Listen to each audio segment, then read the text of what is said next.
Can I call the meeting of the Environment Integrated Catchments Committee on the 6th of July to order? And to start the meeting, to ensure we have the dignity it deserves, I invite Councillor Williams to lead us with the karakia, please. Right, inoi tātou. You all know the pupu for this particular prayer, so if you just join with me. Whakatakaho, Kia kina kiuta, kia taratara kitai, atiata kura,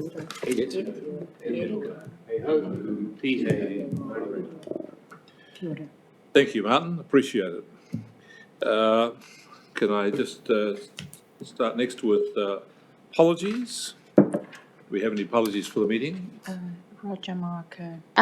Chair, just to note, a thanks from me for chairing today's meeting. I will be here for most of the meeting, but will have to depart early. Thank you. Okay, anyway, for not being present in person, and we've got an apology from Dr. Marker. And Charles. Councillor Lambert. And I need to depart early as well. Early leave from Lana, right. Thank you. So those three apologies, would somebody move the apologies be sustained? Second. Moved from the Sheriff and Will.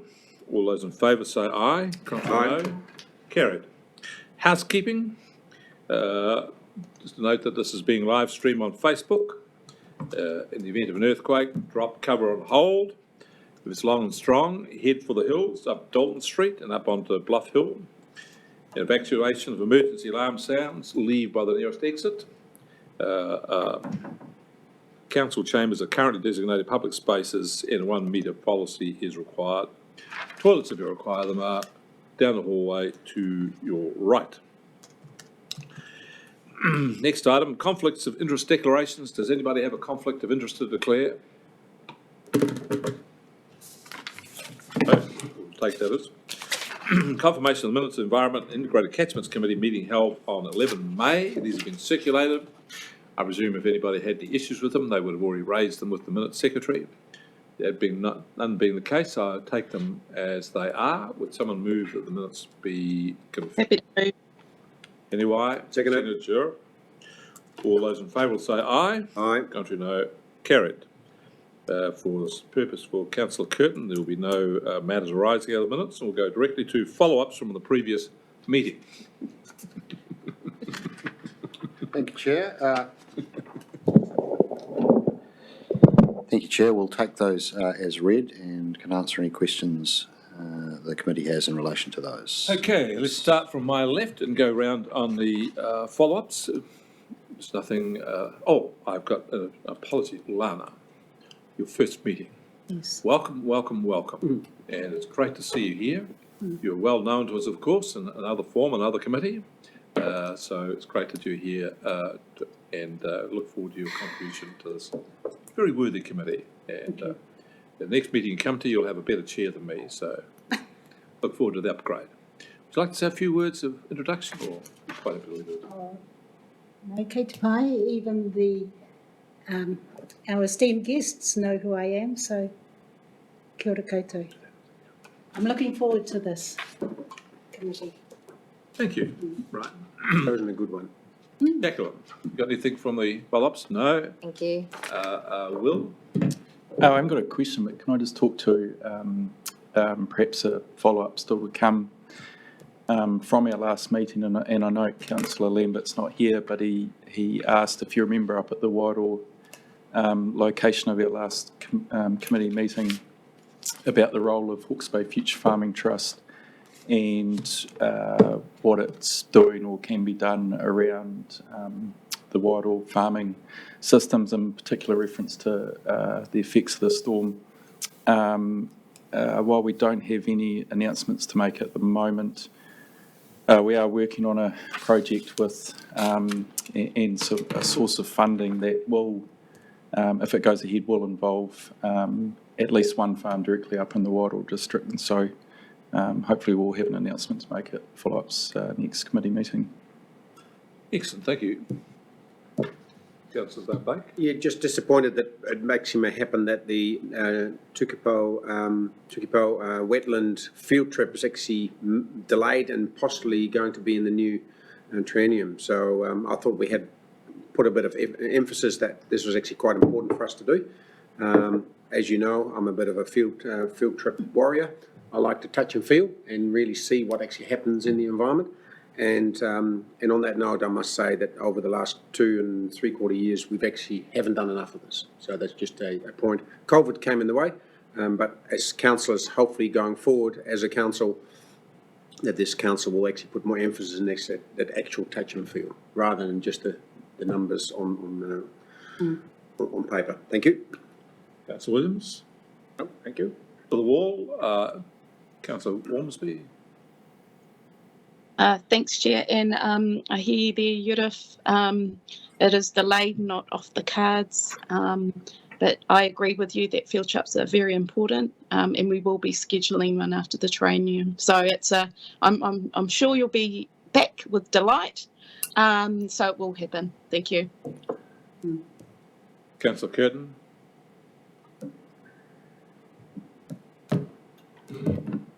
You're on mute.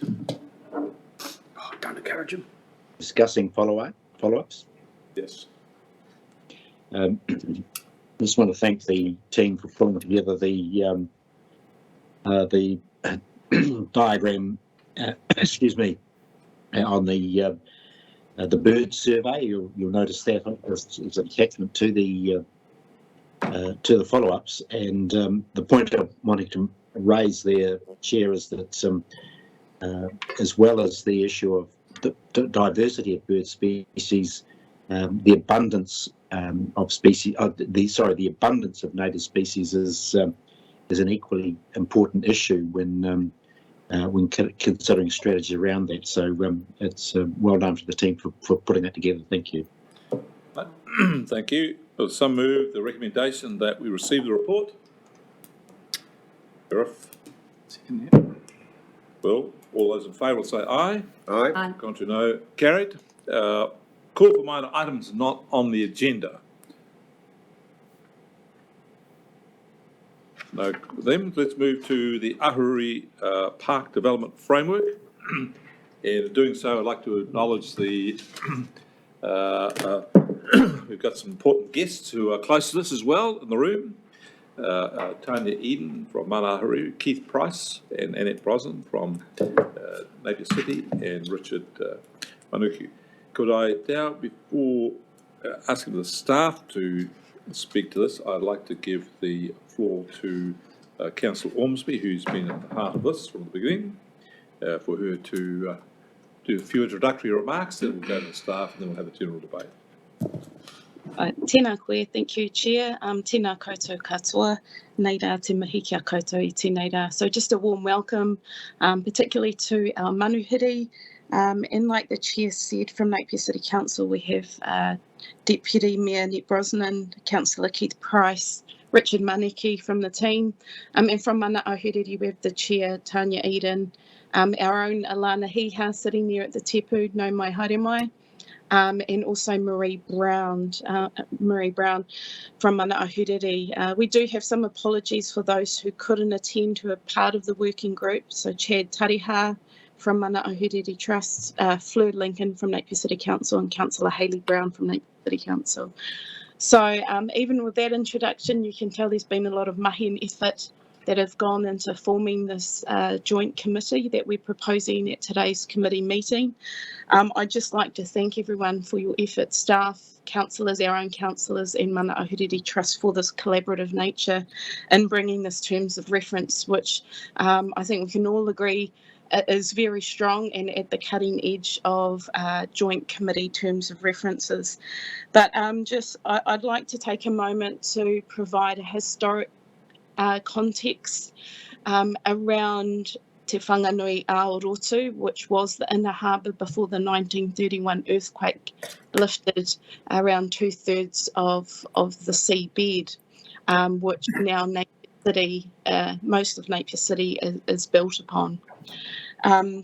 And so you'll see within the terms of reference the historical context that helps to form an understanding of why it's so important to be collaborative in nature, particularly with the ahuriri hapu that are represented through the Mana Ahuriri Trust and through that settlement process. Te Whanganui a Roto used to be a pātaka kai, or a place of food gathering for our ancestors, and it's only important that we acknowledge those values, but also moving forward a collaborative nature in which we plan this project. So I believe this terms of reference and way of working, the willingness is very strong for us moving forward for the Ahuriri Regional Park. I'd also like to thank our own councillors who approved through our LTP process to almost expand our park portfolio within the open spaces. It is a very positive interface with our public and with the region. We know that the Hawke's Bay Marathon took place on our tracks. We have seen the value of the Waitangi Regional Park in the time of the Matariki celebrations and how valuable that was. So this is really adding to the Ahuriri Regional Park, to the portfolio of fantastic facilities and environmental projects. So with that, Chair, thank you for this time, and thank you to all those who have been involved. Pass it back over to you. Thank you. Now, is Chris here? Is he leading this from the start? Yes, Chris. Here we are. You're hiding in plain sight, Chris. It's unusual. So, Chris, would you like to give some introductory comments as well, please? Thank you. Yeah, look, I'll just make a few comments and really take it that the paper's been read in full. But just so people recall, the working group was formed back in 2020 to have a look at ensuring, looking at opportunities and funding opportunities for the Ahuriri or the proposed Ahuriri Regional Park. So we did include some significant funding contribution to that park through the LTP process. And really from February of this year, we've been, the working group has been looking at the best framework or the best model for working together with our partners in a cohesive way. And so there was a number of options being looked at, which was a joint committee, keeping the working group going, and some other options. So in February, there was a meeting with our key partners, being the Mana Ahuriri Trust, to work through some of those options, and really the favoured option was to construct a joint committee to go forward, and so that's explained in the paper here. So we've also got the proposed terms of reference attached, which covers that rich history of the area of land that we'll be working on as part of this project, and that's a good reminder of everything that's happened in relation to that land and the hapu over the years. So the proposal is it's really a joint committee consisting of 50-50 representation between the two councils and the Mana Ahuriri Trust. So it's 2 from the Hawke's Bay Regional Council, 2 from the Napier City Council, and 4 from the Mana Ahuriri Trust. And the proposed people are outlined in the paper there. It's proposed that Napier will host this particular joint committee, and so there's reference to a number of the Napier City Council's policies and the fact that they sought legal advice through the working group, so that's why Napier City Council policies are referenced. And so we're really looking for support, both for the joint committee and our recommended participants, which was Councillor Ormsby and Councillor Curtin, with the alternate being Councillor Williams. So, look, it's a fantastic opportunity to really make a difference to that Lagoon Farm area. I'm personally very excited to progressing through this project with the team, and really with that, just pass it over to any questions or comments. Before we take questions and comments, I would like to invite Napier City Council and Mana Haru to come to the table and to speak to the report. I know this is unusual, but I'm sure you'll have some things you'd like to say, and I think it'd be great for you to come along and say a few words. Annette, you could, unused to public speaking, I know this will be a challenge for you, but Tanya, I'm sure you'll have it pretty well sussed.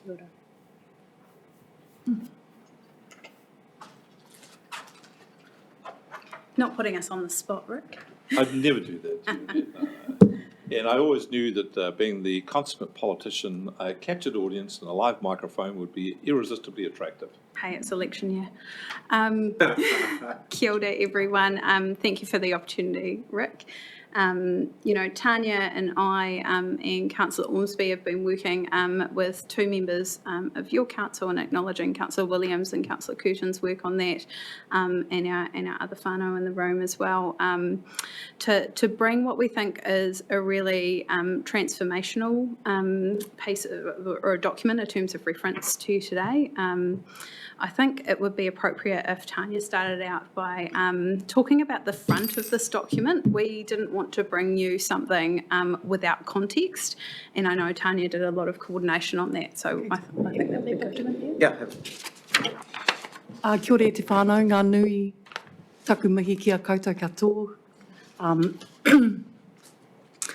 Ko heipapi te raki, ko kohu kite te uru, ko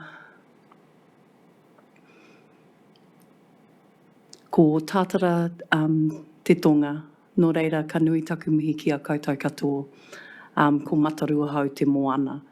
Kia ora everyone, my name is Tania Eden for those that don't know me, and I'm the current chair of Mana Ahuriri Trust.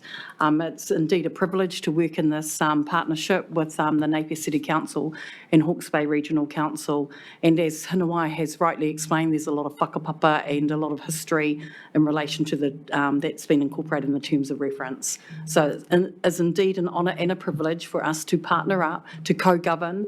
We have 4 representatives from Mana Ahuriri on here, which is myself, Chad Tariha, Marie Brown and Alana Hiha, and we also have asked for significant input into the technical advisory group with Evelyn Ratama joining us in that respect as well. But as you've all read the terms of reference and stepping through, I guess what it embodies is terms of reference that we haven't seen before, that incorporates our history and the challenges that our people have had when this land was, we call it tahai whenua, this land was taken from us. It was vested in relation to the Harbour Board, then the Harbour Board vested it to the council. So, I mean, there's a whole journey around that. However, we've moved on. As you know, we settled on March the 3rd, and we're about progressing this Napier City to be the best city that it can be, and with Mana Ahuriri at the helm and working in partnership and closely now with the Napier City Council. It's been a journey for us, but we're mindful of the fact that we have to move forward. We've set up a commercial entity. Mike Pōhio, as some of you will know, leads the Ngaitahu Holdings Company. He's the chair of that, and he's now joined us on Mana Ahuriri.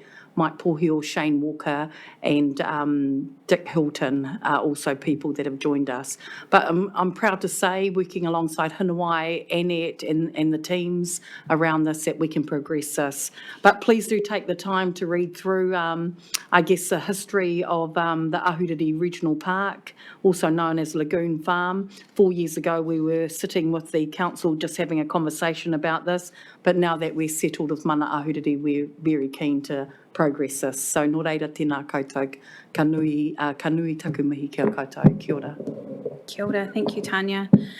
So a couple of comments, I suppose, from the Napier City Council perspective that I think would be valuable in your understanding of where we've come to with the terms of reference. So the piece of land that we're talking about, we've got 284 hectares there of currently farmed land adjacent to Te Whanga. And you may recall that historically, or since the last district plan change, has been classified as industrial land for future development in Napier. So one of of the pieces of adjoining work that Napier's been doing is the review of our district plan, and there is a new zone proposed for the Ahuriri Regional Park being a special conservation zone, so rezoning that away from industrial into environmental purpose. You'll see through the terms of reference the kind of high-level vision that we're looking to set out in the development of the park together, and that really is around 75% of Napier City Council's stormwater currently goes out into Te Whanganui Roto without having any form of treatment, so this park would address that through a series of treatment wetlands. We would also be looking to build habitat, intertidal estuary space, and a more natural edge to the estuary, as well as some potential low-impact recreational use in terms of walking and linking up with the existing infrastructure in the estuary. And we've got a whole lot of work to do with partners like DOC, Friends of the Estuary. We've got the airport, neighbouring organisations and neighbours to this space as well. So what we've tried to do is pull together a terms of reference that gives a pathway for how everyone will have a place in the development of a master plan for the park, and cementing those core values of treating the stormwater, building appropriate habitat, and turning it away from industrial back into environmental purpose. So just touching on what Chris mentioned around the options, I think at the beginning Napier was probably more set on an informal with keeping the working group model, but I think the work that Chris brought to the table with how the coastal hazards had been managed and that project gave us sort of confidence in a governance mechanism that would allow everyone a spot at the table and to progress this in the most efficient way. So that recommendations come from Regional Council, and it's been adopted now through Napier City Council Committee and also just this week at Mana Ahuriri Trust. But happy if there's anything else we can add to the conversation, Chair. Well, thank you both for that. That's enriched the discussion and the record immeasurably. I think it's very good, so thank you. We now have a process. We go through questions and we have comments, so I hope you're available for questions as well. I'm sure you'll bat them away really well. Okay, councillors, questions? We'd like to open up. No questions? Okay. Neil got one. Well, Neil hasn't got his hand up. You got a question, Neil? Earth to Neil Curtin. Earth to Neil Curtin. Come in, Neil Curtin. No questions from this end, Chair. All right. Okay. Councillor Foss. Thanks so much for the presentation and the work that everyone's done, and it does demonstrate how we can progress good things with respect to the current organisational structures that we already have. And you're navigating your way through it with such integrity and solid desire. Maybe it's a question, I'll put it to you, or Hinawai, the day after this is all completed, what does it look like? I don't mean the park, just how will it look like from this council's perspective / Napier Council's perspective, Mana Ahuriri? Just, you know, if everything goes perfectly well and you can wave a magic wand, other than all the benefits described, Yeah. So I think what you're asking is about the joint committee and next steps for the joint committee. Is that correct? Yes. Yeah. So obviously this goes through our council as recommendation from committee for final approval, and then we'll look to establish our first meeting possibly before the triennium to consolidate what's in our terms of reference and to appoint a chair or co-chairs into those positions. And then on the operational side, Chris, could you please give some guidance around what you see happening with the TAG group and the project management side? Thank you, Councillor. So, look, so part of the first step is resourcing the committee. So we would be looking through Napier City Council as the host for the committee to employ a suitably experienced project manager who'd really be the horsepower. Start with those basic project management tasks to work out what are the work packages. There's a huge amount of engagement and consultation. The area is of great interest to many parties. And then we'd build up the project. We have the TAG, which will also have some specialist cultural resources brought to the table from Mana Ahuriri itself. And so we've still got to build the detail behind that, but it is probably very similar in how our Coastal Joint Committee has worked, where we have a dedicated project manager who's overseeing all of the work and the work packages and able to provide reports back to all of the parties. Staff sort of involved through that technical advisory group, and the council's receiving regular updates. And there's a huge amount of really big issues to resolve in the first couple of years on exactly how this regional park will work, and different roles of the organisations involved, and then a huge task to actually create that park environment out of the current farm environment that exists. Thank you for that. I think we'll seem to straight to debate here. No one's got any questions particularly. Let's make the observation. Chair, sorry, can I just add to that? Sure, If you don't mind? Yes, please. Thank you.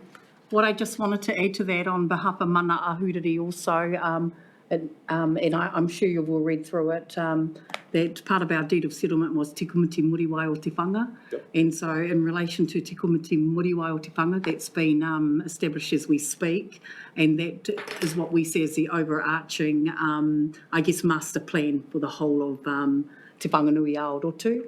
It's enshrined in legislation, as you would have seen, and in here you would see the Ahuriri Hapu Claim Settlement Act 2021 established that for the purpose of promoting the protection and enhancement of the environment, economic, social, spiritual, historical and cultural values of Te Whanganui Aotearoa. So if you've, I don't think the map's on here, but we've sourced the map in relation to that particular legislation, and it covers from Heipapi, and that was my compass points when I first spoke, from Heipapi up to Otatara, over to Awatoto and back to Mataruaho and back to Heipapi. So when we talk to Whanganui Aotearoa, we're talking that whole area there. So we just need to keep that in mind. All these other, plans and projects that are coming through this area here will link to Te Kumiti Muriwai o Te Whanga, and we look forward to working on other projects with everyone. So, nō reira, ka mihi. Thank you. Kia koutou. Kia ora. Councillor Williams, Yes, I have a question that I've been hesitating to ask, but I think it's sufficiently important in this point in time to at least raise it. I was very struck, if I just give the context, Tanya, by your explanation of the history of Te Whanganui Aotearoa when we had the hui back in early May on an early iteration in terms of reference. And from that, we now have the preamble to the terms of reference. Now, one of the intriguing aspects of this regional park model is that the land would remain owned, and is currently owned, notwithstanding all of that history, by Napier City Council. And the question I put to you, both of you might wish to think about and respond, is do you see the ownership status of the land as Napier City Council as destination, or is it part of a journey that we might walk towards a restoration here once the park's established somehow in terms of the way it's ultimately owned and managed? I'm being a little bit cryptic, but... You go.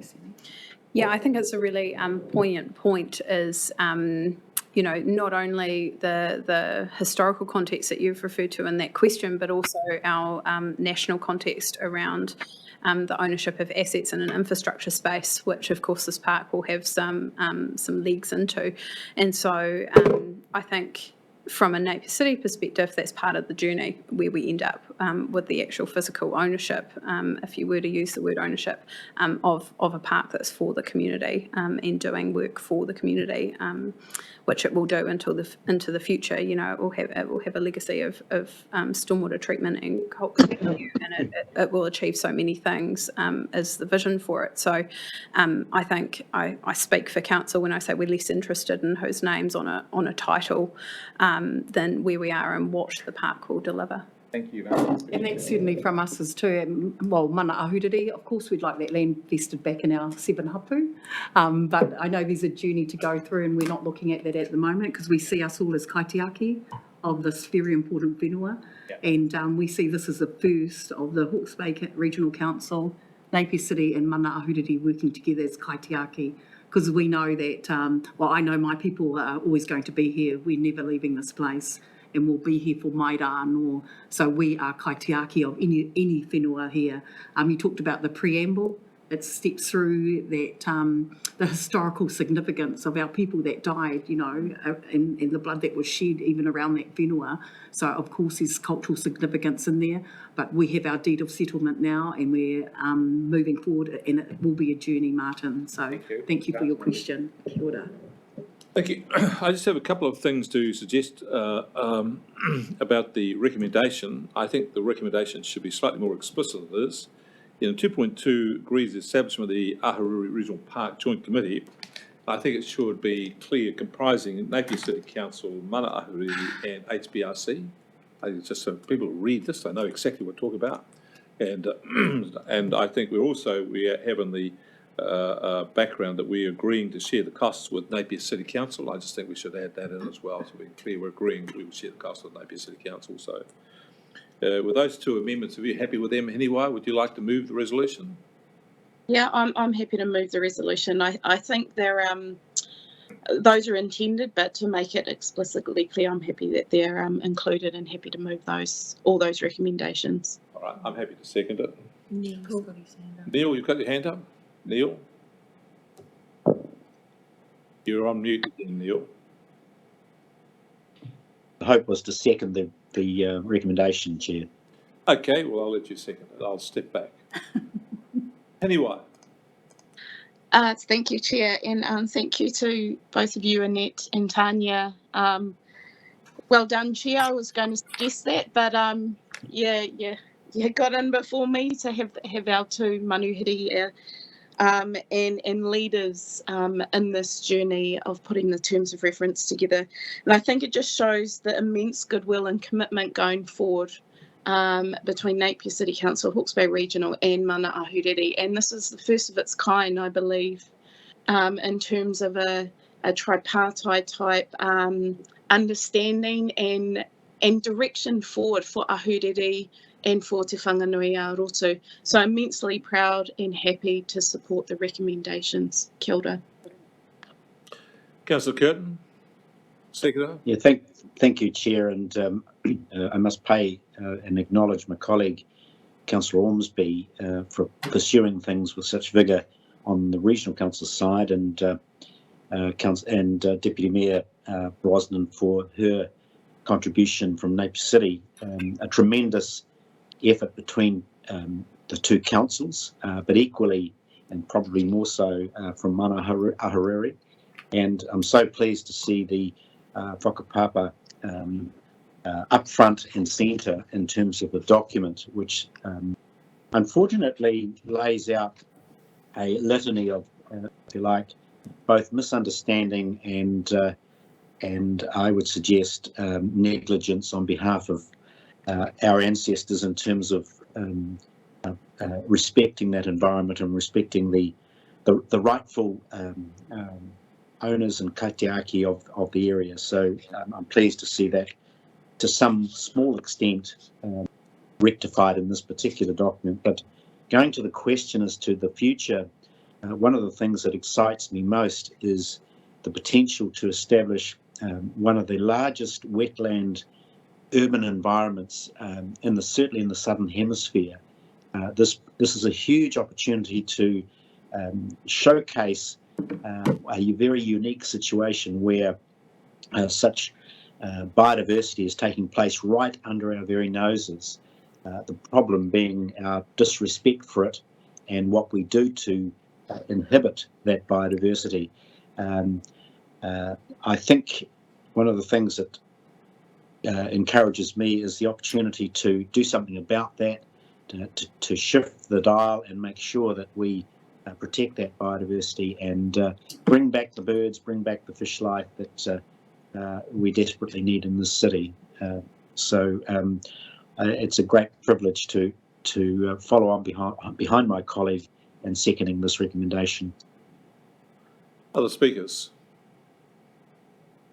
Councillor Williams. Yeah, thank you. Look, I would like to see the motion we're putting just before it goes up, but more substantively, I just wanted to acknowledge both, obviously, Annette and Tanya for the role of both the organisations you represent, but just explain that there's no bronze medal here, and the fact that I'm an alternate and was happy to take the role as alternate shouldn't be seen as a reflection of some inferior level of enthusiasm for this venture, for all the reasons that have been shared. But I do, in saying so, I was happy to accept the role as alternate to provide the support and acknowledge the leadership and the time and the dedication and commitment to the Ahuriri estuary, which both of my colleagues have at a much deeper and longer level demonstrated through the work that they've done in this area over the years preceding. So I just wanted to acknowledge that. I thought it was very apposite that they should be our representatives, but I'm happy to come and support. Any other speakers? Thanks, Chair. Yeah, just like to acknowledge our own reps and the others that have done all the work up till now, and what looks to be a very exciting project, a large project, as Councillor Curtin said. I Committee costs. come from Tamatea, but myself and my family love visiting Napier on weekends, and we spend time in that area and cycling and walking, and you know, kind of impression is it's quite barren and bare, and knowing that this project's in motion now is really exciting for biodiversity benefits, for our stormwater treatment and all those issues that we know are present. So yeah, my only ask is just get stuck in, and sooner rather than later, operationally, can we see it get underway? Thank you. Think it as part of 2.0 or just? No, just a 2.5, that was 2.5. So my thing was 2.5 was agrees to share the cost of the joint committee with Napier City Council.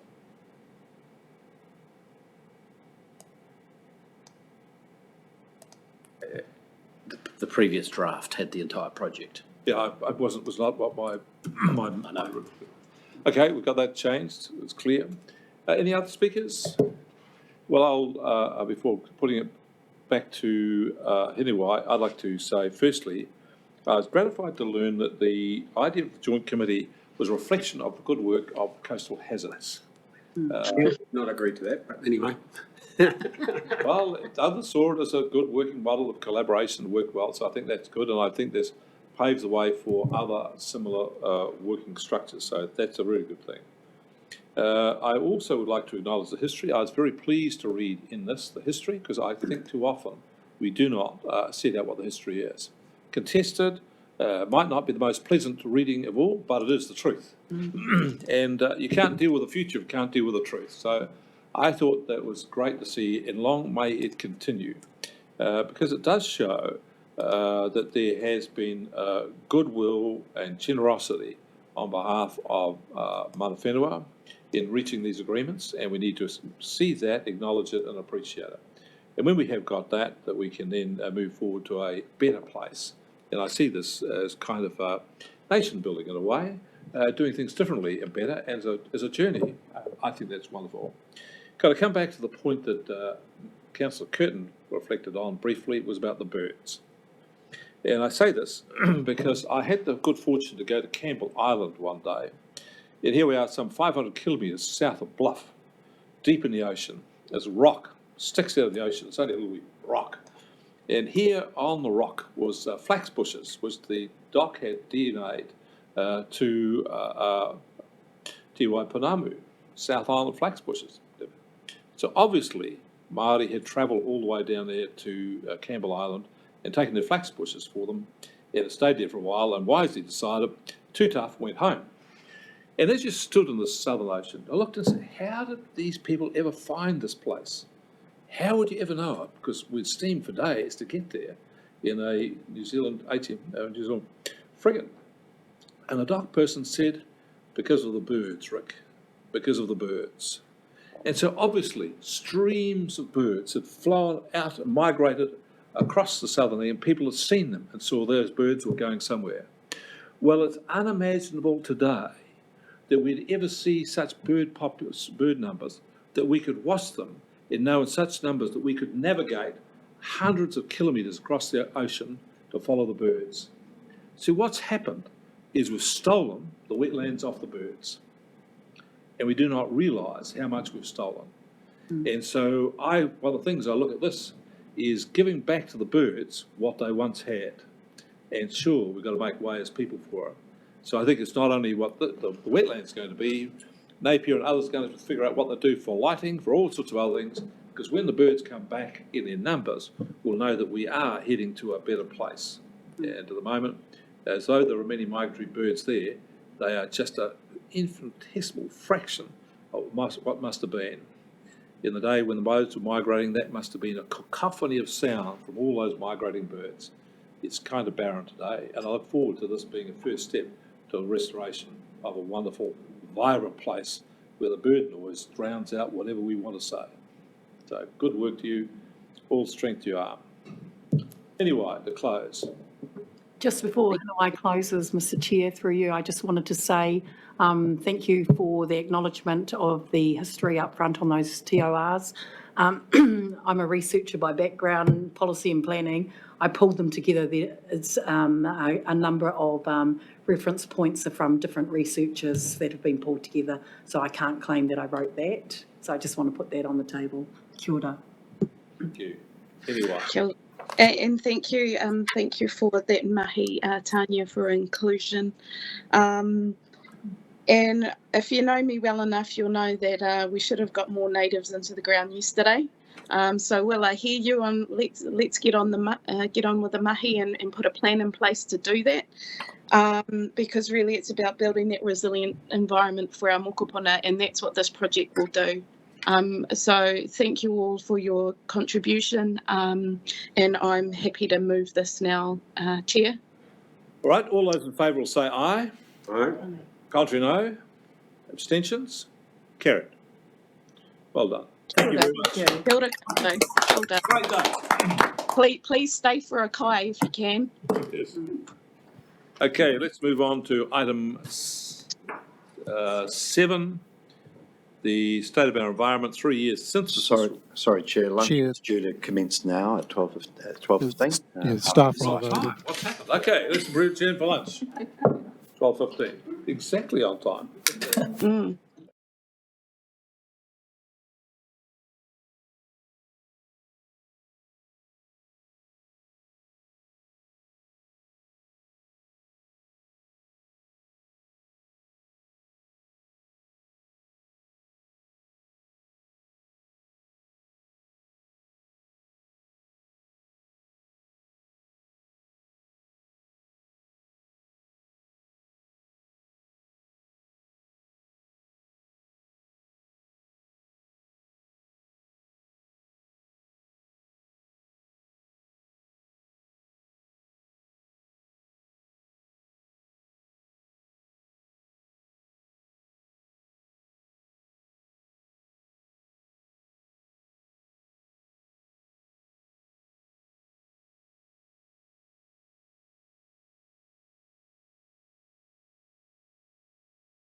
Okay, Ian, it's over to you. Will you introduce the topic, please? Just keep going. Those shuffling at the top here. Ian, over to you. Thank you, Chair. Just while the team's getting set up at the front, they're going to run you through a presentation introducing Anna Matera-Smith, who many of you will know. With Jeff leaving, Anna has moved into Manager Science, which is exciting for the organisation. First woman lead in science for Hawke's Bay Regional Council, which is timely and well overdue. Look, just acknowledging the work of the team to produce this report. It's a comprehensive document that's been done in a period where we've carried up to a third of the team having vacancy. So we've had a lot of people doing a lot of work and carrying higher workloads than normal to produce this report. Between that and COVID, it's delayed the delivery of the report. We had intended to have it to you earlier than this, but I think the delays have been worthwhile in terms of the quality of the product. It's a synthesis of 3 years worth of data. You're going to get a very high level run through of that. It's impossible for us in the time we've got to go any deeper. It nicely aligns, we think, with the new requirements for reporting in terms of readability and format. And we've, in preparing the report, moved from a 5-year to a 3-year cycle in an attempt to have this document ready for you as part of your long-term planning cycles. So understanding the state of the environment therefore helps you understand where your programs of investment might need to go at the end of this year as we start moving into the long-term plan discussions. So and look, just the final thing I'd say is, because it's such an in-depth topic, if at the end of this you're feeling like you're not satisfied in terms of the depth of conversation, we're very happy to workshop it with you at a later date.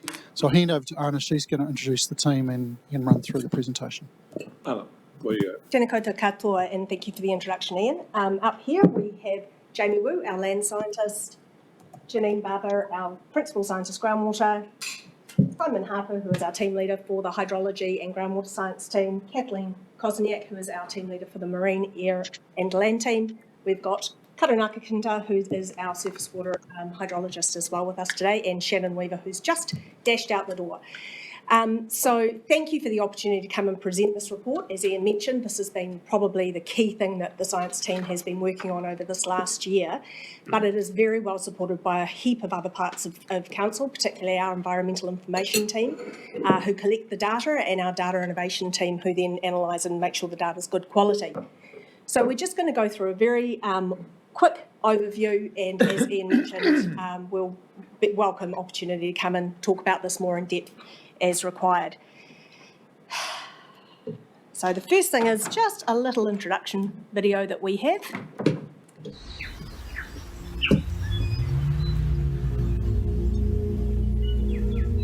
Toi tū te marae a tāne. Toi tū te marae a Tangaroa. Toi tū te iwi.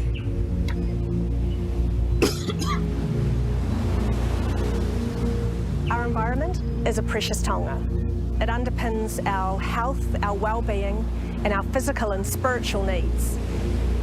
To ensure that it remains healthy, we need to understand the current condition of our land, rivers, lakes and oceans, and the impact that climate change and human use will have in the future.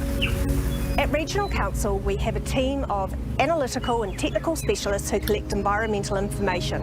Over 20 scientists then use this data to provide important insights into the health of our natural environment and the processes that drive change in the system. Our State of the Environment report provides a 3-yearly check-in on the condition of our land, waters, oceans and air that underpin our important and unique biodiversity. It highlights areas where things are going well and areas that may need more support. The science of our natural resources is integral to understanding how we manage these moving forward to ensure that they remain healthy and functioning for generations to come. We often boast about Hawke's Bay's climate, for good reason. Our abundant sunshine fuels our production of high-quality food and wine and is a tonic for our well-being, enabling us to get outdoors and enjoy our parks, rivers, lakes and beaches. But any idea we have a benign climate risks disruption from climate change. In just the last 3 years, we've had 2 significant droughts and severe flooding in Napier. We can expect more and worsening extreme weather events in the years to come. We're working to both prepare the region for change and support all of us to reduce our own carbon footprint. The bonus is that many of the actions we can take to reduce our footprint can benefit the region's equality too. Indigenous biodiversity, the plants and animals that are native to New Zealand, is in decline. Only 34% of Indigenous ecosystems in Hawke's Bay remain, and much of that is threatened by habitat loss and plant and animal pests. Many Indigenous species of fish, birds, and insects call our rivers, streams, lakes, wetlands, and coast home. But these are under pressure. Only 4% of wetlands remain, and other systems are in decline or degraded. From the mountains to the sea, our biodiversity is precious, from tiny microscopic animals through to toharoa, the southern right whales. Knowing the state of our Indigenous biodiversity improves our range of programs to protect and enhance it. It's fascinating how water connects everything. It connects the mountains with the sea through streams, rivers, and estuaries. As rain, water seeps into the soil and comes into groundwater, or it flows over land into lakes, rivers, and wetlands. And on its way, it picks up nutrients and sediments. Groundwater is connected to surface water, and it can emerge in rivers, but rivers can also lose water to groundwater. The effects of our actions may not be seen until much further away or quite some time later. Sediment lost from land has a negative impact on animals and plants in rivers, but the effect may not be shown until way further downstream, away from its source. In our hot Hawke's Bay summers, the demand on groundwater can change the amount of water in rivers, and that effect may be delayed until months or even years later.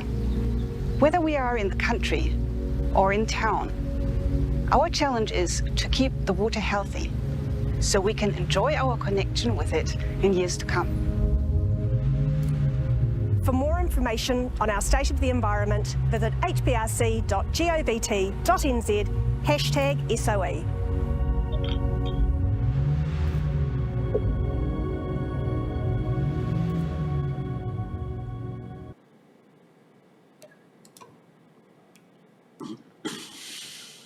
So you'll see the report has been split into regional chapters and then some of the more place-based chapters. And there's just a few key concepts that I thought we should go through before we sort of delve into the results of the report.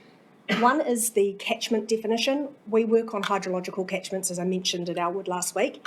That is the basin or a watershed. It's where water comes in through rainfall, through springs, etc., and is directed all the way down to the oceans. So that's how we define a catchment, and even within those catchments you may have sub-catchments that we work to as well. The other thing that you'll see in the report are these colourful graphs, such as this one over in the top right. These are looking at our freshwater variables when we're comparing them to the National Policy Statement for Freshwater Management and specifically the National Objectives Framework.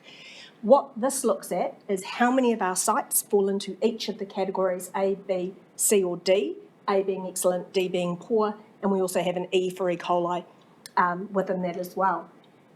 Compared to that is when we look at recreational water quality, it's not the sites, it's the number of samples that fall within each of the categories. So the green and amber are what we define as swimmable. Those are the areas that a sample has come back showing that it's suitable for swimming. The red is unsuitable for swimming. So just with that, I'll pass over to our first regional chapter speaker, which is Dr. Kathleen Kosiniak. Kia koutou. Yes, as I noted in that video, from a climate perspective, really that 3-year period that we're sort of mainly looking at was a roll call of significant, extreme weather events One of those was the Napier flood, which had a return period in excess of 100 years. About 250 millimetres fell on the city within about a 12-hour period, peaking at about 60 millimetres in 1 hour. Now, people were displaced from their homes either because their houses were inundated or they quite literally saw parts of their property slide away from them. Now, climate change forecasts tell us that we can expect more of these events and worse, and as the warming temperatures provide these systems with more energy, heavy rain might not just be the only thing we need to worry about. They may bring quite damaging phenomena such as a hailstorm that you can see on the right there, and tornado-like features that you can see on the left, which seem to be reported in the news more commonly now. In both of these, we've taken one of them expertly by Maxwell, the hailstorm, taken from at our offices during that 3-year period. So if either of those types of phenomena, cut a swathe through the Hiratonga Plains, for example, then the impact for those in their path could be quite devastating. And then also in that period, of course, we had 2 consecutive significant droughts. And you might remember the council helping the likes of the Rural Support Group, Rural Support Trust and Rural Advisory Group in their efforts to source feed from outside the region and bring it in and distribute it to farmers in need. And here we just have our images of seasonal rainfall during that period compared to normal. And you can see the really dry summer and autumn periods in those last 2 years. And actually autumn's been quite dry throughout. Spring, on the other hand, it's quite unusual in our record to have the two consecutive dry summers, one after the other, being so dry. You might notice that spring has been relatively wet through that period, which is a little bit counter to climate change projections. We are expecting that season to get drier over time. Now, in terms of long-term trends in rainfall, they are quite hard to find, but one that has emerged is declining summer rainfall in the Kawika Ranges, at a couple of sites we've got in the Kawika Ranges. So that has implications for the flows of the headwaters in the area. In terms of trends in temperature, they again are hard to find, but that's mainly because our council sites don't have a particularly long record. They tend to start around about 1997, and that was a particularly warm year. But we are seeing some signs of warming minimum temperatures and a decline in frost days. And the talk of frost days takes me now on to air quality. And while I talk about air quality, I'll just show this video, which actually wasn't taken in the period, but is a day more recently where fine particulate levels exceeded the health standards and guidelines. And if you keep your eyes mainly kind of between the tree line and the ranges, because you can be a bit distracted by the clouds, you'll probably see how, it's kind of murky all day. And this runs from 7 a.m. in the morning right through to 5 p.m. in the evening. And sadly, this was Matariki this year. And for me, I think that's sad, because my understanding is that good visibility and getting outside and observing the sky is integral to the whole celebration. And unfortunately, the state of our air quality on that day meant doing that wasn't advisable. But don't get me wrong, because actually the equality story in our report is a good news story. We've actually come a long way through our rules and the Heat Smart scheme. For the past couple of years, we've had no more than 1 exceedance in Napier and Hastings, which is great. But our goalposts have shifted. The standards are going to get stricter. And you can see kind of from that video that we still have some more improvement to do. And particulates might not just be our only concern. There's also the gaseous pollutants that the new World Health Organisation guidelines might make it challenging for us as well, particularly nitrogen dioxide, which is more associated with traffic, not so much the petrol passenger vehicles, but more the trucks in the back, and sadly our own diesel buses. at our roadside monitoring in Napier in winter last year on the corner of Taradale and Hodgebread Roads, we exceeded the World Health Organisation guideline for the 24-hour average more than 20 times. And we can put our concentrations together with our wind measurements, and we can get an idea of whereabouts from our site, which is in the middle, across there, where they're coming from. In this case, just sort of slightly northeast of the site and a bit further to the northwest. And if we overlay that on a map, we get an idea where it's pretty much following the line of the road, just adjacent to the site, and probably maybe that larger roundabout at Pemberton Drive too. So that's where I'll wrap up the climate and equality story, and I'll pass to Anna to talk about biodiversity. So the other chapter we had was our regional biodiversity and our regional ecosystem health. One of the things I just wanted to talk about is the fact that a lot of the work the science team actually underpins our biodiversity values. When we look at water quality, when we look at the sediments in the streams, when we look at all these factors, it's to protect the animals and plants living there and the functions that they underpin. So when we talk about biodiversity, we're not just talking about the intrinsic value that each organism has in the world, but we're talking about the jobs that they do that help make the planet inhabitable for us. They help filter water. They help with gas exchange, protecting shorelines from the effects of coastal inundation and the likes. So it's not just the species, it's also all the functions that they perform on our behalf. And the startling things are for Hawke's Bay, less than, 34% of the indigenous habitats that remain since pre-human settlement. 4% of our original wetland extent remains. 7 species of fish are threatened with extinction or at risk of extinction. And we're increasingly seeing heat stress from marine heat waves on some of our rocky intertidal platforms as well. So when we talk about biodiversity, we need to think about climate change as well and the impact that that driver has that is something that is going to be difficult to manage. So it ups the ante for the management on the things that we can. And so just heading into the place-based chapters, the first chapter that we have is the Wairoa and Northern Coast catchments. A particularly startling, beautiful area of our coastline, as most of them are. We've got the Waikaremoana, we have the Te Urewera, we have Wairoa River, Nuhaka River, Kopuafa River systems, the beautiful Mangawhio Lagoon and Wairoa Estuary. And all of these natural resources are special features of the Wairoa Northern catchments. We do have probably one of the largest extensions of exotic forest in terms of, exotic grassland in terms of our land use in these areas. But Wairoa and the Northern Hawke's Bay actually do have a little bit of indigenous vegetation up the top of their catchments. And that underpins what we start to see in some of the water quality results. So we know that up in the Northern Hawke's Bay catchments, it's highly erodible geology, soft sediment, we get a lot of rainfall, and we can start to see that in the clarity.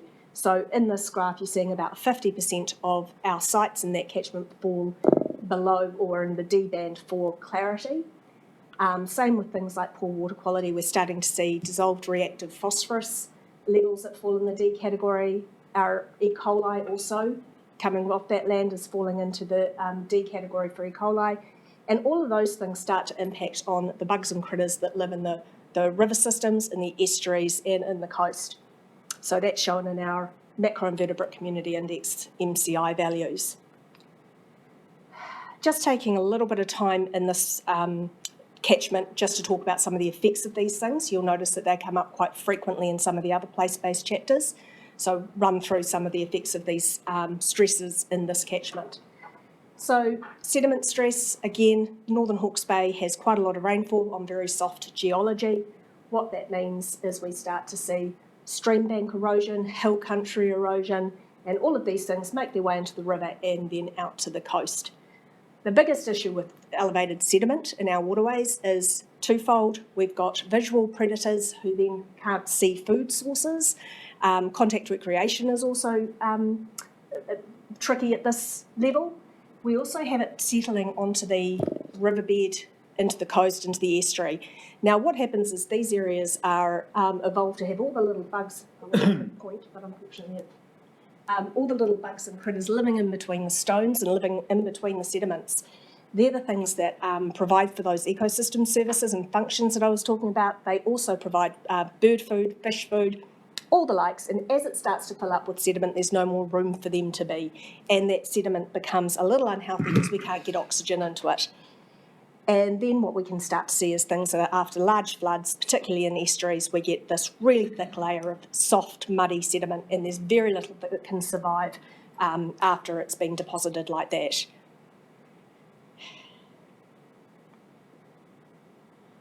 And elevated nutrients, so in this time we're talking about phosphorus, and that was not meeting the National Objectives Framework or was in that D band.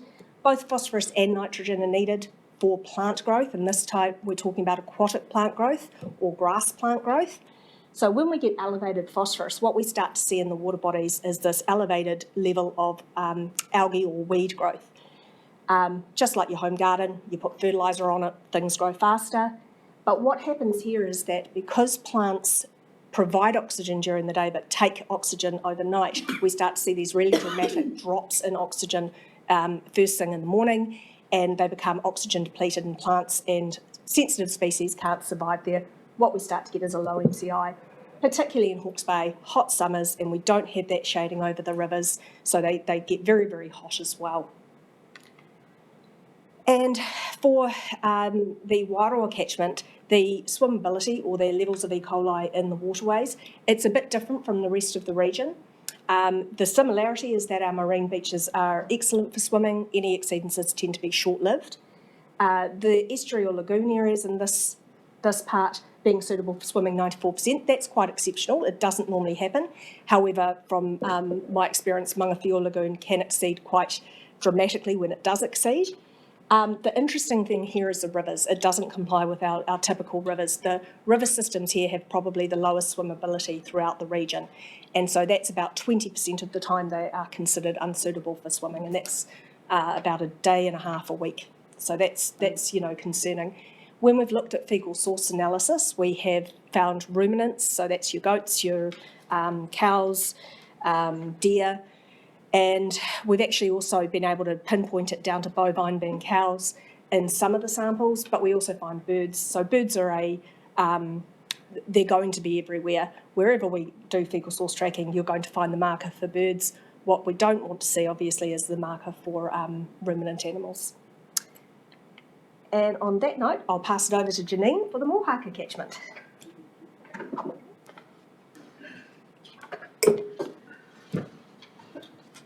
For the Mohaka catchment, the Mohaka River has significant ecological and recreational values with outstanding trout fishing and rafting activities, as well as significant scenic and cultural values.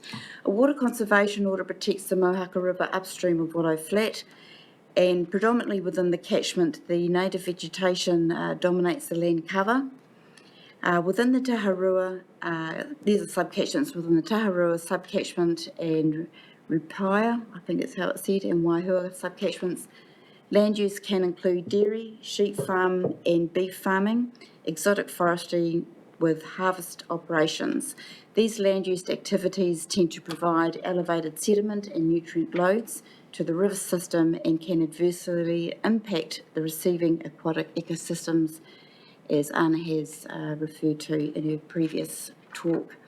With the National Objective Framework within the slide for surface water quality, our concerns within the Mohaka catchment with the E. coli, a lot of our sites are showing that we are getting poor quality for E. coli in our water systems within this catchment.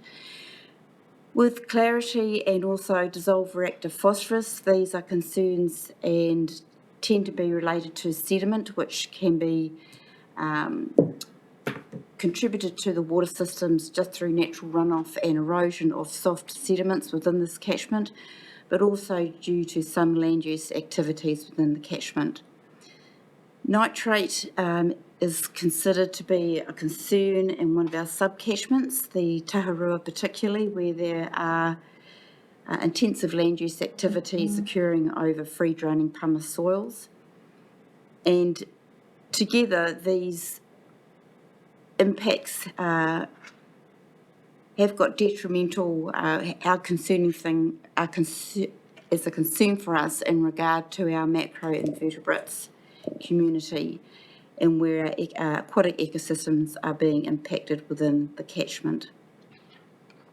So one of the main concerns being the sediment load. It's been an ongoing concern within the Mohaka catchment. Water clarity in the lower Mohaka catchment is poorer than the upper catchment. Lack of water clarity is partly due to natural sedimentary geology and features of the river system. Also, the risk of losing soil from land to waterways is contributed by land use activities within this catchment. Erosion from forestry activities and farmland on steep parts of the catchment can lead to poor water clarity and elevated dissolved reactive phosphorus concentrations. This in turn adversely impacts on macroinvertebrate communities in our river systems. The sediment load within the river to the coast can impact coastal water turbidity, and reducing sediment loss in this catchment would help improve aquatic ecosystem health. The second main concern is elevated nutrient concentrations, particularly I think for the Taharua subcatchment within the Mohaka catchment. Here we have groundwater providing flows to springs and tributaries within the Taharua River, which is an important tributary to the Mohaka River. And land use contributes elevated nutrients to the Taharua groundwater system. For example, dairy farming followed by sheep and beef farming in this area. Water quality within the Taharua River shows nutrient concentrations are elevated. During summer low flow periods, water temperatures increase and the elevated nutrient concentrations can generate nuisance algal growth impacting riverbed and aquatic ecosystem health, particularly where this tributary joins to the Mohaka River. Reducing nutrient inputs to the Taharua groundwater system and river system would help improve aquatic ecosystem health of the Mohaka River. Thank you. I will send now to Sandy, who will talk on the Esk and Central Coast catchments.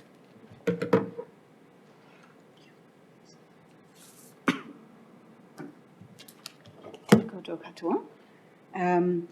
Actually, the Esk and the Central Coast catchments, Ariana McKay is the technical lead for that area, and she's currently overseas, so I'm presenting this area on her behalf. This area has several smaller to mid-size river catchments, and we monitor 4 of them from north to south. It is the Waikari, the Arapaonui, Te Narua, and the Esk.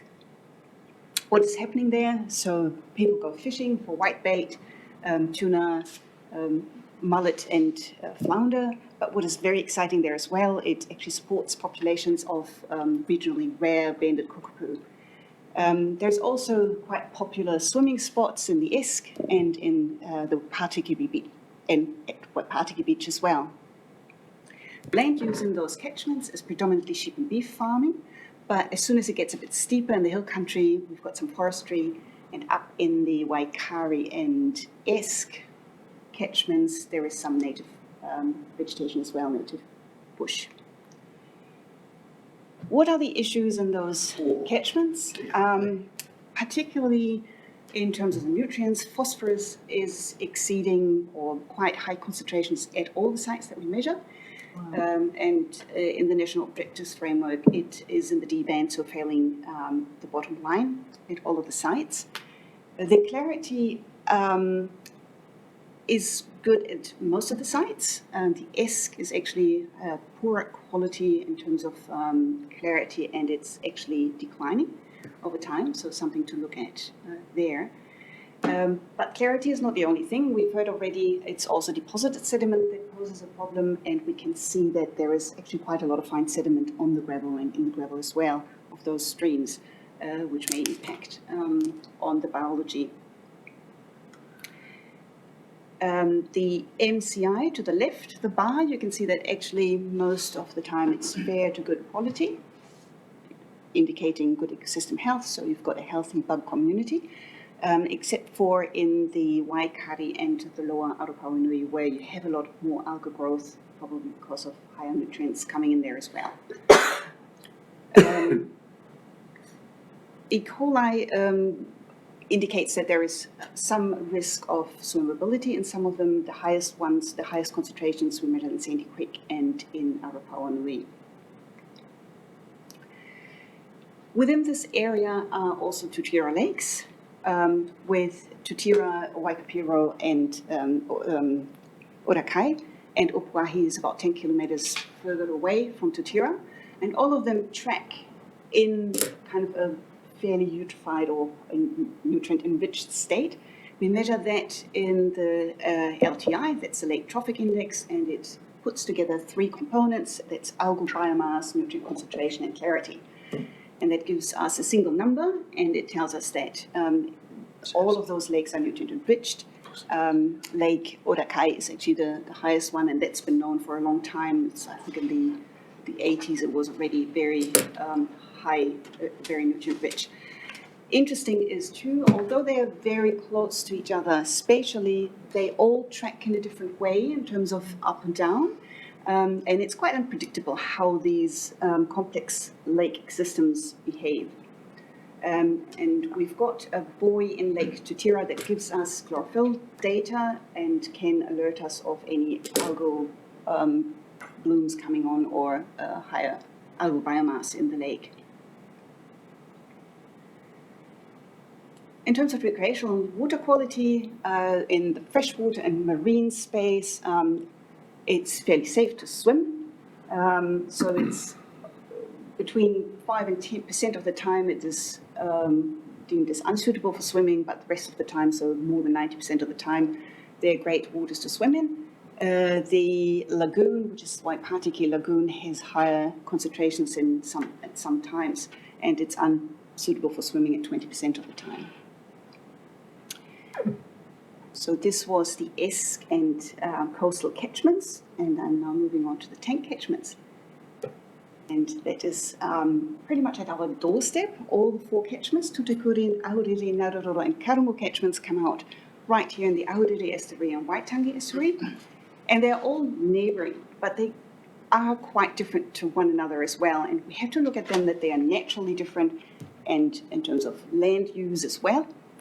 And if we look at the left-hand pictures, the Tutakuri and Naruroro are bigger catchments, and they originate from the Kawika and Wahine ranges. Quite a lot of water, a lot of dynamic in the water as well, so you've got a gravel bed and a wide braided river when it hits the sea.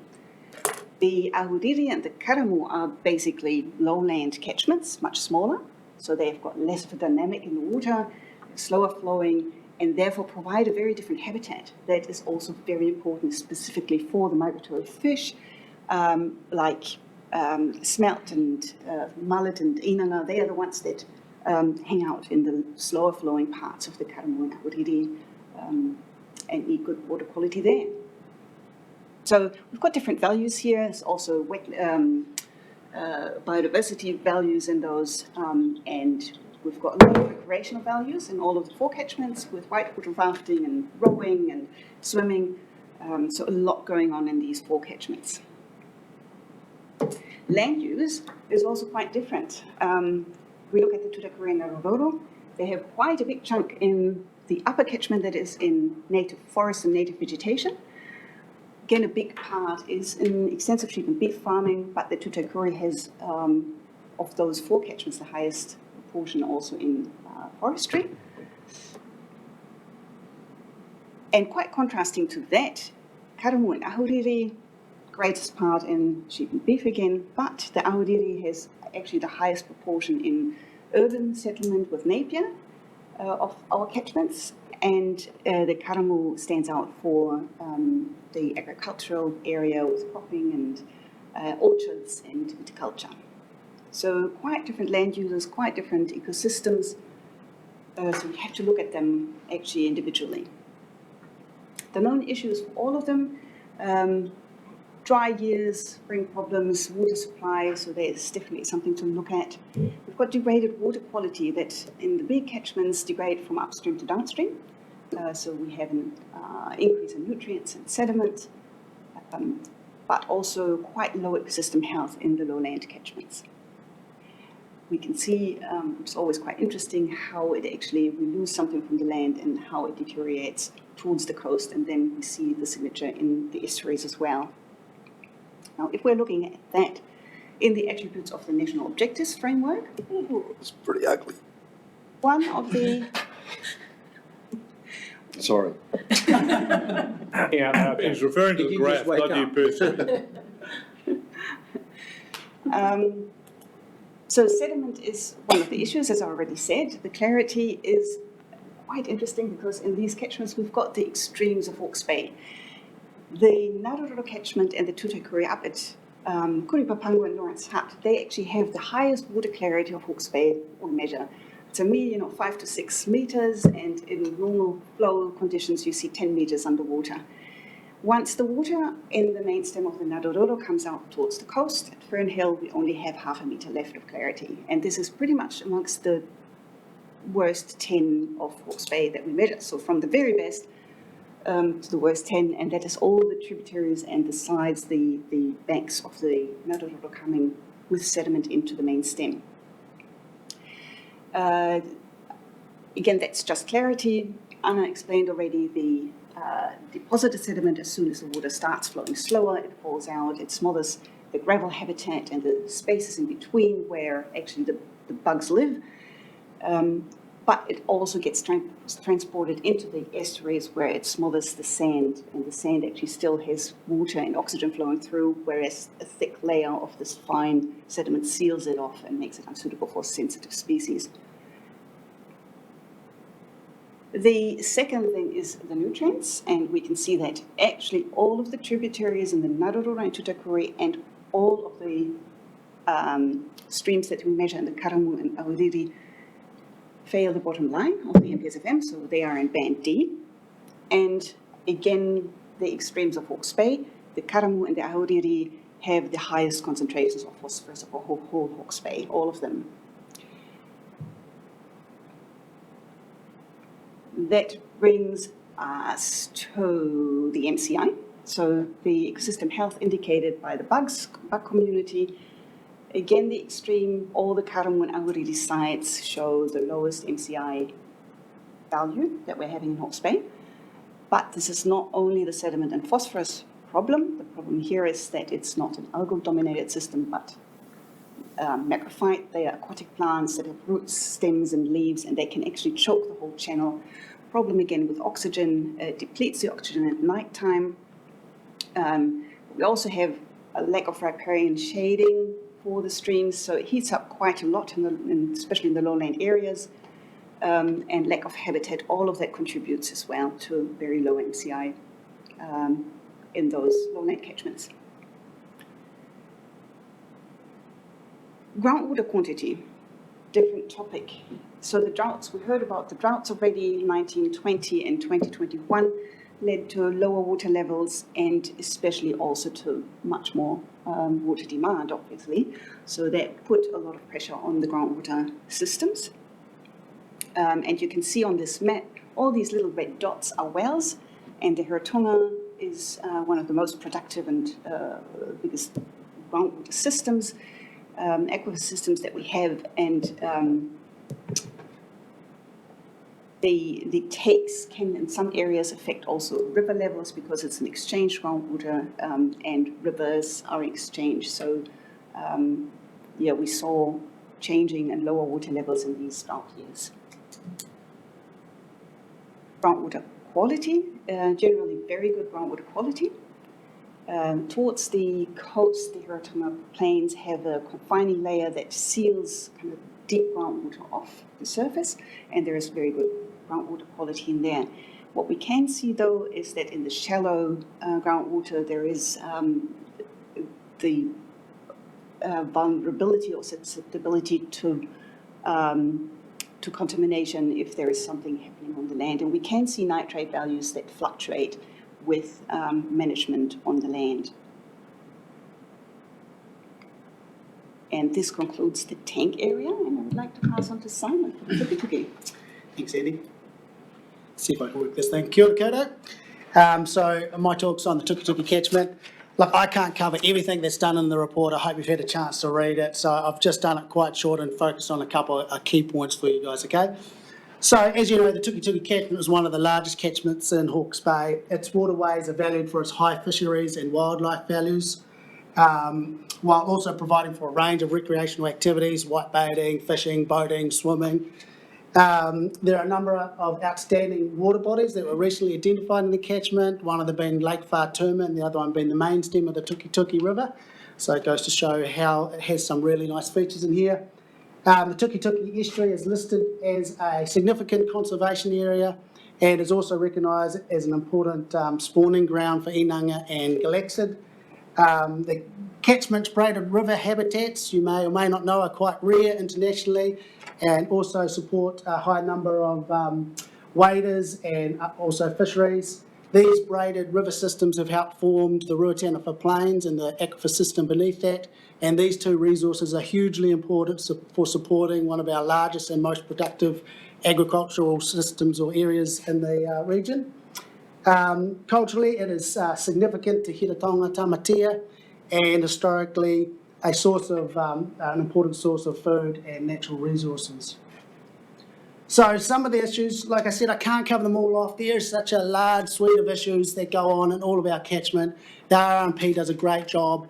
The Tuki-Tuki plan change covers a lot of them, but perhaps two of the issues of greatest concern in this catchment are the impact of resource activities on the groundwater and surface water, both in terms of quantity and on quality. So one of them is the issue on surface water. In terms of water quality, the Tuki-Tuki unfortunately stands out as having some of the most elevated nutrients in its surface waterways compared to any other catchment in the region. So across for that. As we already have heard, has quite a detrimental effect on the health of our streams, both in terms of its habitat, but also in terms of its recreational value, right, with that algae growth. Also, an issue of concern for the Tuki-Tuki catchment is water availability. Water is critical, as we know, for the farming industry, but also for those that rely on it for drinking water and also for sustaining the flows in our streams and rivers. The catchment's not, it's used to droughts. We have a lot of droughts in there. And these drought conditions have severe impacts on the farming and the catchment by reducing stock numbers and limiting pastoral growth. But also the areas most impacted are non-irrigated areas such as hill country, which are highly dependent on rainfall water. So what do we know about the surface water quality? Well, nutrient concentrations are higher in water sourced from the Ruataniwha Plains and immediately downstream of this area. However, the nutrient of dissolved inorganic nitrogen, that decreases in the lower Tuki-Tuki, and this probably reflects uptake of that nutrient by things like algae and microbes. So it doesn't really disappear, it gets assimilated by this algae growth. So in other words, the nutrient problem that we see happening coming out of the Ruataniwha becomes a periphyton problem further downstream. The high nutrients and periphyton growth have a negative impact, as we've heard, on the macroinvertebrate community. And this map here shows the MCI values that we've got. You can see it progressively getting worse down the stream. So that the high dissolved inorganic nitrogen that we see is quite high up through these lower levels, and then it's assimilated into the algae growth, and they become in the A attribute bound later on.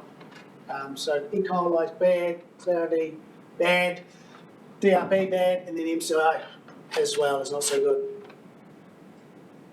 So groundwater, what's been happening over the last few years in groundwater? So, groundwater level really reflects the drought conditions that we saw. As things get dry, people want to use more water, the growing season expands. So 2019-20 was what I would say probably the worst on record. Before that it was 2012, 2013. And then we followed again with 2020 and 21. So it was really bad. Well, what we were seeing there is record lows in our groundwater levels. This is on top of declines that we see in some wells. Those declines reflect the fact that over time we're pumping more and more water. If you pump more and more water, your groundwater levels go down further and further. So this causes an issue for water supply, particularly shallow users that rely on surface pumps. So areas like Tikakina and Onga that have domestic supply there sometimes are harshly affected, particularly during those really low periods over late summer. Some of the concerns are that climate change, as Cosy had mentioned, climate predictions suggest that our rainfall in the Western Ranges are likely to reduce, and as things are getting warmer, so our growing season's likely to expand, so that's going to add more pressure onto the system. At the moment, we don't fully utilise all the full allocation within the Tukituki catchment, which is, I think, 28.5. So there's a chance there we're going to use more of it, and that's, of course, going to exacerbate more of these issues that we see. One of the problems that we have at the moment is it's very difficult to quantify or estimate the effect of groundwater pumping on surface water flows. So at the moment we're developing some groundwater models to help improve that understanding, but that's one of the areas of concern that we need to focus some more investigation on. That is me, thank you very much. I will now pass back on to Anna for Prongho and Coastal Catchment. So the last catchment, the southernmost catchments, the Parongaho and Southern Coast catchments, these encompass the southern part of the region and also swing sort of up past underneath the Tukituki and up to Cape Kidnappers, Te Awanga area. Really spectacular part of our coastline, really spectacular part of our region. So again, just going back to the known issues that we're identifying in these areas, E. coli. E. coli is a big problem that we are finding. Very few of our sites are actually meeting what would be considered swimmable. We know that stock access through this catchment or these catchments is quite unrestricted. A lot of it is in the low-lying area that hopefully the national regulations for stock exclusion will actually help us with some of this. Clarity. Now, clarity is an interesting one in this catchment because we know it's highly erodible. We know from our Sydney estimates that actually the sediment erosion rate has increased 585% more than pre-human, but we're not picking it up in the river systems when we do our monitoring. I think this is probably more to do with the timing of our monitoring. So our monitoring tends to occur during low flow periods. We are seeing it in our estuarine water quality monitoring, where we're seeing these large peaks showing that actually in the Parongaho estuary, it's getting delivered some of the highest sediment loads that we're actually seeing, or highest sediment, suspended sediment rates that we're seeing within the region. The other again is our old friend DRP is showing up again, and again the MCI. Very, very poor MCI in this part of the region. Predominantly, again, it's that it's a combination of those factors. It's a combination of a lack of riparian margins, and this catchment is, as you can see down below, very, very sparse in terms of Indigenous forest cover. And recreational water quality, again, that E. coli is popping up in our lagoons, in the Parongaho Lagoon, in the Marae-Totara Lagoon. Great water quality in our coastal areas, pretty good water quality in our freshwater areas, but those coastal lagoons, particularly where we're collecting kaimoana, where we're swimming, they're not doing so well. So that brings us sort of to the end of our place-based presentation, and we feel like we always come with the issues. So there are some highlights as well. You know, we've been doing some great stuff understanding our subtidal marine habitats. We've been doing some great stuff. We're getting a really good understanding of our aquifer systems through the 3D aquifer mapping, through the groundwater modelling. We have some good news stories in terms of our marine water quality. But we do have some consistent issues throughout the region. So from a regional basis, you can see E. coli, over 50% of our sites are within the D and E bands. So that's half of our sites fail in terms of swimmability. Ruminant is a fairly consistent source around the region. There are special when we do the testing, it has to be a specific set of circumstances that will allow us to identify down to the actual species, whether it's bovine, whether it's deer, and the likes. But when we do our monitoring, you know, looking at stock access and waterways, it's not necessarily a surprise that it comes back with these ones, and of course wildfowl there as well. I mentioned the national regulations for stock exclusion, and that will hopefully assist quite a lot within these areas. The other issue that we have is a consistent issue around the region is dissolved reactive phosphorus, and again just under 50% of the sites fall into the D band for this. Phosphorus can be naturally sourced through our geology, but also historical sources of fertiliser as well. And look, again, good news stories is our erosion control scheme spent close to $2 million last year looking at erosion control, planting and fencing. And again, NCI, again, not a great news story, quite a lot in the fair, but quite a lot in the poor category. And again, it's not a lot of surprise when we look at our very exposed streams, the sediment coming down them, and the fact that our riparian planting is fairly sparse. But again, a good news story. Asset Management have planted 3 hectares of riparian planting last year, and we've been working towards that as well. So that is the conclusion of our State of the Environment report, and I'm now up to any questions. Thank you. Before we start, can I just say that was an excellent report, very worthy, and it touches, it looks at the very essence of why we're here as an organisation. But look at from the point of view of being a bureaucrat, as we must do that from time to time, on item 8 here. We've gone the list here for 15 minutes for all the time, but we've gone 55 minutes. So I don't begrudge any one of the 55 minutes. All of them we could have spent longer, but we can't manage our time. We have one thing saying 15 and the other reality saying 55. So I just ask the internal systems to have a look at that to make sure that we don't get ourselves overloaded, because we have too much time spent on one thing means we don't have something else done properly. So it's about making sure we get everything that's due as we should do with this report. So I'll open up for questions, and who's going to start? Oh, James, you're going to start with a question? Chair, could I just add one little additional piece of information for the committee's benefit, and that's just a reminder that by the 31st of December 2024, this council, by law, must introduce policies and rules that for each and every one of those sites that were in the D band, and you will note that on a range of parameters, up to 50% of monitored sites across the region, policies and rules that within a generation or an agreed time frame earlier by yourselves get out of the D band and up to a higher band.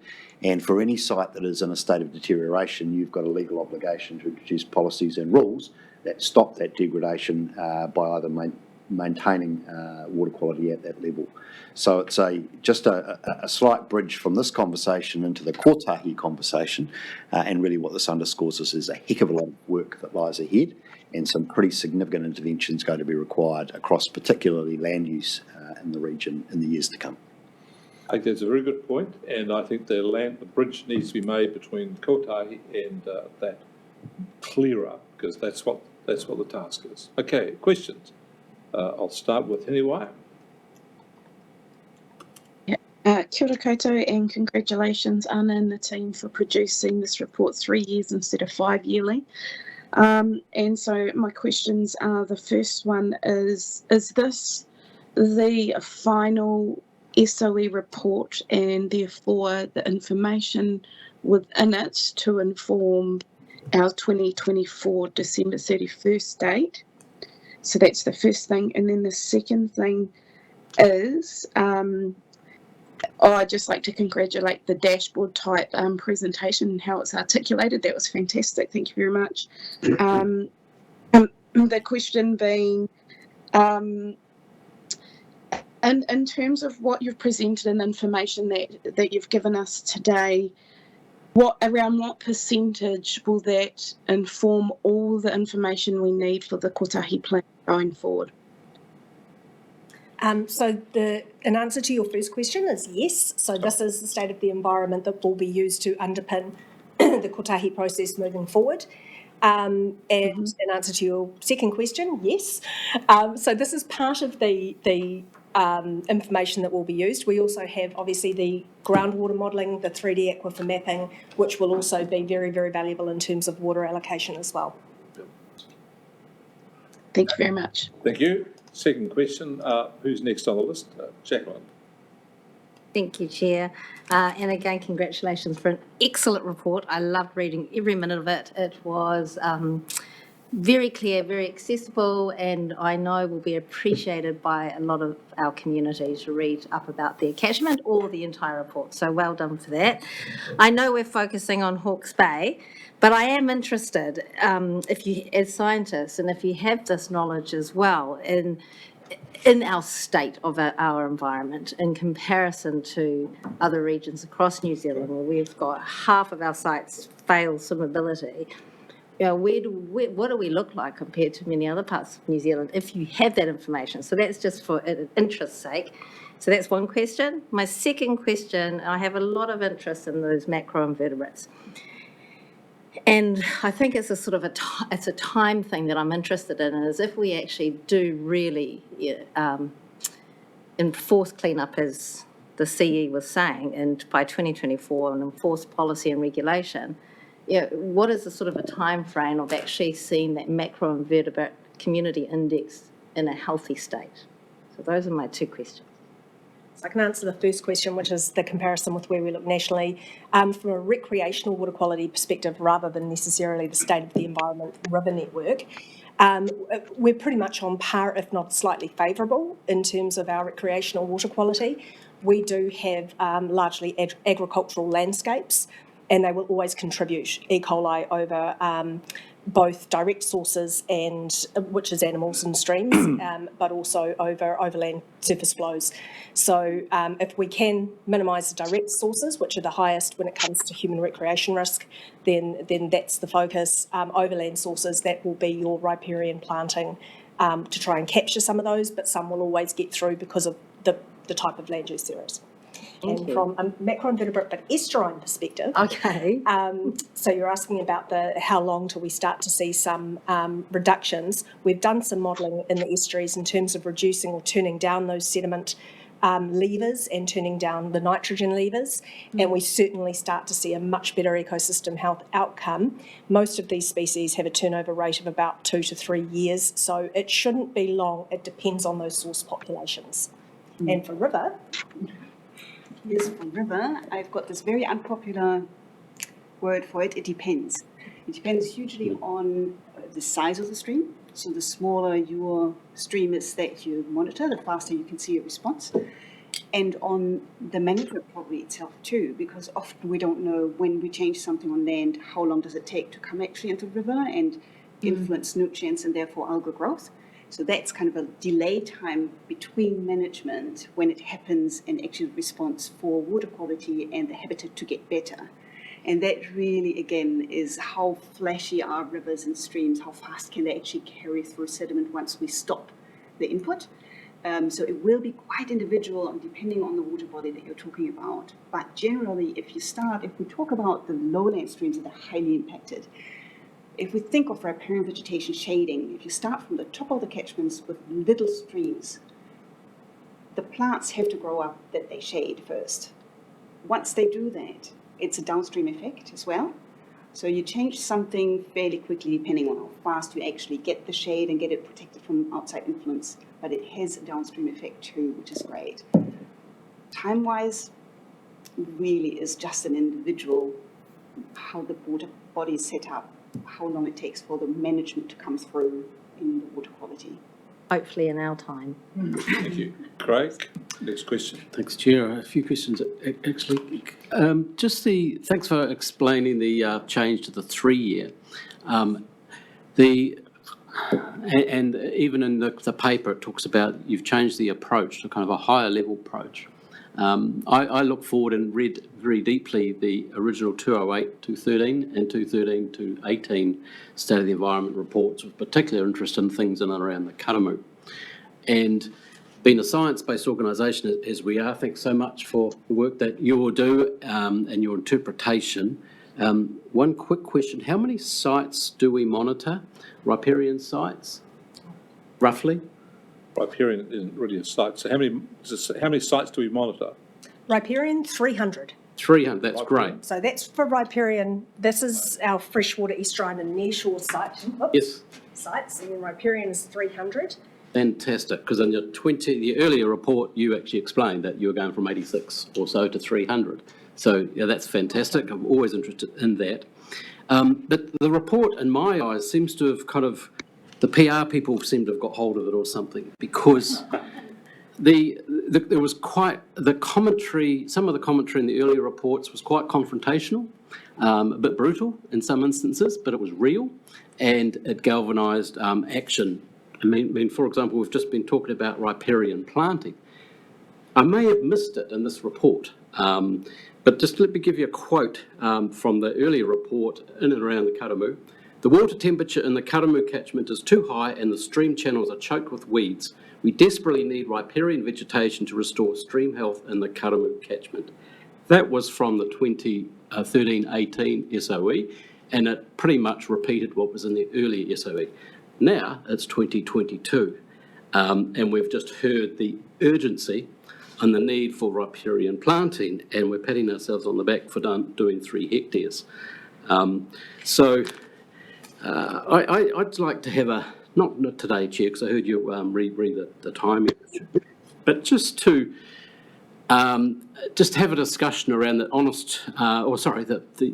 the reflection. There seems to be a layer missing here on down to the next level, for example, along these lines, as I've seen in earlier reports, because it does galvanise people in the community in a positive way, and to take action, to plant up, etc., etc. So, thank you very much. The other thing is in this one, the dashboards and that are great, but did I miss the trend towards the previous dashboard or the previous data set from the other 2 SOEs that I'm aware of? No, so in some areas trend analysis was undertaken, so marine coast, groundwater, surface water and the likes. However, we've concentrated in terms of the state because that is what we're saying. Trends are notoriously difficult. They do flip up and down, and particularly in water quality, what we can see is, so for example, the Wairoa River system, E. coli, that's one that we know is too high and it's deteriorating over time. A lot of times we'll see things that are too high and there's no change, and the fact that people that we put out that there's no trend, people get a sense of security in that, whereas actually if the state is poor anyway, that's what we need to focus on. So trend analysis was undertaken and only the key trends that have come out have been reported in the document. Okay, well I take that on board, but we do have data set from quite some time ago, which is invaluable to everyone, at least. I wanted Ian or James, I've taken a strong interest in this report for the last 3 years, and what it's said, and trying to work with for us to be able to take action. And I really hear what you're saying there, James, about by 2024 what we have to do. That says to me we've really got to step up, almost the pole vault as opposed to a trend up, because by that time we have to take measurable action in those things where we're in the worst 50%. Is that right? Yep. I'm looking for something to take comfort from here because... So look, a couple of things. First of all, I just want to be absolutely clear that there's been no PR effort applied to this report. As the cover paper notes, there is a legal obligation in national direction around us producing information which is readily understandable by the general public. Sure. So we've taken technical information and historically information that has been predominantly technical, and we've tried to make it user-friendly, but there's been no sanitisation, certainly, of what is an alarming picture in relation to many of our key environmental parameters at many key sites. To give you comfort around the job that lies ahead, we have been ramping up. So the last long-term plan and the current long-term plan puts significant additional resourcing into some of our critical science inputs, the completion of our environmental monitoring network, and then into the policy and regulatory areas to enable us to write the Kotahi plan and ultimately implement it through regulation. But alongside that, obviously, has been a significant non-regulatory effort put into the things that we know make a difference ahead of the policy, so we're not waiting for policy. And that's the work we've been doing around the environmental enhancements, particularly focusing on our hotspots, as well as erosion control in those areas where we know we've got master stresses of the environment that require a step up in intervention. And so I guess the message for the ratepayer is those significant year-on-year rating increases that we have seen. and are programmed into this long-term plan are underpinning the investment that's aimed at addressing the very issues that our science is showing us that we must address. Just before I go to Neil, I'd just like to emphasise the point that the Chief Executive has made there. If there's a demand for increased effort into improving the environment, it's going to have to be met with resources. We cannot do that if councils are going to say we've got a cap on rates and we're not going to agree to any more. So you can't do more for the same unless you've got some magic. So there's some big challenges here to meet what the ratepayers' expectations are of a rate increase, as well as expectations on environmental improvement. So that's going to be a big challenge for council as we move to 2024. Neil. Yeah, thank you, Chair. And I just want to firstly congratulate Anna. It's tremendous to have you on as the Manager Science, and secondly to congratulate your team. This is an outstanding piece of work and just reflects a huge amount of energy and effort that's gone in. And in terms of the layout, the way you've thought through how to present this, you're telling it how it is, but also you're telling it in a smart way. And I really appreciated the way you've divvied it up to have the global picture and then diving down to the catchments. So, look, congratulations. We've got a wonderful science team, and I don't know if we give you enough credit and kudos for the work you do. Can I just go to what I see as the piece de resistance in it, and that's the biodiversity section. I just want to clarify, firstly, the two, if you like, measures. One is abundance and the other is richness. I see that with fish monitoring, and I just wondered whether there's room to do that with the bird surveys as well, to have both richness and abundance covered for the bird species. Yes, that shouldn't be a problem at all. That's a yes. Okay. Next question. That's a yes.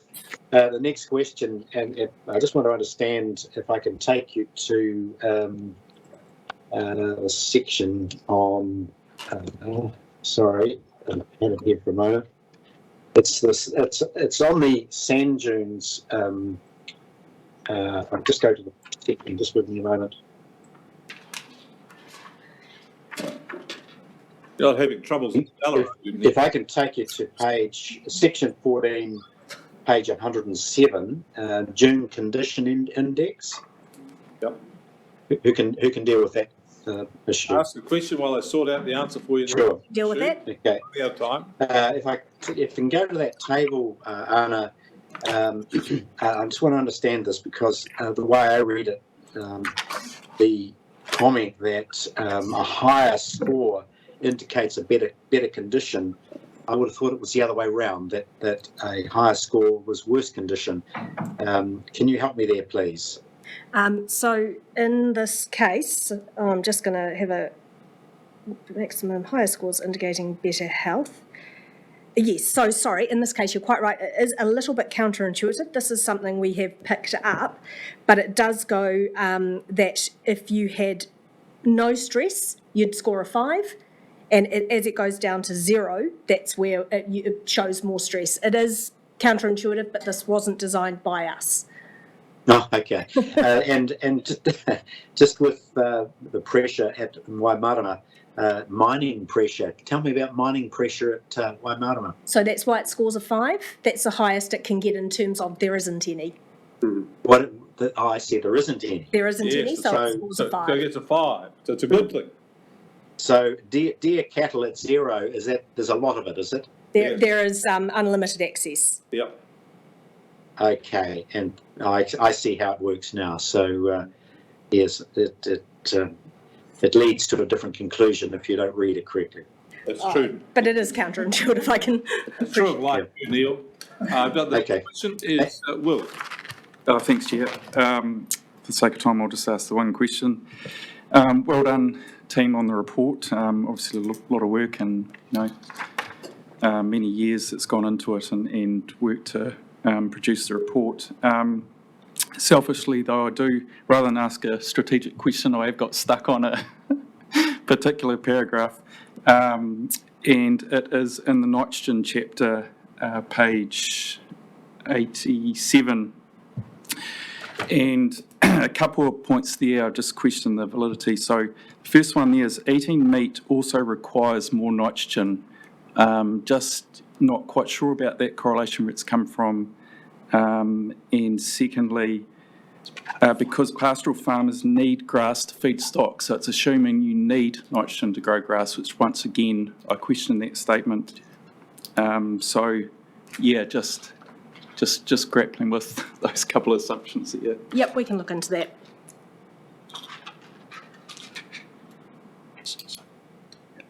Sorry, I'm just having a side question. Did you get your answer, Will? No, they're going to look into it. Okay, I've got Martin next. Got a working group. All right. You're next. Martin. Yeah, thank you, team. Look, I just want to echo everything that's been said about the report. I think this could be a candidate for the award. I was going to say that. Sorry, that Jacqueline's going to mention, so I'll backtrack. Didn't say that. But it is. It's a great read. I wondered, is there an opportunity? Is this going to go to the Māori Committee and the RPC or the All Governors Group? We'll discuss it. We're going to come back to you on that. Yes. Because it does seem to me that this is, as Councillor Ormsby noted, this is the platform for all the different takiwā or whatever it might be, chapters. You know, we've got the base to work from, and it's very clear what the issues are. My question is this, and I'm going to put you on the spot here. As an ecologist, on a ranking of 1 to 3, where would you put nutrients, sediment, and E. coli in order of importance for ecological health? It Just depends. be the 1 to 3 like Neil's one, upside down or downside up. I will take a stab at it, prefaced by it depends.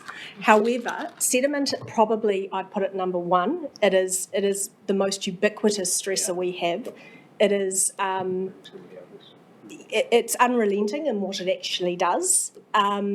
Nutrients, I'd put it number 2 as an ecologist because it changes the habitat, and that's the issue. And E. coli, I'd put it number 3 or 10 because actually ecology doesn't care about E. coli. It's only us that care about E. coli. Thank you. I've always had this thing about swimmable rivers as being a complete distraction from the actual task that matters. We fence streams for phosphorus, not for E. coli, but that's another But story. also, if you're getting E. coli, you're possibly getting quite high nutrients as well because that comes with the E. coli. Side effect. Now, the other question I had, I was really intrigued, Sandy, you mentioned that the phosphorus, the DRP levels in the tank catchment were higher than just about anywhere else, and I know the MCI scores in Yahariri and the Karamu are the worst in the region, but I actually noticed in the ESC that the DRP bar graph is red to the top, and yet it doesn't sort of explain what the cause might be there. So what's going on with phosphorus up in that particular catchment? Yes, the bar graph is not the concentration, it's the number of sites. Number of sites, So in the ESC, they all sit in the D band. Yeah. The concentration may be just at the border of the D band, I don't Right. have it in my head, but the Karamu is actually the highest concentration of phosphorus The highest levels. But in the tank, because they're grouping together the Tutakuri Narororo as well as the Karamu and Auriri, we've got in the upper catchments of the Tutakuri Narororo quite low nutrient levels, and this is where the green and the blue comes from. Yeah, so the bar graph's a little bit confusing. Do you know what the phosphorus issue is? Is it just sediment-driven phosphorus up in the east?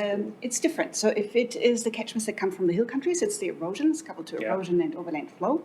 And in the Karamu, it is probably coming a lot through the tile drains. And we're with First, there is a big research going on right now looking at different contributions of different land users through tile drains in the Karamu catchment. So that's we're looking at that at the moment. My final question was, what's the IB? Just tell me a little bit more about this IBI score index and how that works. The fish IBI? Yeah. So it is a score that's come through. There is still a little bit of scientific robustity conversation around what it actually does. We've actually, Dan Fake, who is currently on sabbatical in Canada, did a review of it and actually has pointed out that the IBI in the Taiport Church Road is very high, even though it has gambusia, it has all these sorts of invasive species, and some are very low that have actually really good fish communities. So there is promise in the IBI, but at the moment we're still just working through some of the nuances and some of the issues that it's coming with as well. But it's basically a measure of the biological integrity of that community. You've got advantages over MCI, which is obviously the macroinvertebrates. Well, it's a fish version of it or something, is it? Little bit. Yeah. So typically in any system, what we try to do is understand what are the species that tell us that things are going well and what are the species that tell us things aren't going well, and build an index around that. But sometimes you get some strange results coming out of that kind of thing. Okay, you're off. Yeah, great report. A little bit like Craig, I would love to have seen trends. You know, when I'm on a track or going somewhere, I want to know I'm actually going to get there. And are we on the right road? Are we on the wrong road? And definitely there's lots of work to be done. And my comment really is what you were saying, Rick. I don't believe that we as a council go to indicate that rates are going to rise for us to actually meet the national policy demands. I think we together can work on it. And I've talked about that before. We have got ratepayers, people who work in the land, and a lot of this has to do with landowners. And I believe working with them and make it possible for them to improve what they do, keeping ruminants out of stock, out of water, and so forth, will already be a great improvement. And there's many other things we can do together with those who own the land or work the land, and we need to make it possible for them to do so. And I think that's really where the major benefits will come. Thank you. Thank you. Great report. Got it. Just before we go to move it, I just think this, look at this report. With some of these reports, you just get the feeling that this thing should be spread all over the landscape. In my view, this is one of them. I'd be very unhappy if this report stayed here and went to the council for a sign-off and nothing happened with it. So picking up on James's point, what I'd like to do when this report comes up, with the EICC report comes up at the regional council, I'd like the staff to come along with a report on how we can socialise this report more with all governors, because that's where it needs to be as well. And people need to make the connection between 2024 and this report, the connection between Kotahi and this report. Yeah. They need to see that this is a reality, not that the Kotahi is some abstract, but these are on-the-ground problems that need to be resolved and addressed with a plan and a plan change, which comes back to Europe's point, is that we have to engage with our community, but we also have to have rules and things to say this has to change to bring about this effect. And the second thing I'd like, not just all governors, I'd like you to contemplate us having a roadshow with us. I'd like us to think that we would have this report released and go to Wairoa, go to Central Hawke's Bay, and open it up to the public to go and have a talk about it. We turn up as well and explain this is what we're doing here. So could you have some things about that? I have a deal for you. We're doing that. So we're going to Wairoa. We've got dates booked in August for Wairoa, Waipawa and Napier Central at Elwood. And the other thing, the video... Hastings? Does Hastings not have a problem? Hastings, so that's the sort of central area. So we've got the three. We're trying to incorporate Hastings and Napier as well. I want to come back with a plan, describe the plan, so we can all have a side of it and see whether we would like to enhance it, do some other things with it. Sure. I'd love you to do that, so just bring that. Now, what was the deal? Well, we're already in production. The video was produced in order to try and drive people and traffic towards the report. We've also got each catchment has its own video that we're producing in order to sort of display at the public events being held for consultation, etc. The video was great. Yeah, I just think come with a report. So when we get the report, we look at the plan, what you intend to do. We can all have a look at that and see whether we'd like to put more effort into it as well. Okay. Will do. Chair, could I just check on this? Just a timing question. One of the perennial issues we have with bringing reports to council committees is that they are therefore, by definition, in the public domain the moment they come to this committee. On the basis that this report is in the public domain now, it had been our intention to start with a media statement today and start driving traffic towards this report being uploaded to the web, etc., from today. Yes. So yes, there is a comms plan, and we can bring the comms plan to the council meeting at the end of the month, but I just want to manage expectations that we either put on hold all of those activities subject to you seeing a comms plan, or we proceed. And you will get some visibility of what is planned at that point. Okay. Run as hard as you can. And Peter Fraser, the words of Peter Fraser, you never change a good speech, you change the audience. And this is a great thing. We just got to keep having more and more audiences. Jackie. Thank you once again. And just further to what Councillor Williams was saying, I do think this, we've all agreed this report is excellent, and I think that Hawke's Bay Regional Council should consider it for this year's Plain Language Awards. Your deadline is July 31, so if all goes to plan and you're ready to go, I think it's worth having a look at the website and making a submission. I'm glad I won't be the judge for that category, perhaps, because it's a massive document along many others.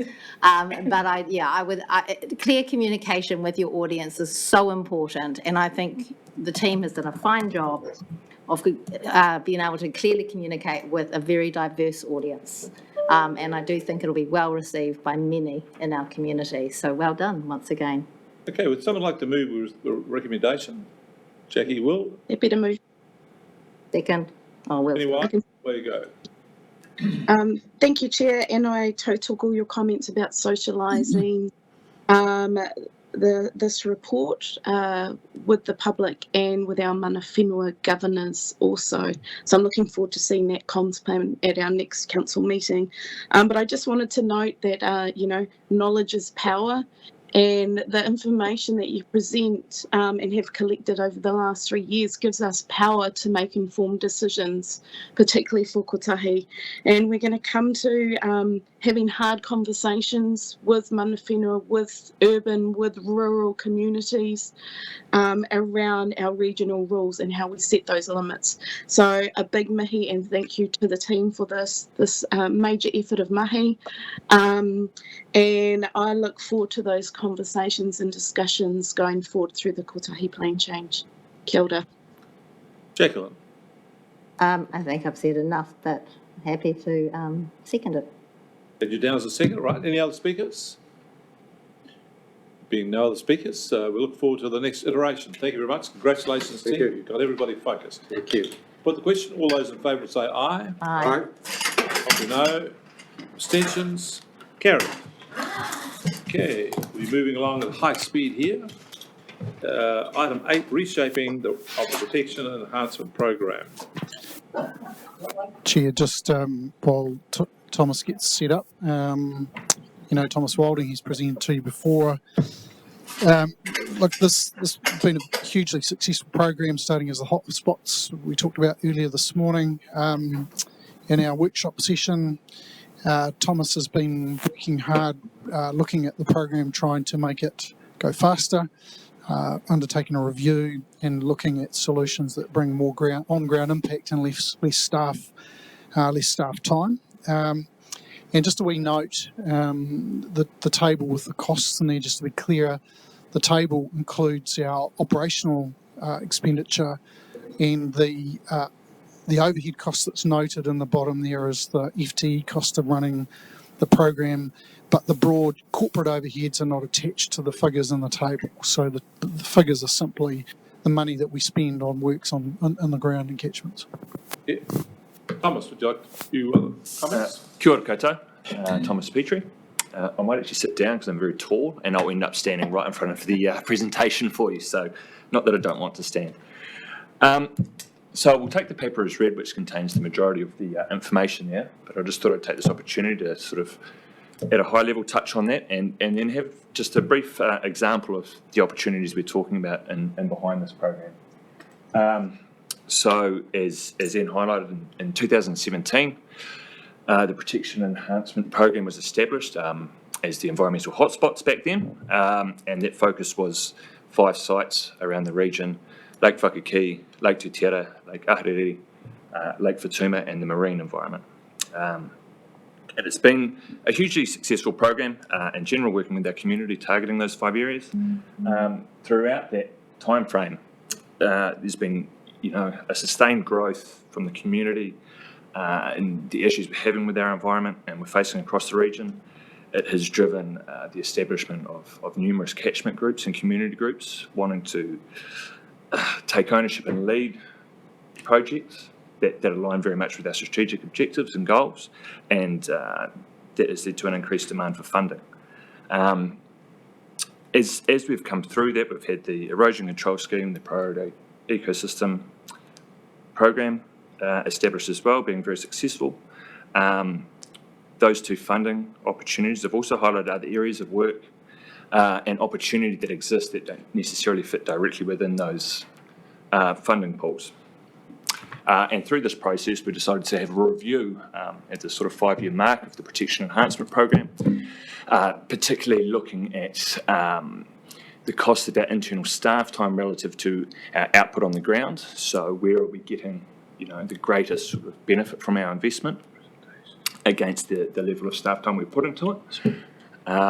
Along with that, we also took that opportunity to look at our peers across other regional councils nationally and how they're approaching similar environmental funds, what their success was like, where they're moving, are we aligned with what they're doing. And through this review, the key outcomes for this is for regional council, for the Protection Enhancement Program, is we'll no longer see HBRC looking to lead projects in that space. The success and the greatest output is for us to look at how we support and mobilise organised community groups and catchment groups, landowners, to deliver environmental projects throughout the region that meet our objectives. The place-based constraints that we've had on the program from its inception, we'll look at removing those and go beyond those initial hotspots, being clear that that doesn't mean we'll stop working in Ahuriri or Te Tera or Whakakī. We'll continue working there. And for Tuma, we'll continue that, we'll enhance that, but we don't want to limit ourselves there because it's very clear opportunities are coming from right across the region. More groups are becoming established. In line with that, when we look at other regional councils, the majority now have realised the same issues, well, not necessarily issues, but the same opportunities exist and have successfully implemented and are running contestable funds for these groups. So we want them to establish, we therefore provide an ability for them to come to regional council and look at how they can fund the work they want to do. And it's then giving them growth and capability and capacity in project delivery and project management. So the key recommendation is that we then take the Protection Enhancement Fund and split that into an Environmental Enhancement Fund, which will be an annual contestable fund for the community to apply for. And then instead of having the place-based ideas of Ahuriri and Fatuma and Whakakī, we'll put that into targeted catchment work where we can continue what has been our key success in the space, is working with landowners in a subsidy scheme to deliver at a 60-40 split, key environmental outcomes, and we'll be looking at that to be more targeted at a sub-catchment and catchment level where we have organised groups ready to partner with us to do things at a pace and scale.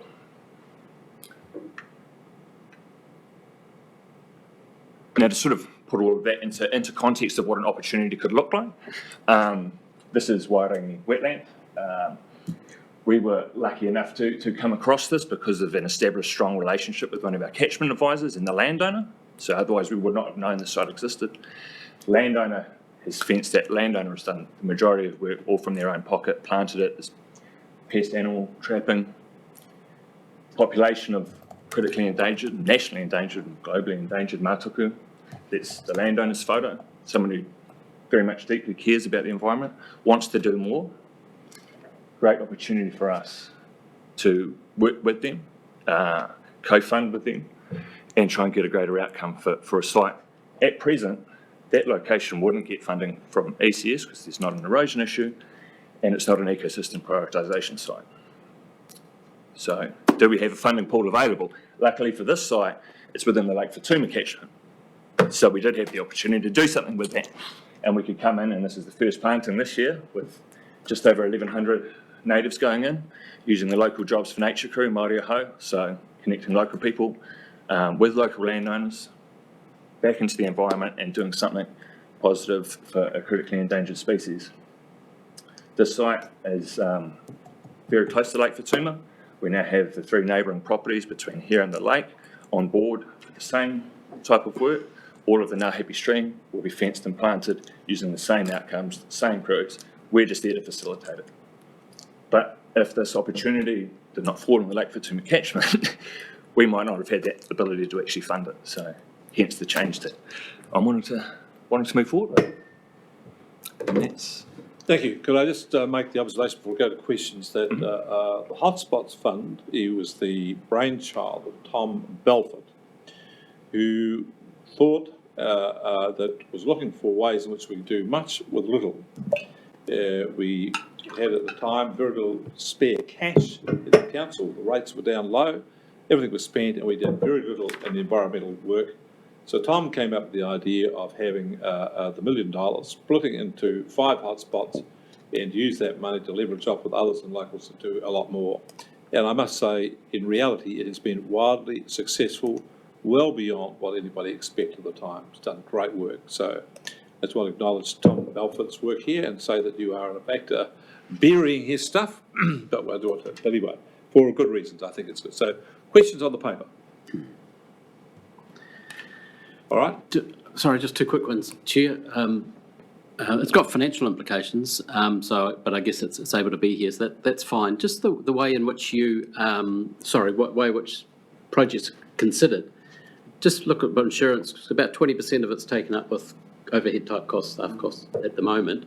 But there are organisations out there that actually do this for a living, such as, I don't know, the Hawke's Bay Foundation, for example, who have a whole lot of this kind of criteria. To be fair, no environmental type criteria. So I guess it's more of a suggestion as we wander down this route, can we just think laterally about possible other delivery mechanisms for it, rather than maybe unnecessarily creating another little, some kind of hub within ourselves.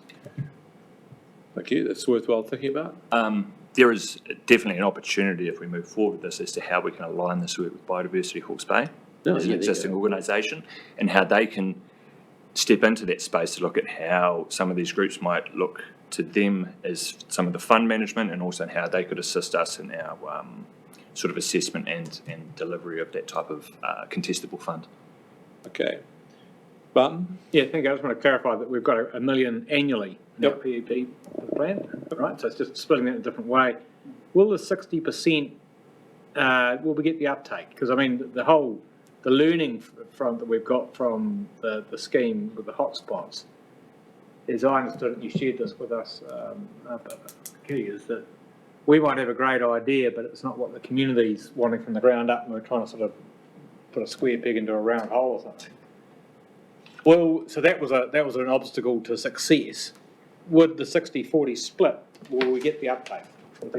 We've got more uptake than we could possibly imagine. That's the bit that's been successful from this whole program, is delivering work in that space. And we're basing this now on the people coming to us. So we're wanting to work with the willing who are coming to us. The easiest way for us to mobilise the rest of the community who may be unsure is for them to see us delivering work with their neighbours, peers elsewhere. And are they happy to stump up the 40%? Very much so. Great. Thank you.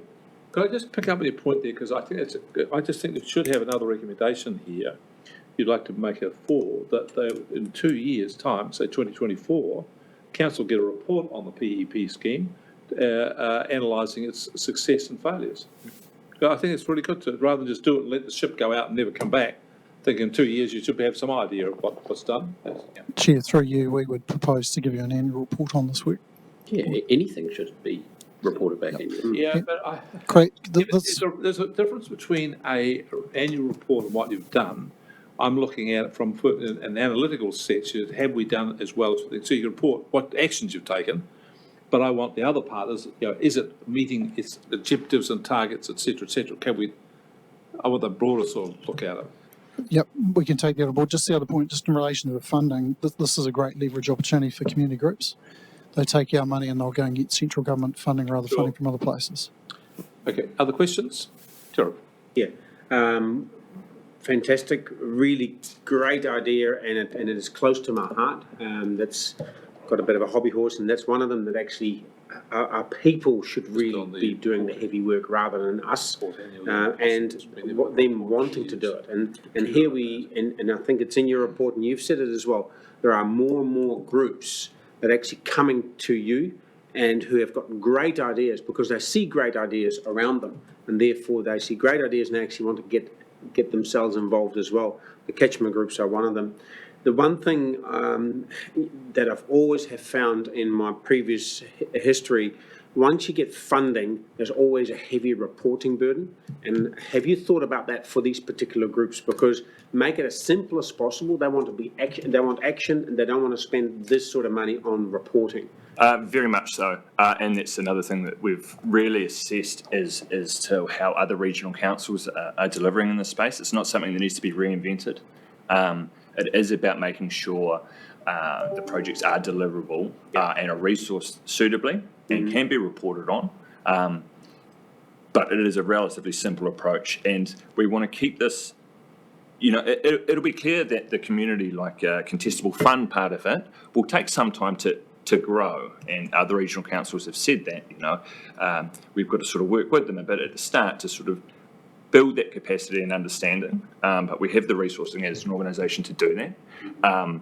They've seen consistent growth from their pilot years, so Waikato I think is up to 500,000 annually now to community groups in that environmental protection and enhancement space.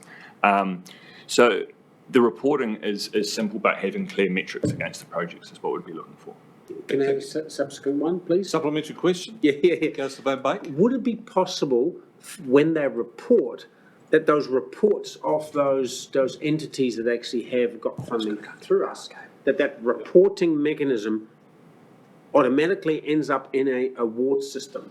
So what I'm trying to say is, if you actually report well of what you have done, we actually going to rank you at an event at some stage where everybody comes together and can learn what has been done. It's learning from each other. It's just a suggestion and a question if that will be possible. Yeah, I'm sure there's an avenue that we could look into something, definitely capturing the information will be easy. How we look at it at any sort of award would be a bigger topic, but I'm sure it's achievable. Well, you're also suggesting we have sort of annual cup of tea. Thank you for people what they've done. We'll bring people It's all part of it. Yeah. All part of it, yeah. Councillor Ormsby, anyway. Kia ora. Hey, thank you for your presentation, Tom, and really supportive of the direction you're moving in. And like Judith, I really support that we encourage the social ecology and the collectivism within our communities. And I agree that we make the application process simple. And just a side note that Biodiversity Hawke's Bay, the organisation, they help with catchment groups to write applications from all different agencies. So there's a little support system there as well. That's one of their roles they play. And in terms of a contestable fund and the whole record of success, that's what I'd like to see. So record of success, how many trees were planted along what waterway, how many kilometres is that, and how does that add to the biodiversity and ecological enhancement of that catchment or sub-catchment. So I think those are really easy record of success that we can capture and celebrate as the funds and the groups see success and achievement over time. So kia ora. Thank you. All right, I'll move the recommendation. If someone would like to second it. Europe, thank you. The other thing, I just say briefly, great idea. I'm really happy about this. I thought we made a great start with the hotspots. Time moves on, things change. I think this is just a natural evolution. Could I make, just bounce off the point that was made by Councillor Foss?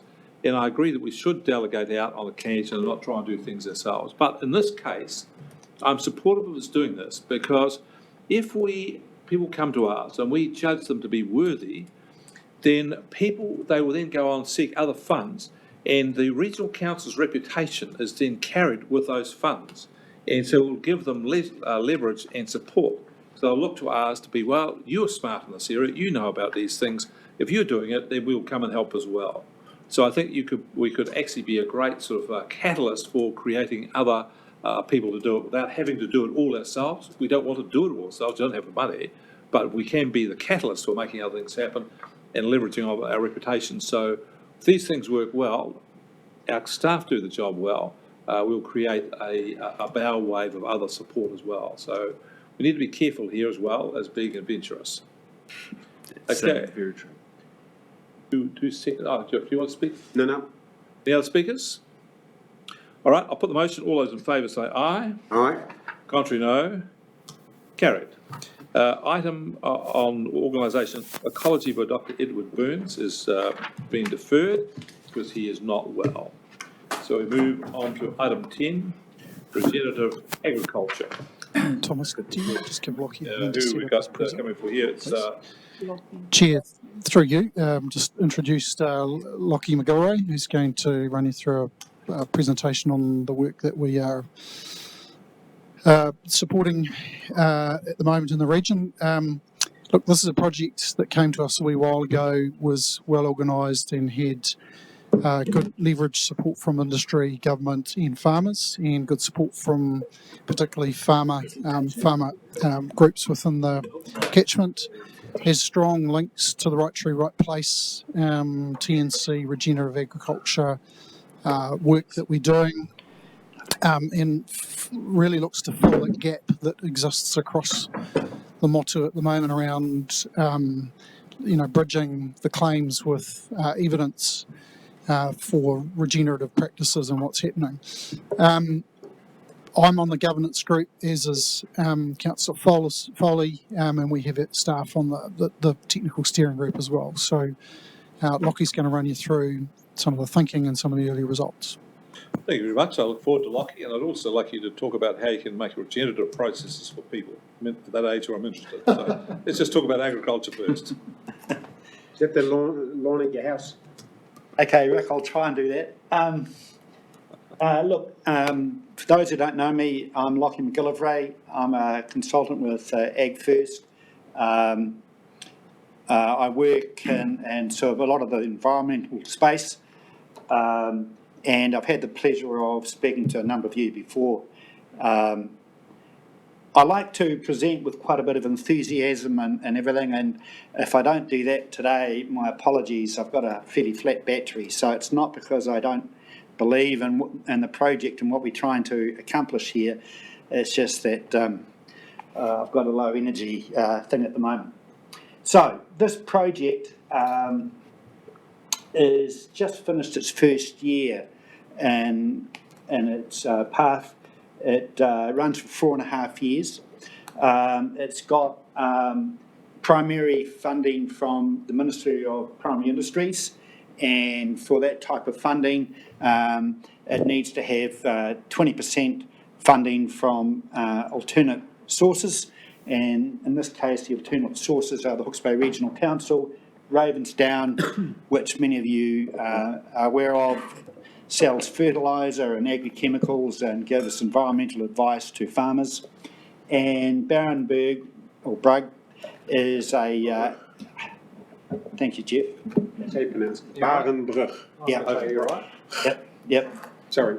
No, don't apologise. I thought you sneezed. Oh, yeah. Which is a seed company and involved. So for those, and the work has been done at on-farm research, which, for those of you who don't know, is about 5 kilometres south on Highway 50 past the Peka Peka wetlands. Highway 2.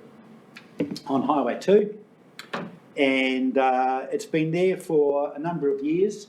It was initially a MAF research station, and when MAF sort of closed them down, it became private, and it's been well supported by the Hawke's Bay farming community since that date. Why are we funding? Why are you funding this project? It really cuts across all the focus and priorities that the Hawke's Bay Regional Council has got in its strategic plan, and you are more familiar with them than I am. But if we look at one of those pillars in particular, which is smart and sustainable land use, the project's really trying to support a greater range of farm systems that are able to meet environmental, climatic and economic drivers. It hopes to inform farm managers and land managers on how to become more resilient across through climate change. It leverages off a lot of other funds and other work, and I'll get onto that in a moment. And it tries and minimises some of the effects of intensification of land use. So what we're hoping to achieve, what we will achieve at the end of 4 years, is to have Hawke's Bay farmers more diverse and farming communities more resilient and able to cope with the expected increase in droughts while maintaining productivity and strong environment outcomes. So that's what we're about. We're doing that through two main areas. One is exploring regenerative agriculture and entwining that with better resilient farming systems. The detail of that is in regenerative agriculture, we're looking at diverse species that are grown in pastures. We're looking at the nutrients that farmers are applying. We're looking at different grazing managements, higher pasture swards, and I'll come on to the benefits of that in a few moments. And then we're rolling that out into a full-scale farmlet study. It's just starting now as I speak, which gives some work that's never been done in New Zealand, but more particularly, it enables farmers to come in and understand what's going on in these various systems and how they can implement it in their own farms. And part of the whole resilience strategy is the promotion and the use of decision support tools so that they can manage through environmental effects a little bit better. We've also been able to leverage this work on some new funding which will look at the greenhouse gas emissions and outputs across the various systems that we're looking at. So that's a new funding from MPI on the project. The elephant in the room is what is regenerative agriculture. Regenerative agriculture is typically has come out of the Great Plains, America, where they've denuded the soil, they've lost a lot of carbon. Intensive agriculture was taking their farming system backwards. And, similar in European situations with a high use of nitrogen fertiliser, and there's been a destruction of soil biology that's going on. That's clearly not the case in New Zealand. The use of regenerative agriculture, though, gives us an opportunity in New Zealand to define what that is for us. There's clearly some marketing benefits in promoting New Zealand product as regenerative or from regenerative systems. And there was a white paper that was finished just over 12 months ago that identified 11 principles of regenerative agriculture, but didn't go any further until defining exactly what that is. There are a number of farmers out there who are practicing regenerative agriculture. And a lot of farmers themselves, when we talk about some of the concepts of what regenerative farming is, they would say, well, I'm doing that now. And that's really cool if they believe that, because regenerative agriculture is more about a pathway rather than an in and out system. So if you think of organic farming as an example, you're either organic or you're not. With regenerative farming, it's a pathway to looking after the soil a little bit better and enhancing the biodiversity that's around that soil life. So in terms of the 11 principles, the key ones here are maximising photosynthesis and minimising disturbance in terms of the soil. So for the study, there's two components to it. There's a sort of a component part where we're breaking down regenerative agriculture into its various components, and there's the wider all-encompassing farmlet study which brings all those components together and works with them. One of the criticisms that people have had about the project design is that regenerative agriculture is a whole system approach. What we'll find out here in the component part of it is we'll be able to assess whether the 1 + 1 is greater than 2. And so it's the combined effect of all these practices actually starts to create more. What regenerative agriculture potentially does is these two real key components to what we're looking at. One is we're managing pastures that are higher in terms of typical grazing height. So a typical Hawke's Bay farmer grazes those pastures right out, particularly in the winter, and with that you actually get sediment movement, and we've heard of the ecological damage today about what happens when we get the sediments in the stream. With regenerative agriculture, we're actually farming with a lot higher pastures, and so that actually captures that sediment, stops that sediment movement. So that's one key benefit of it. The second benefit is because of the pasture composition we're getting in the sward, it's got a diverse range, including deeper rooting systems. Now what that does is it potentially can take carbon deeper into the soil profile. And what that does is allow for, in theory, better water infiltration and better water storage. Now, when you combine those two things together, there's clearly a benefit in terms of how we're managing our fresh water going ahead. But these things are kind of theories, and they're driven from overseas, and there's been no work done, no scientific replicable work done in New Zealand on what regenerative agriculture is. And so this project that we're doing is the first one in the country. Good. So sward composition is a key part of this. So it's understanding what happens over time with that sward composition, what happens to the soil nutrient levels, earthworm numbers, carbon across the paddocks, and water infiltration rates. Clearly, one of the things that we're wanting to do to make us more resilient is grow that root depth as well. And what the theory is, through change of management, having that higher pasture sward, you actually get a bigger root depth as well. And so that just makes us more resilient, and so we're looking at root development that happens with the regenerative agriculture. The other component of regenerative agriculture is a movement away from use of nitrogen and other synthetic fertilisers. And so we've seen what happens when we're applying alternative fertilisers to these pastures, and we're measuring that over a period of time as well. Also, key in this is the use of farmer decision support tools, and I'll come back to that later on in the presentation about what that can mean. So this is an aerial photograph of the first part of the component trials.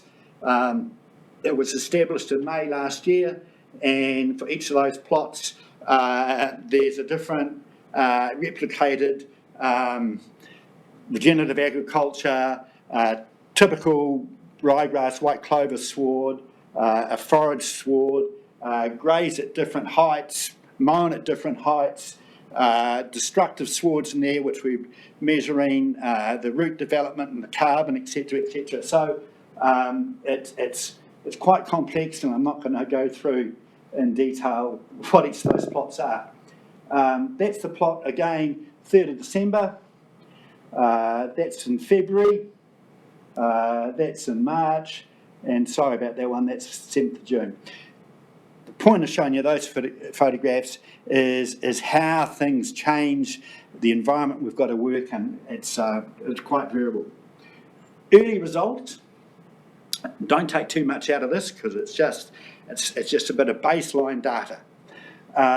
So we're actually using a farm called Kinburn, which is not very far away, and on-farm research is where we're doing the work.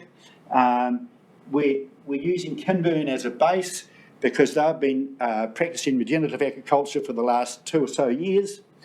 This is a measurement of soil carbon in the soils at varying depths. Now, traditional science will tell you that depending on soil type, there's a maximum amount of carbon that can be contained in the soil. And whilst that's true, What it doesn't say is how we can grow the depth of that carbon. So what we've got there are those three coloured histograms. The yellow one is the carbon at that deeper area. So what we're wanting to see is the increase in that area, or maybe even in the green. I don't know whether we can get much increase in that top 10 centimetres. The bar graph there here just shows the variability that we've seen in carbon across that top few, 10 centimetres. And so we're not too certain why we're getting that variability at this stage, but as time goes on, we might get a handle on what's causing that. But it's clearly this area is here that we're looking to grow. So these are conventional farming systems, and this is 2 regenerative farming system plots that we're measuring against. And already you can see, perhaps, early days, perhaps, that there's a slight increase in carbon at that deeper area. Too early to be definitive, but possible. And this is just the on-farm research carbon at this stage. As time goes on, we'll have a whole profile. We're measuring literally hundreds of carbon plots across the station. Again, this is just very early data, and it's not surprising to us, but it's not definitive. So what we've been doing is we've been allowing the diverse pasture sward, the regenerative agriculture sward, a forage system sward, which is sort of plantain clovers, and a typical ryegrass white clover sward. We've been grazing it or mowing it down to a level where farmers might take it to, or we've been growing it, mowing it and collecting it at a higher level, at 20 centimetres. And what we've been measuring here is the total production that's happened over a period of time. And if you look at these 2 areas here, that's where it's relatively higher. That's from the lower grazing point, and for a diverse species and a herb mix. So maybe that's a little bit counterintuitive of what we're wanting to see, that by having that higher pastures, we're actually going to have better growth.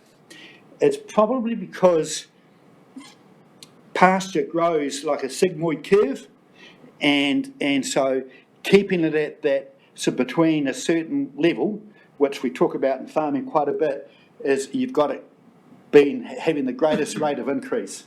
And maybe at the 20 centimetre point, there's too much senescence, too much dead material down in between. Point is, this is not how regenerative agriculture works. Typically, what a regenerative agricultural farmer would like to do is graze a third, trample a third, and leave a third. And so this is where this componentry part of the trial does have some errors.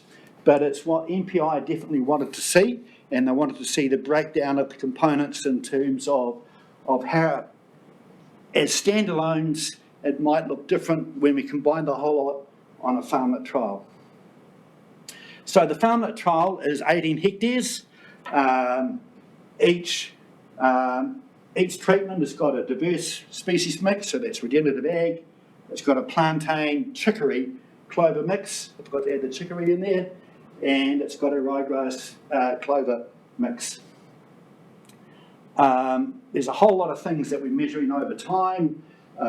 Soil, visual soil assessments, fertility, soil carbon, soil microporosity, infiltration rates, how it's compacted, the soil biology. We're measuring, counting earthworms, the amount of CO2 produced by microbial activity, seasonal production, species composition, brix levels, that's kind of the sugar level in the plant, sward, dry matter, megajoules of metabolizer energy, that's really a quality from an animal point of view, and NDF, which is in theory, well, it's around about the lignin in the pasture and prevents intake if it's too high. And clearly we're measuring sort of animal production from each of these farmlets, and in the end, the financial returns. We're also measuring greenhouse gas and nitrates losses. So again, this is on-farm research. These areas here are all where the farmlets study is happening.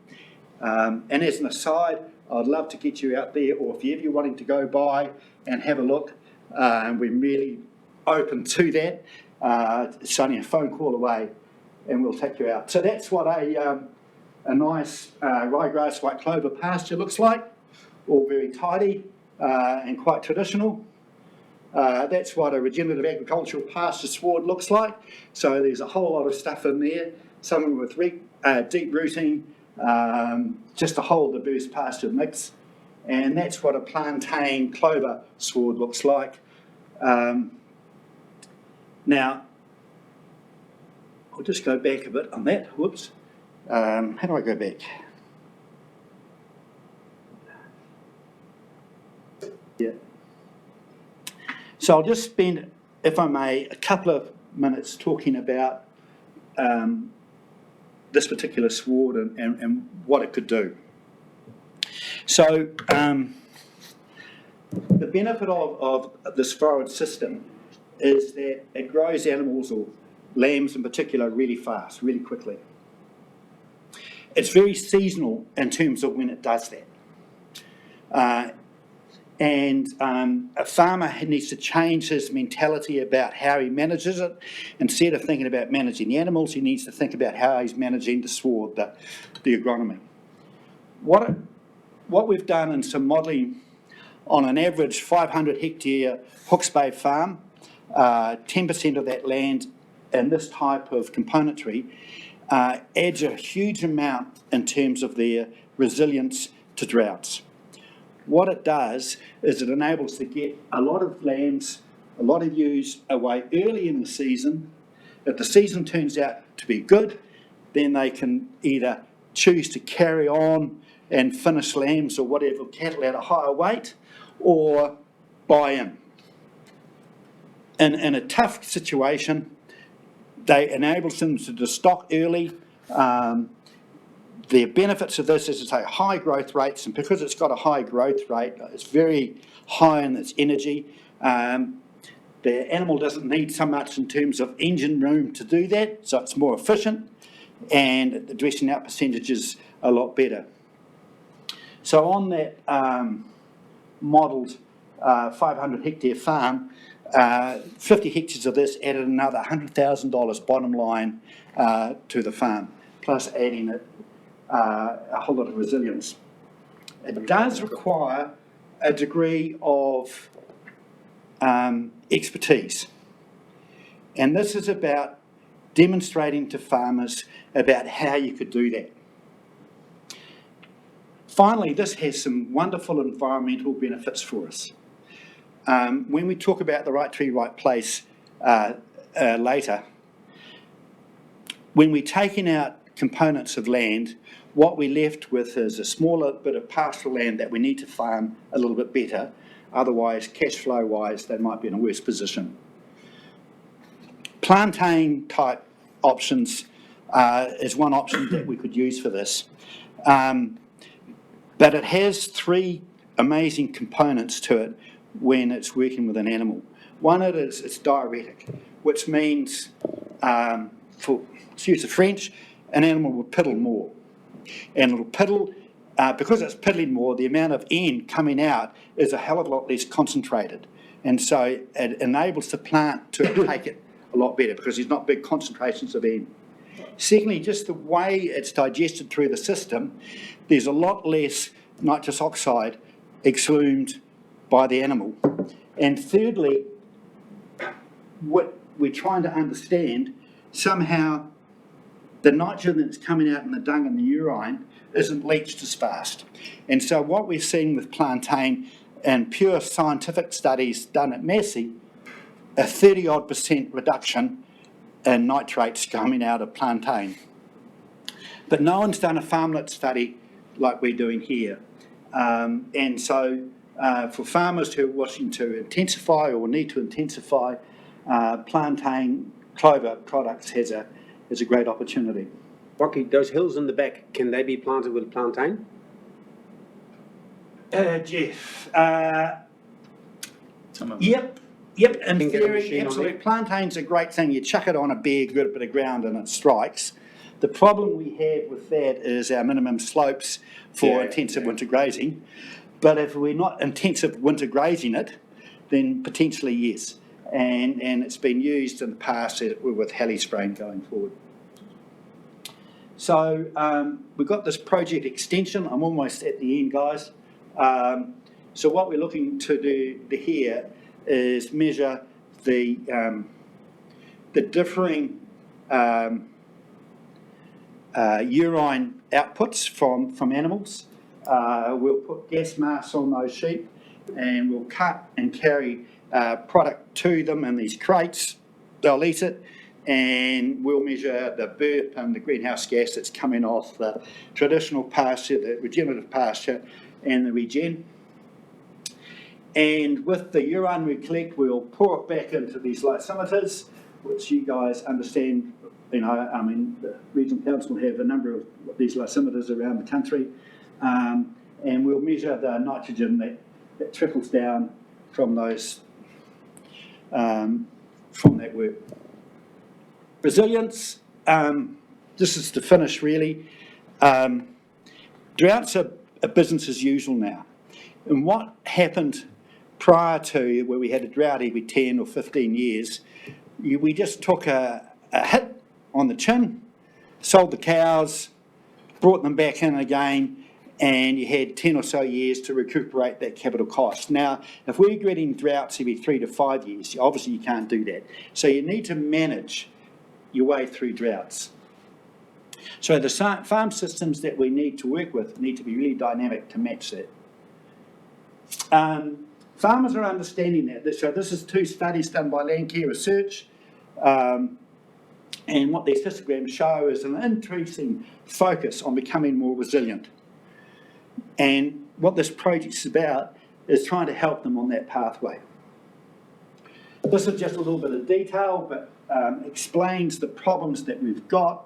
Most of you will be familiar with it. These are pasture production growth at on-farm research. This was the drought that we had.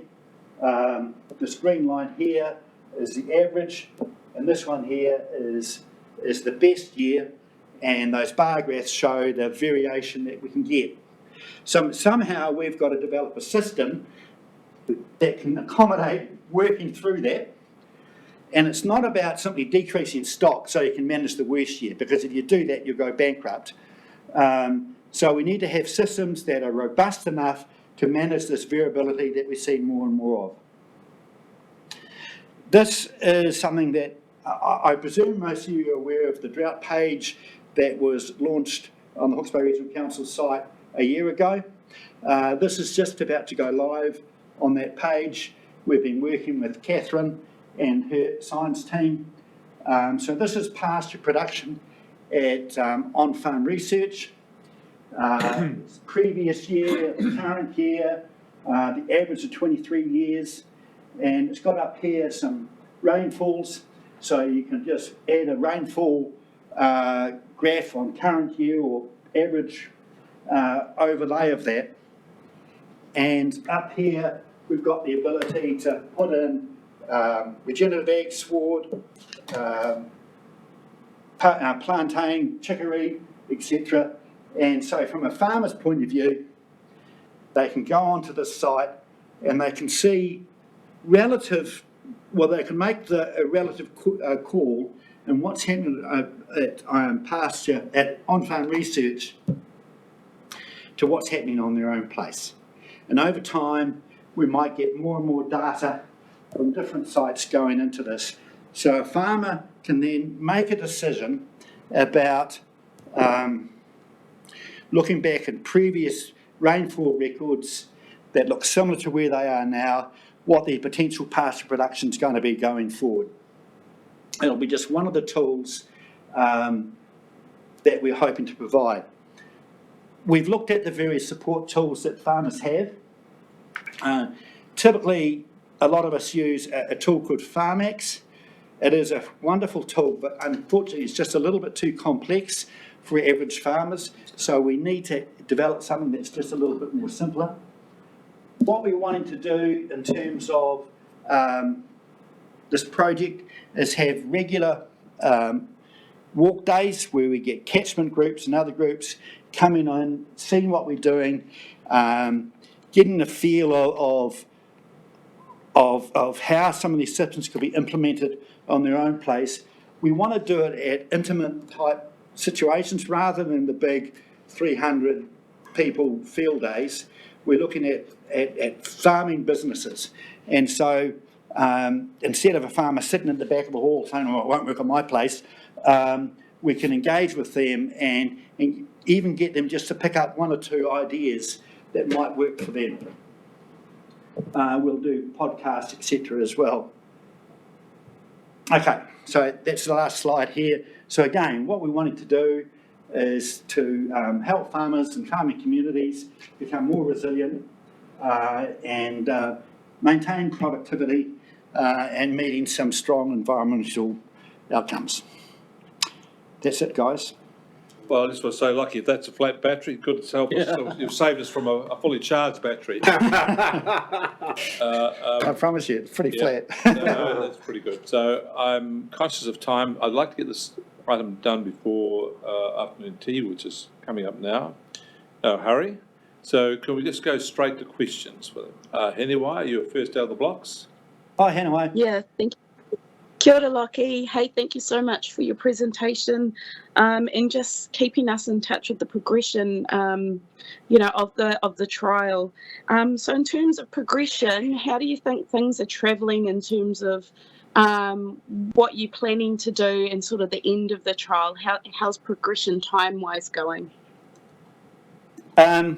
So we're really just starting the farmlet trial now. The stock are just going on there, or they've just been on there the last few weeks, really. And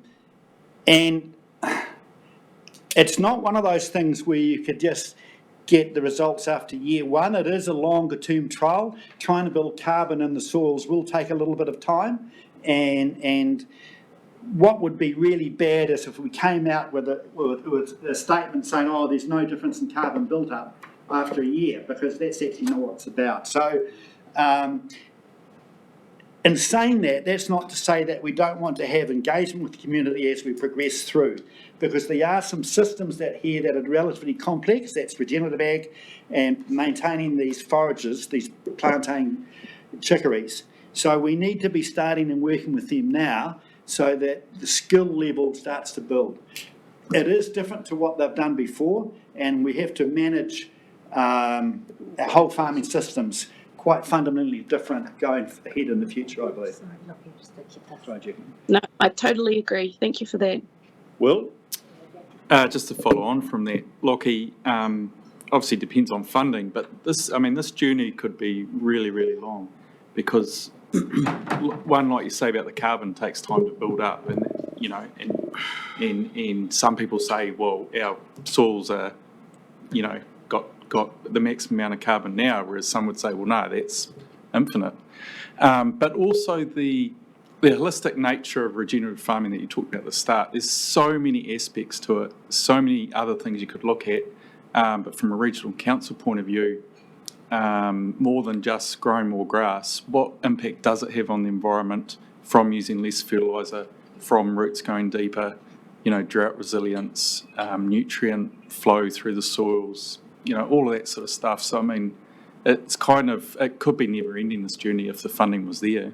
Yeah, look, I totally agree, Will. And to be honest, our definition of regenerative agriculture is not about just managing the pastures. We're looking at it on a whole farm system. So to us, regenerative agriculture is riparian. It's actually fencing off those scattered bits of bush, and creating ecological corridors. To us, that's regenerative agriculture. So New Zealanders can put our own definition on what regenerative agriculture is. And this is what we're trying to do with that. So we're not trying to make it scary for farmers, saying, oh, if they're regenerative, am I degenerative. No, that's not what we're trying to say. It's a pathway, and let's start on that pathway. And even if they're just putting poplar poles on the hills, that's a pathway, you know? Mm. And we can always do a little bit better. Great job though, you sold it very well. You did, you're a sales rep. Yeah, fantastic. Thank you very much. Being somebody off the land, I really enjoy this. I'm seriously contemplating buying a farm now. Because in horticulture you can't do much of this, and my colleagues have heard me say this before.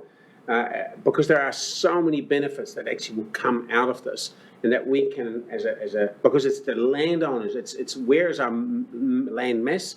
It's in this area, and if we actually can get those environmental benefits. And once you actually got a good story to tell, they'll also listen to your other stories. That's often how I see it. Have a good story to tell that they actually can implement, come with other stories, and they'll trust you. And so I think this is fantastic. And hopefully we are able to actually continue to find funding. And I just got to say on that, we've got really good involvement with your catchment advisors on this.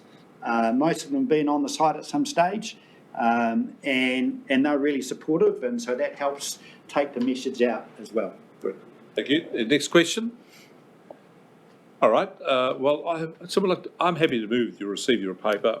Have a second. Can I just make a couple of observations? Firstly, as a surprise, and a stun and shock to all of you here, I'm a graduate of Telford Farm Institute, and I was disappointed to see they didn't mention chewing fescue.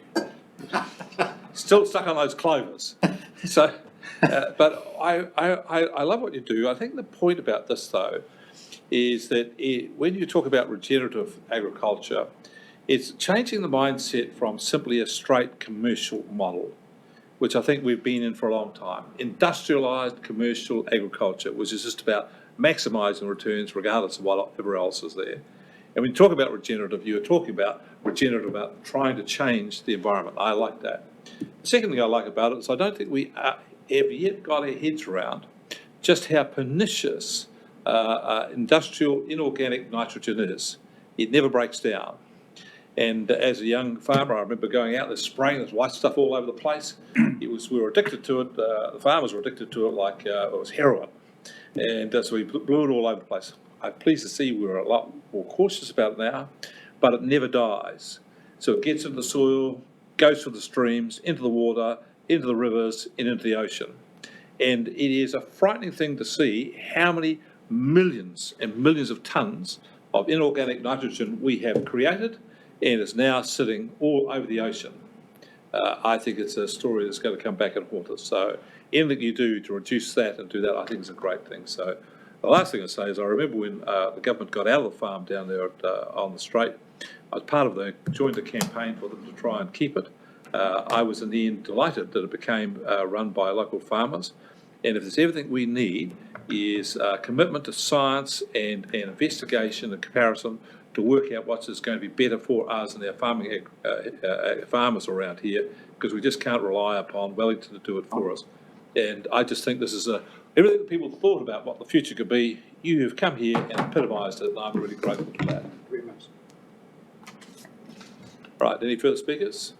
Just one just how does this mesh with the Future Farming Trusts? Because I look at what they're doing, and it's very much in sync with this. I presume there's no small overlap, I guess, but a lot of what they say is actually this. It's just an open question to yourself, or even Will, actually. They're very much into this research, empowered, and got partners, etc., and funded by a grant from here about 2.5 years ago, and then your funding is from here annually, I think. But the work seems very, very similar. Will, would you like to ask the question? It's completely out of sequence, of course. You invited. I was ready for a cup of tea. I realise that. I'm just letting you know how tolerant I am. Thank you, Your Honour. Yeah, come into our afternoon tea. We could chat over tea. That's a good idea. Well, look, just briefly, very similar, but obviously on-farm research is an actual asset that has the resources to do this. Future Farming Trust has to partner up with, farmers and landowners and cropping farmers and orchards, depending on what sort of research that they want to do. So, and Future Farming Trust, the seed funding they've got from here is nothing to go out and do something like this. You know, we need to partner up with many more funding sources to start to achieve these sort of projects. May I add to that, Rick? Sure. So we've got a governance committee, of which we're privileged to have Ian on it, and Anna, your head science manager, and we have a technical committee as well, which we get into the nitty gritty. And on that, we've got Philip Schofield, who's part of the future farming thing. So there is a bit of overlap in terms of understanding the knowledge that it's not been lost from one to the other. Thanks. Thank you very much. All right, I'll put the question. All those in favour of receiving the report, say aye. Aye. Contrary, no. Carried.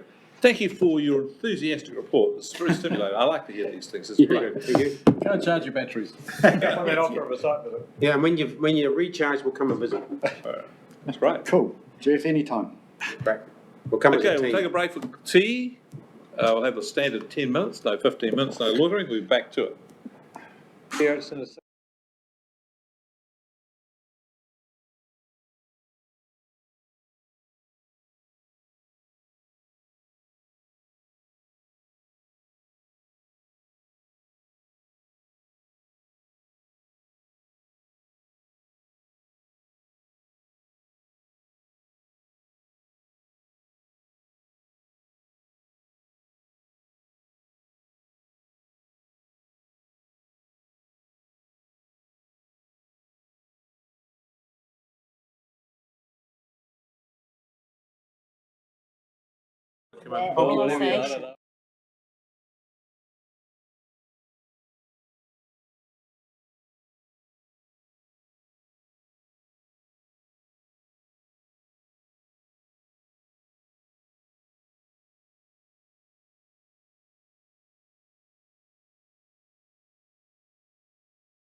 It's Michael Bassett, Boss, going to give us an illuminating, expeditious address. On full charge. Expect nothing less than Michael. Yeah, Chair, councillors, kia ora koutou. I don't think I'll be able to keep up with Lockie's energy, but we'll give it a crack. Hey, I've got half a dozen slides which just traverse a couple of themes in the paper. I'll move through these quite quick, just noting the time and give you a chance for a discussion, if you're okay with that. Right.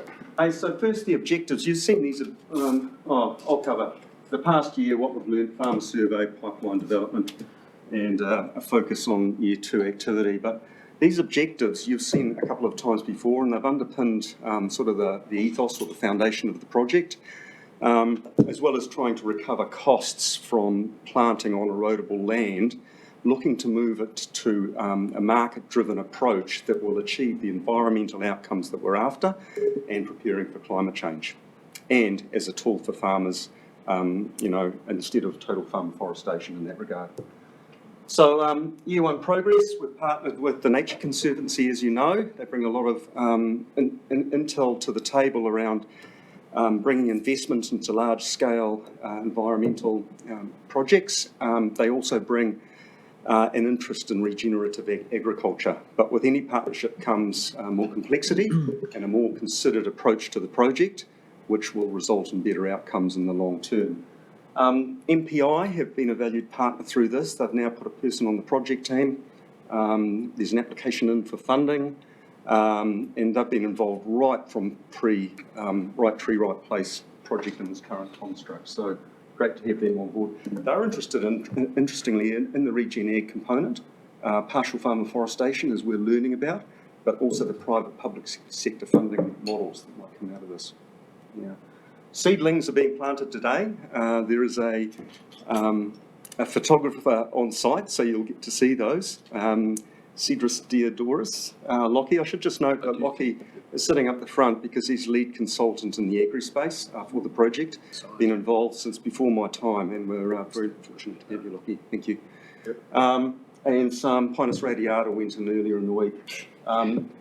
The commercial models are being refined after input from legal advice and tax advice. Catchment delivery team, they're gold for this organisation. They're true relationship managers, trusted with the farming community.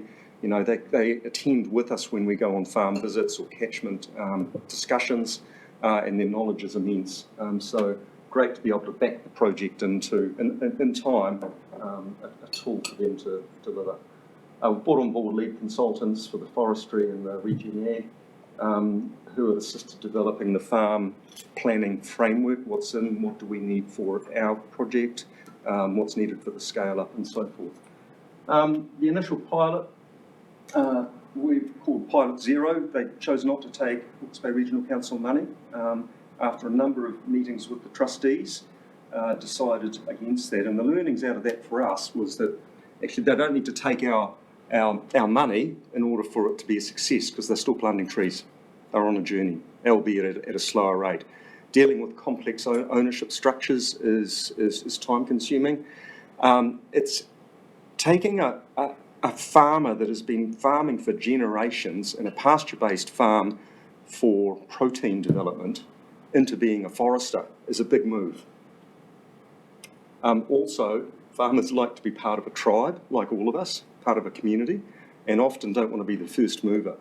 So in time, they might actually move a bit quicker, is the feedback I get. Pilot farm number 1, it's in the paper, Waipapa, seedlings in the ground today. That was to demonstrate momentum and to provide learning for the rest of the project. Pilot farm number 2, the work did start with some initial visits late last year. It has been protracted due to significant rain events on that land, resourcing and scheduling, and ensuring that we get the learnings from the initial pilot farm into the second pilot farm. What we've learned: high quality forestry and farm plans are required, and first and foremost, that align or deliver on the farmer's vision. The landowner's vision should be point number 1, actually, because it's not only their vision for their land, but their vision for their life. And if you can produce a detailed plan and put it on paper, the plan may be enough for them to start the journey on planting trees, because it gives them the confidence and the knowledge to do that, rather than the money being the obstacle. Supply chain constraints is very real. Native species, 2 to 3 years, we've got to consider. We've had a number of goes at defining what the right tree, right place offer is, especially in the commercial sense, and that work's ongoing. Multi-year planting programs. The work that was done on the initial pilot farm modelled different tree species over different sort of land areas and gullies and so forth. And you need faster growing trees to sequester the carbon in a carbon returns model in order to support the native plantings, which can be 6 times and more expensive by the time you fence and pest control and so forth.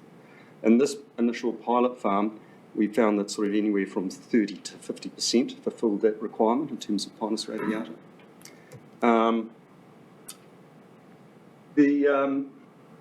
In talking with farmers, Lockie coined this phrase actually. They like to average the productivity across their farm to a degree, so they underestimate the low producing land, and underestimate also how well overestimate the productivity on their underperforming land, and vice versa on the productivity land. And going through this exercise can actually demonstrate the returns that they're getting or the losses they're making on that unproductive land that they might be saving for the 1 and 3 to 5 year drought, and they're afraid of taking pasture-based system out of their total farming system.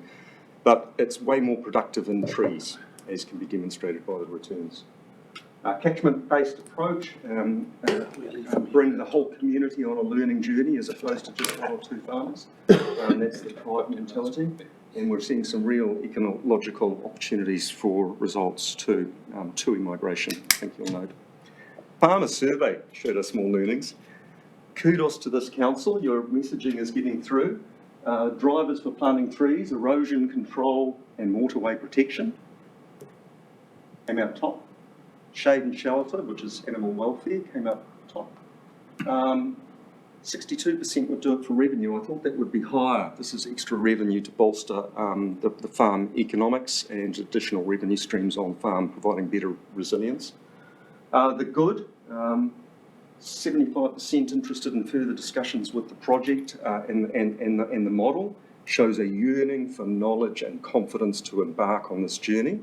Also, a really high percentage saying they would plant more trees if they had access to resources. And the resources, there were sub-questions, were capital and time labour component, which is sort of related to capital. So again, the project hits these buttons right on the head, and it's the right sort of concept. Where we've got to do more work, only 13% said they would consider private investor capital, which was one of the themes of this work. We need to test that more deeply. Firstly, it was after the question that asked, would you like grant money from government? And of course, you would lean towards that and away from having an investor, typically. But I also think it's because the pitch or the investment model was not clear in the questionnaire, and the associated benefits to the farmers. The other one was around regen, ag, relatively low interest in it, and I think it's the polarising term of regenerative agriculture that is coming through, partially as you've just discussed in the last item. But interestingly, there was a far higher percentage that were already doing regenerative agriculture type farming practices. So message to project, it's the farming practices or good farming practices that many farmers are on a journey with anyway that are the important, but not the headline. I just want to lift up the hood and show some of the moving parts. I'll walk through this quickly. In one of the streams of work in the project. So this is described in the paper. The initial work defined a big chunk of land that was erodible, land use class, tree species, and so on. with some filtering with the GIS team, we've come up with the addressable market, which is, investor terms, that's the total potential plantable area. This is the hundreds of millions of dollars to plant trees up here. With ranking and validation by the catchment delivery team, we've come up with 500 to 600 farms, unique farms, which is really good. We surveyed a chunk of them. The survey was led by the catchment delivery team. They sent the survey out. They followed up with, get your survey back in, but also those discussions didn't improve the relationship. They had good relationship, but sparked other conversations about erosion control measures. We've got 80 survey responses, more validation, 60 target farms that have identified themselves as being, in the picking for a right tree, right place model. So this is sort of the initial investment pitch in the Nature Conservancy's terms, circa $50 million. And we're just going through a selection process at the moment, using defined selection criteria to identify the 15 farms that detailed farm forestry plans will be done on. Those farm forestry plans will identify the costs and the revenues associated with partial farm afforestation and other changes required on their pasture-based system to support it. And it's those numbers that end up in the business case, which goes back into the investment pitch. And a subset of those end up as pilot farm, or the remaining pilot farms. Last slide is just the year ahead focus. Comms around the planting and the survey, obviously, and the associated collateral development, pitch, the right tree, right place. The rest of this year and into the following year is finishing those 15 farm forestry plans. You'll understand why. And also a layer of work around being able to measure and quantify the benefits and the outcomes of this project over the longer term, aligning with catchment-based activity that's already going on. And later this year and into next year is the business case development on investor soundings. So that's my slides, Chair. Welcome a discussion. Oh, thank you very much. I find this a really gratifying presentation personally, because I was here on council when we started on this journey, and was here when we had the discussion with Ian and others about what we're going to do for soil erosion, replanting and so on, and working on what we were going to do for the money. And then Ian said, well, we've got to think about this before we do it, and we need some research. So I was just out there to go and plant some trees, but Ian said, no, we need some solid research. So I went and did the right tree, right place. So I said, okay, well, we've done that. And I've been sort of almost panicking in a way that we haven't got anything done over all these years. But I'm now reassured completely that we've got this thing. And I have to say to Ian Maxwell publicly that I think he was right and I was wrong on having some time to think and get a plan. So I was just going to fly at it. So well done, Ian. Okay, questions? Chair, if I just might respond to that, yeah, rushing out to plant trees would have been wrong. We might have... Just apologise already. You don't need to beat up at me anymore. No, we want to hear it again. It's so It's so good. I want to take a stand back. Okay, go. Yeah. The learning that has come out through this process to support, and educate and stimulate the market around this opportunity is the right approach. I just want to say the Geneva Conventions of War, when someone surrenders, you just accept it. Mark? About Geneva. All right. Hey, well, look, and thank you for your presentation, and on our behalf, all the work you guys are doing. It's, right. You're pioneering at the coalface. Boldly going where no one's gone before and all of that.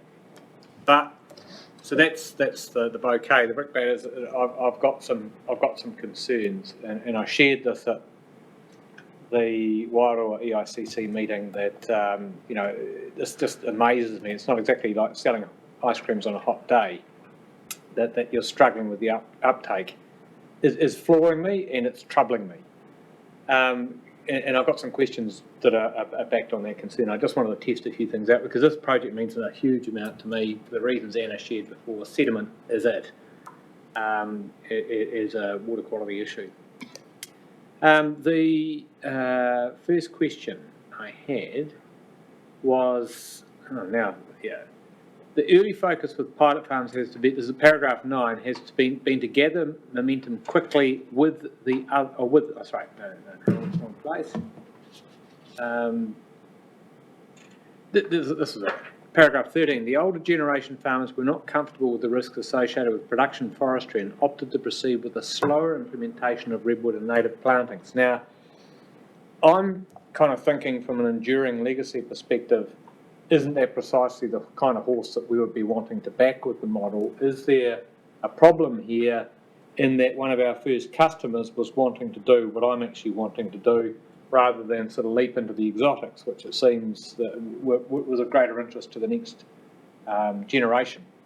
So is this a project that's perhaps telling us that we're more likely to be planting pines, albeit not on a blanket farm basis, but on eroding hill slopes to make this model work, than say natives? No, the project was aptly titled Right Tree, Right Place for a reason, and what we're seeing out there is that landowners do understand that there's a mix of tree species that are needed for different environments. The fastest sequestering tree species absolutely provide carbon revenues to support alternative tree species planting. But I will note that there were valid concerns about the forestable chunk of land that had been identified with that initial pilot farm.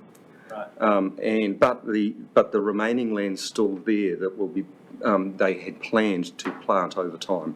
Okay. Yep.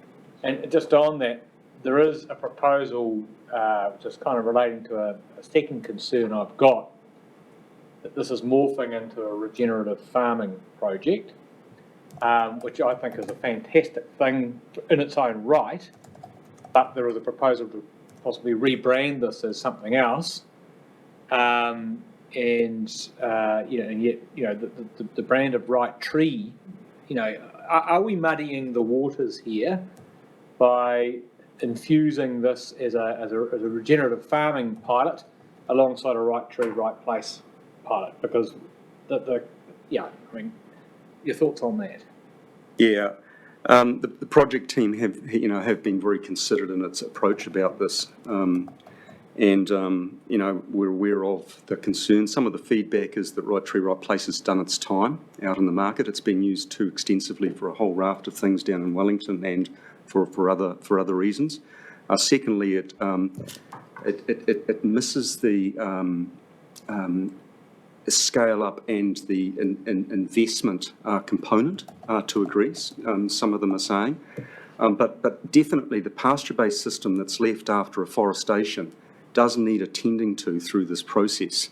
There's different fence line changes, and there's a whole lot of opportunities that come out of that, as well as considering the productivity of that land that's left, because you take a chunk out. The farmer is concerned about the productivity of the pasture-based farming system that's there, actually. And that was another concern with Pilot Zero too. Taking a chunk out would leave them with a certain amount. Yeah. So the project aims to quantify those productivity elements inside the remaining pasture-based farming system, and the farming system changes that can be suggested as part of the program. So it's bigger than just afforestation, but it's definitely not a regenerative agriculture.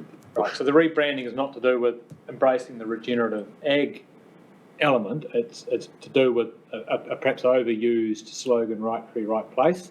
In its own, that's more the impetus for a rebrand? Yeah, and a view on the total farm system, farm. which is what the landowner is after. Yeah, and in terms like, right species, right place, have been, termed as well. So animals have a place.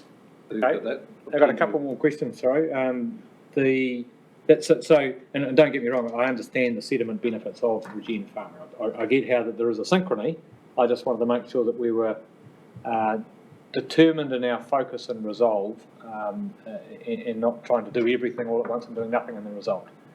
My third question out of 4 is the Waipapa farm. I mean, I've shared this with Ian before. I was surprised to see Central Hawke's Bay emerging as the 2 lead pilots.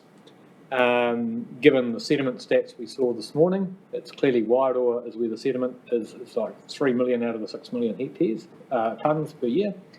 Are those two farms within what's described on that slideshow as the addressable market, or just ones that have sort of come to us, if you like? Absolutely, they've got erosion issues. They have. Yeah, and sensitive land. So certainly getting some momentum with the project was very helpful. But the project will shift its attention to the Wairoa area. Right. So they would have, you would have got there anyway with the. I mean, they would have stepped, if you stepped through that process to find 16 within the 60 within the 500. Yep. They would have been in there. Okay. Yep. Finally, I just had a concern. You know, I do hope my questions aren't seen negative. I just want this to work. That's why I'm asking these questions. I saw a point about a concern to do with, here we go. 29.1 of the survey. While access to capital was identified as a constraint to planting trees, only 13% indicated they would consider access to private investor capital and associated sharing of risk and returns. Given that we're partnering with TNC at the ratios we're talking about here, is that a concern for our funding model? If the market we're trying to engage, are they going to be put off by TNC? Is that what that response is suggesting? We're not seeing that they're put off by TNC to date.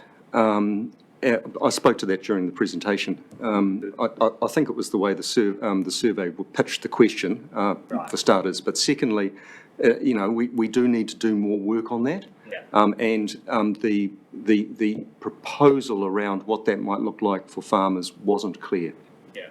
I think that's what you said on your presentation. You need to go back and re-examine that because of the nature of the questions, location, etc., and you're unsure about the figure. Yep. I think that's a good thing to do and work on. Next, okay, who's next? Will? Sure. Right, Craig, you go. Oh, Deputy Chair, I'll bow to you. I was seeing it's a bit of a follow-up to something Michael said. Around the concern around, the productivity on the pastoral land that's left, and Lockie, you might know this better, but, you're obviously taking out the worst parts, pastorally speaking, and in a lot of cases, when analysis has been done, can you not actually improve productivity because you're taking the focus away from those poor areas that are giving you next to no return, if not negative, and putting a lot more effort into the productive land? Yeah, absolutely, but Lockie will be more colourful in his answer. Yeah, so in the case studies that we've done, there's been an increase in profitability by taking out that poor land. And rule of thumb, if it's carrying less than 5.5 stock units, it's better off in another land use. Yeah. And so it's identifying that land. But farmers view their land slightly different, and as Michael said, they probably overestimate their value, so you actually need to work that through with them to get them over the threshold. Yeah. Also, in some situations, just to get harvestable areas, and you might have to move into some of that better country, potentially. And that 5.5 stock units, that's with a harvest mentality. That's not just looking at from a carbon point of view. If we add in carbon at $75 a tonne, then it's 13 or 14 stock units per hectare. And so that's scary. But the whole carbon thing is positive, Martin, in this, in terms of, so we've got pines going into some of that country, which enables us to put indigenous species in other parts of the farm. You know what I mean? Yeah. So it's an enabler for us. I understand, yeah. It's part of the good story of the pine trees. Yeah. Okay, thank you, Craig. Thanks. Just at 29.1 again, Michael, thanks for the explanation there, but I'm surprised 87% of respondents do not want to participate in a commercial model. That's what your survey said, and you say most of that was driven by their reaction to the previous question was around a grant. So, as you say, you're going to test that further because this is a commercial trial, or getting ready for commerciality. So everything is driving towards a better commercial outcome, and you'll zig and zag along the way with the learnings that you've described, I presume. Is everything on track? Because haven't actually heard much about the financials, the business model. You said you've taken advice from lawyers, or legal advice on the commercialities and something else. I think maybe it was the status of the loans or something. But then if I look at your table on 31, which you put up, that says to me in January, February 2023, 6 months away, you're pulling together an investor pitch for 50 mil. Have I got that right? So not naming names, of course, we're in public here. If there's anything in confidence, please don't share. But just generally, you're confident of being able to do that as someone else assisting you in that space, because not long after that, you've got the business case to access that 50 mil, I guess. So on just that side, the financial side, are you comfortable? I do know, being involved in some similar things in those markets, it's very, very difficult out there currently to even talk about raising funds, particularly for these new ventures, the new space, which basically is this right true right place is, whatever it's going to be called. Yeah, and that's why we have the Nature Conservancy on this journey with some street cred around raising finance for environmental related projects.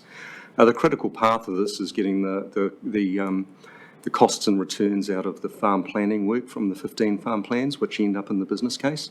So there has been initial sounding and a lot of interest. I'm not leading that bit of work, but it's a valid question.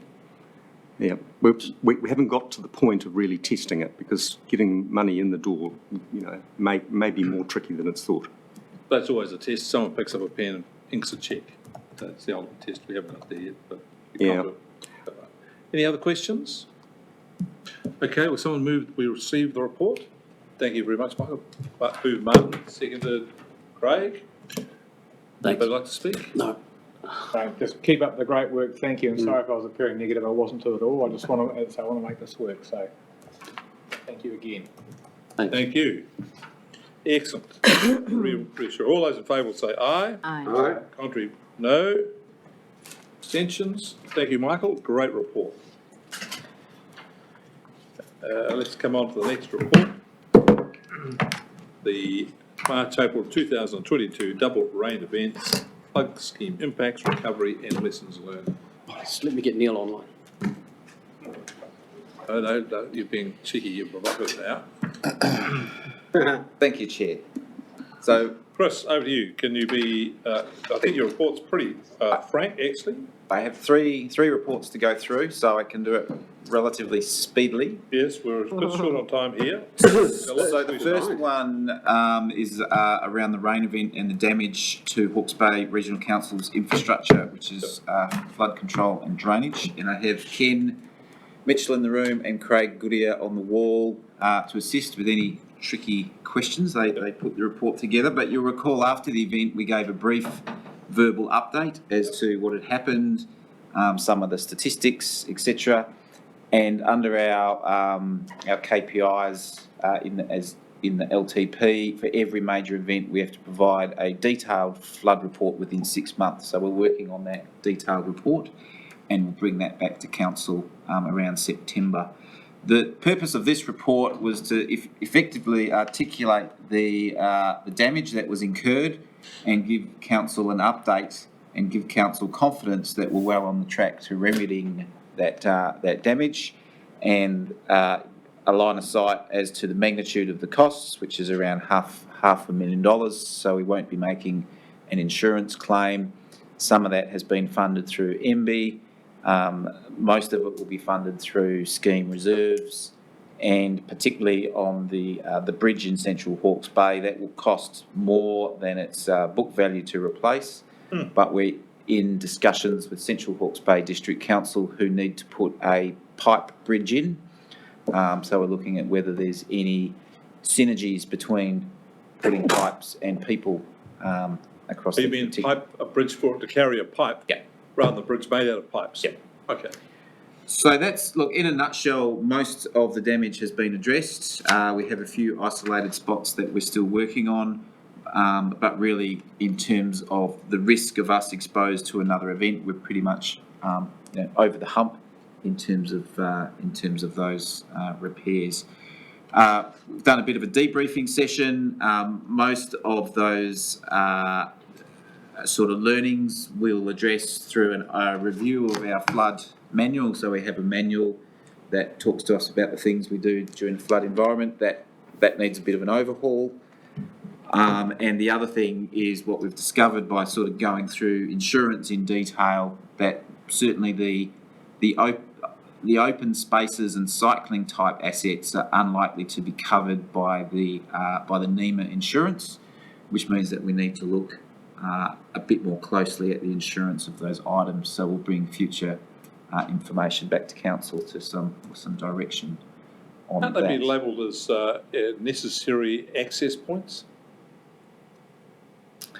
NEMA looks very closely at, I guess, the essential nature of the infrastructure, and if it's indeed essential as part of a scheme, it's covered. But if it's a nice to have or a recreational type asset, it's unlikely to be covered. Good. All right, questions? Ms. Jacqueline. Pretty much answered it already, but I guess I just want to be reassured around point number 29. I'm sure you've mentioned staff elsewhere as well, but go to 29 anyway. And it's just ensuring that new staff, and this could be a changeover continuously, how can you reassure me and councillors that new staff will be able to effectively and safely manage an event? Yeah. You mentioned the manual, but yeah, just give me a little bit more on that, because we are seeing a lot of staff turnover. Yeah, so look, there are several elements, and this event was reasonably large, so we drew beyond the standard operational staff into some of our capital delivery staff and our open spaces staff. So that did come up from a number of staff, and some of it's around a little bit of confusion between, I guess, a civil defence emergency and an operational response. So we know we need to do some work around that. Everyone who comes on board is assigned a civil defence role and attends the training for that role. And we also had a buddy system, so we don't let new people out by themselves. We always buddy them up with an experienced person. And we generally hold an annual exercise as well. So that's a make-believe flood exercise as well. So, look, some of it's about timing. If a new person arrives and a flood is 4 weeks after they arrive, they're very much going to be reliant on their buddy. But we just need to strengthen all of those layers and particularly identify the similarities and differences between a civil defence emergency and an operational response. And they effectively are the same thing. It's simply the scale. So we'll run a full incident model when the situation is so big that we can't manage it with our business as usual staff, and the regional council will run a SIMS model. And so we're just working with staff to help them understand that it's actually a continuum. It's not one or the other. So a bit of work to do there. Not perfect, but I think we've got a few layers to work through and reinforce. So if there was an extreme flooding again, weather event tomorrow, how do you feel? I'd feel good, because most of our people have been through a relatively intense event, and we've got a few of those cobwebs out. Cool. But it's all around health and safety is our number one priority, and we certainly won't be putting people in harm's way. So that's our first duty is to our staff safety. Thanks, Chris. That's a reassuring answer. Next question, Craig. I think you might have just gone there. Just 43, continue to maintain routine CDM role familiarisation. Yep. Does that mean you considered not having that? Or were you just talking about the staff buddy systems? So there's several things. One is that people know what their role is, that we reinforce the need for them to attend training for that role, and we hold fine, Chair, you answered it. Sort of. I read it about something else, so that's fine. Thanks, Chair. Answered. Very good. Sure. Do I read here, we actually have some radio coverage or issues? Yeah, so look, one of the things that came up is the use of radios, and we're in the middle of a radio transformation, basically going from an analogue to digital system. plus actually a new model on the arrangements around the repeaters, etc. And the new model gives us wider flexibility in terms of, in a big event, being on the same channel.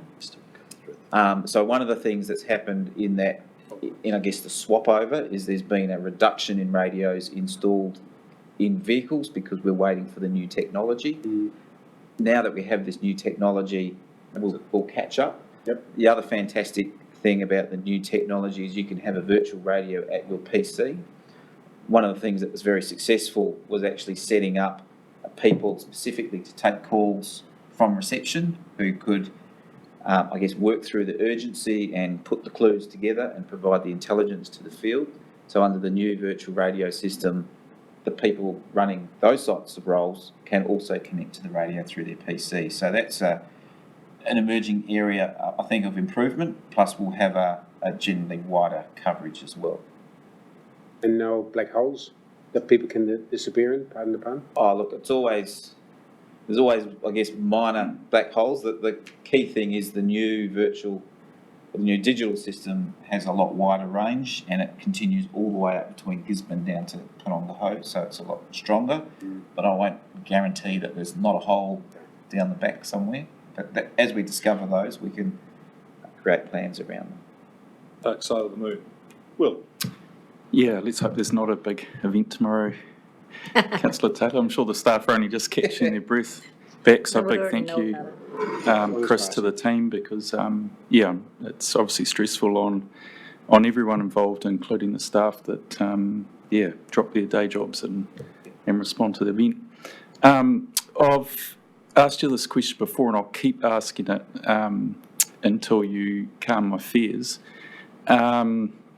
Now, speaking to a couple of people that are at or on the river each day around Waipawa or just downstream, are talking about the gravel being 1 metre to 1.5 metres higher. That's the level of the gravel. Now, we know the water level was, similar in terms of to the top of the stop banks during the event. My concern remains, if we are unable to extract gravel because of the chilling needlegrass issue, are we putting the town and properties around the area at risk from the next flood event? So I think the advice to me is there's no immediate risk. So I think that's the first point. In terms of the risk to the water treatment plant at Waipawa, we're working with the Central Hawke's Bay District Council to look at providing a high level of protection to that piece of essential infrastructure, because that's protected through effectively a private stop bank with a low level of protection. So we're working with them on that. And as part of the IRG work, we're also running some investigations into how we can deal with the CNG risk. So we've also undertaken a comprehensive survey and provided the maps, I think last time, where we have pulled a kilometre or so down the river into the area that was CNG is no longer CNG. So we're continuing to work on that, but there's no immediate threat to the town or the performance of the scheme. Feeling reassured, Councillor Foley? I'll tell you next time this comes up. All right. Well, we'll put your hands on your pulse to make sure it doesn't rise too fast. Any other questions? Okay. Will someone move that the report be received? Jacqueline, Sheriff, these speakers. I'll just say one thing briefly about this. I just thought, on behalf of the staff who went away to Wairau and saw your other staff on a trip and so on, I thought there was a very high level of professionalism. They were dedicated, did their job, and I thought we can all feel pretty reassured about the quality of our team. Very good work, no problem. All right, all those in favour say aye. Aye. Contrary, no. Abstentions? Carried. Next report you're on again, are you? Gravel, update on gravel chair. Gravel. Who knew we had such an issue on the topic? Yep, so I have Jose Bayer online. Jose? Again, he is our... He's here. Oh, he came down. Excellent. Good. He's our specialist who does a lot of technical analysis. So there's two parts to this. One is an update on the current gravel situation. So really the headline is, particularly on the Ngāraroto River in the area of traditional extraction around the Fernhill, Mataroa area, we have very limited volumes of gravel available. And we've been working with the industry players around that, but effectively at the current rate of use, there's about 2 years worth of material in those traditional areas. So we've been working with the industry, in fact, for the past 4 years to let them know of this trend. The last major event in the Ngāraroto for gravel movement was Cyclone Bowler. And so it is one of those things, we never know what the next year will bring. But the net long-term import rate to that area is, I think, about 120,000 cubic metres. And industry currently uses far in excess of that. So we've received letters and meetings with the various big players to work through that, and we'll continue to do that. It is limited in the scheme areas by the grade line of the scheme, and in fact under our new consent we're going to have an even stricter protocol. So it was really highlighting we have those issues. We have 3 million cubic metres of material down in Central Hawke's Bay, and so we keep letting everyone know that we're happy to subsidise the cost of material out of Central Hawke's Bay, but for some players it still doesn't make economic sense. But we do have a second tender process coming out for about 400,000 cubic metres out of the Central Hawke's Bay scheme. So that's the first part. The second part is around our new global consent. So back in 2017, really the way that the gravel was consented is not the modern method, and we had very short-term consents with industry that made it hard for them to plan around investments and their presence in Hawke's Bay. So back in 2019, we applied for a new global consent. So that's where the asset management group would hold a global consent for all of the river schemes that we manage. And then we would effectively have an authorisation agreement with the contractors who wanted to take the material if and when it was available. That's been a very long-winded process, and in fact it was very pleasing that I heard today, just sitting in the meeting, that we've actually got our consent from the commissioners, and now we just have to read through the detail to make sure that we're satisfied. That will allow us to transition to the new consent arrangements, which are actually better for everyone. It strengthens the environmental aspects, it brings in some formal oversight from mana whenua, and it allows us to have more strategic agreements and relationships with the contracting industry. So it's a fantastic shift. It's taken us a long time to get there, but it's a good thing. So that's the two key points of the paper. Happy to answer any questions. Councillor Foley. Thank you, Chair. It was quite sad to hear that the industry, haven't jumped at that subsidised scheme from down in Tamatea. I assume since the start of that project and setting the rates, we've seen fuel prices and wages and all of that. That certainly won't be helping as we sit here today. An alternative that was kind of shown to me the other day is that up here they can move to land-based extraction. How easy is it for someone to set that up and start digging a massive hole in the ground? Is that? So I think there's a bit of a clue in how long it's taken us as the regional council to obtain a consent ourselves to undertake an activity to maintain an essential service of flood control. So I think and look, I haven't got the detail, but using that as a basis, it would be a rather lengthy and potentially costly basis. And I guess the important part is there is a reliance from the regional council on maintaining a desire for extraction out of the river, because we've seen this occur in the Upper Tuki scheme, where industry, it isn't financially viable, or the industry has gone to other sources. We will effectively have to pay to take that material out of the rivers, because it will continue for the next thousands of years to keep effectively coming down the river, constrained by the stock banks.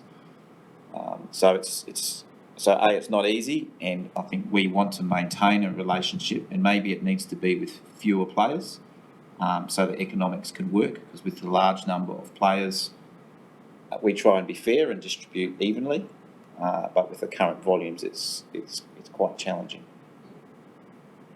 The other questions? Councillor Foss? Yeah, thanks. Just picking up something you said there, but there's no preconceived model, because you kind of implied a fewer partners in this space was better, but that analysis hasn't been done yet, right? No, it hasn't. And under the current consenting process, it's the classic first in, best dressed. If someone, yeah. I guess it's a hypothetical, saying to maintain a meaningful relationship where, because all businesses have to run at a profit, and we want to maintain businesses undertaking that extraction. If there's 10 businesses, it's harder for them from a volume perspective. So it's really So from a Hawke's Bay economic development point of view, I fully appreciate the well done on the global consent and all that kind of stuff, and the certainty you can now do, which is longer than annual type contracts. That's all great, but the devil's advocate question is, that's all very nice for the council, but hello, I'm out here trying to build this. I've got all these other stresses and strains. So, are you able to give us some type of assurance that you're very, very open to those discussions, or very aware of the impact of any extra cost burden, not just in dollars, but obviously in time of drivers, so going back and forth to Waipawa? Yeah. So look, I'm fully aware of the impact, because I've spoken to concrete manufacturers, to the received letters from and spoken to the businesses who it's a core part of their business. We have to balance, I guess, providing that material for economic development. We know we have 3 million cubic metres available. It comes down to cost, so the material is available. It's just a cost impost. And the other challenge we have is, in fact, the industry. And today we found someone taking material without a consent, large volumes of material, and reputationally that's quite damaging as well. So the industry needs to understand that the reputation aspects are really important. Dealing with respect to tangata whenua and the environment is really important. And while we have those actions taking place, it makes it more difficult for everyone to provide, material for economic development. So there's lots of different aspects. Councillor Ormsby, question. Yeah, kia ora. Hey, thanks, Chris, and congratulations on the global consent verdict. That looks like a win-win-win. And I fully can appreciate the historical reset that you have to go through with industry, in particular extractors who may be thinking that they can do what they like, without understanding the repercussions on our environmental responsibilities, as well as keeping our communities safe with extracting the right amounts at the right times.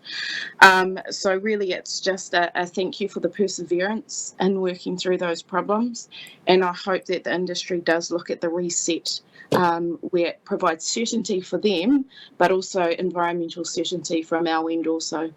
Thank you.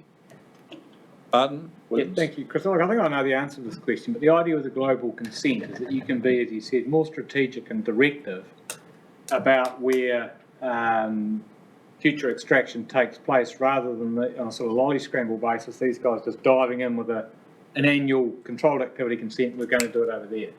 That's the idea? Absolutely. Look, and we want to build into our model, things like, does the contractor take the volumes that they say they're going to take? So what's their reliability? Because one of the issues is, applications for huge volumes, which are then never taken, or banking of material against competition, all those sorts of things that go on.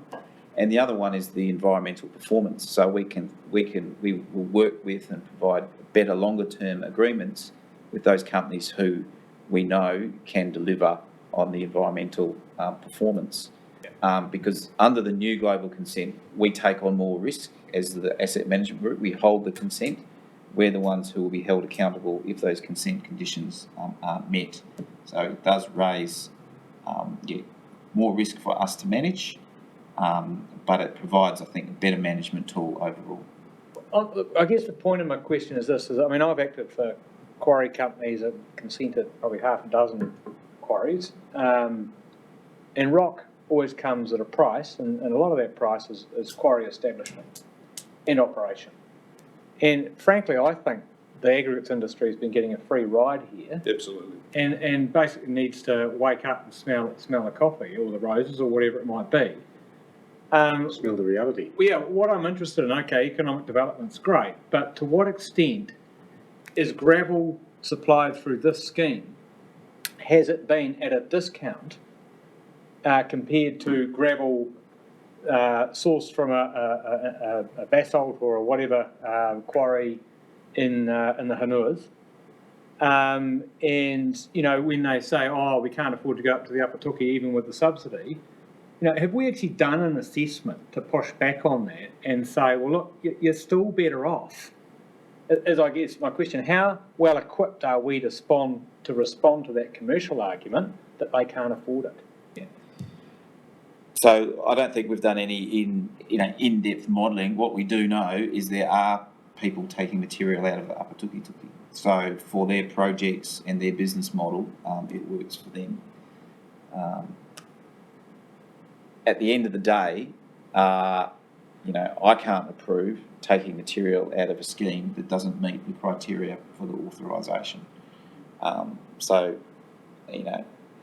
We also know, aggregate travels vast distances for some contracts. That's right. So it all comes down to the economics of that particular player, what they're providing it for, the quality of the rock, what forward contracts they have. That's potentially a serious matter where if you've got forward contracts and you've locked the price in for years in advance, that's problematic. But I'm very confident that we've been telling industry where this is heading for 4 years. We have almost the same conversation with some industry player, year after year, and we know some industry players have actually taken it on board and diversified their sources. So I think it will. The ones with good plans in place, there'll always be material. I think there's an element of violin playing going on here. Is there any chance that our government grant for the Upper Tuki is at risk because we simply can't extract the volume, or is that? No, I'm confident the volume will be extracted. The question is precisely what volume will we achieve, because we get some silly prices come in, but we get some pretty sharp prices come in as well. So look, this next process for 400,000 cubes, we can come back and provide some further intelligence, but I fully expect we'll find a place for that material. And just lastly, so the grade line now is much firmer under the consent. There's not going to be. There's been shifts in the grade line to sort of respond to industry pressure in the past. So under the new consent, there's no discretion. It's very clear. The asset management group becomes responsible for only consenting or only having agreements with gravel extractors in our schemes. Yeah. And then the responsibilities for consenting other activities such as the mohaka. So there's no flood control reason for the extraction in the mohaka. It is for economic development. That will go back to the consenting authority part of the regional council.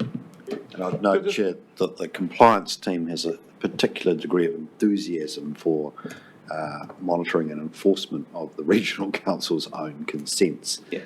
they do like to ensure that we're as squeaky clean as anybody else. So I can be confident that Chris's team will be well scrutinised. Yeah.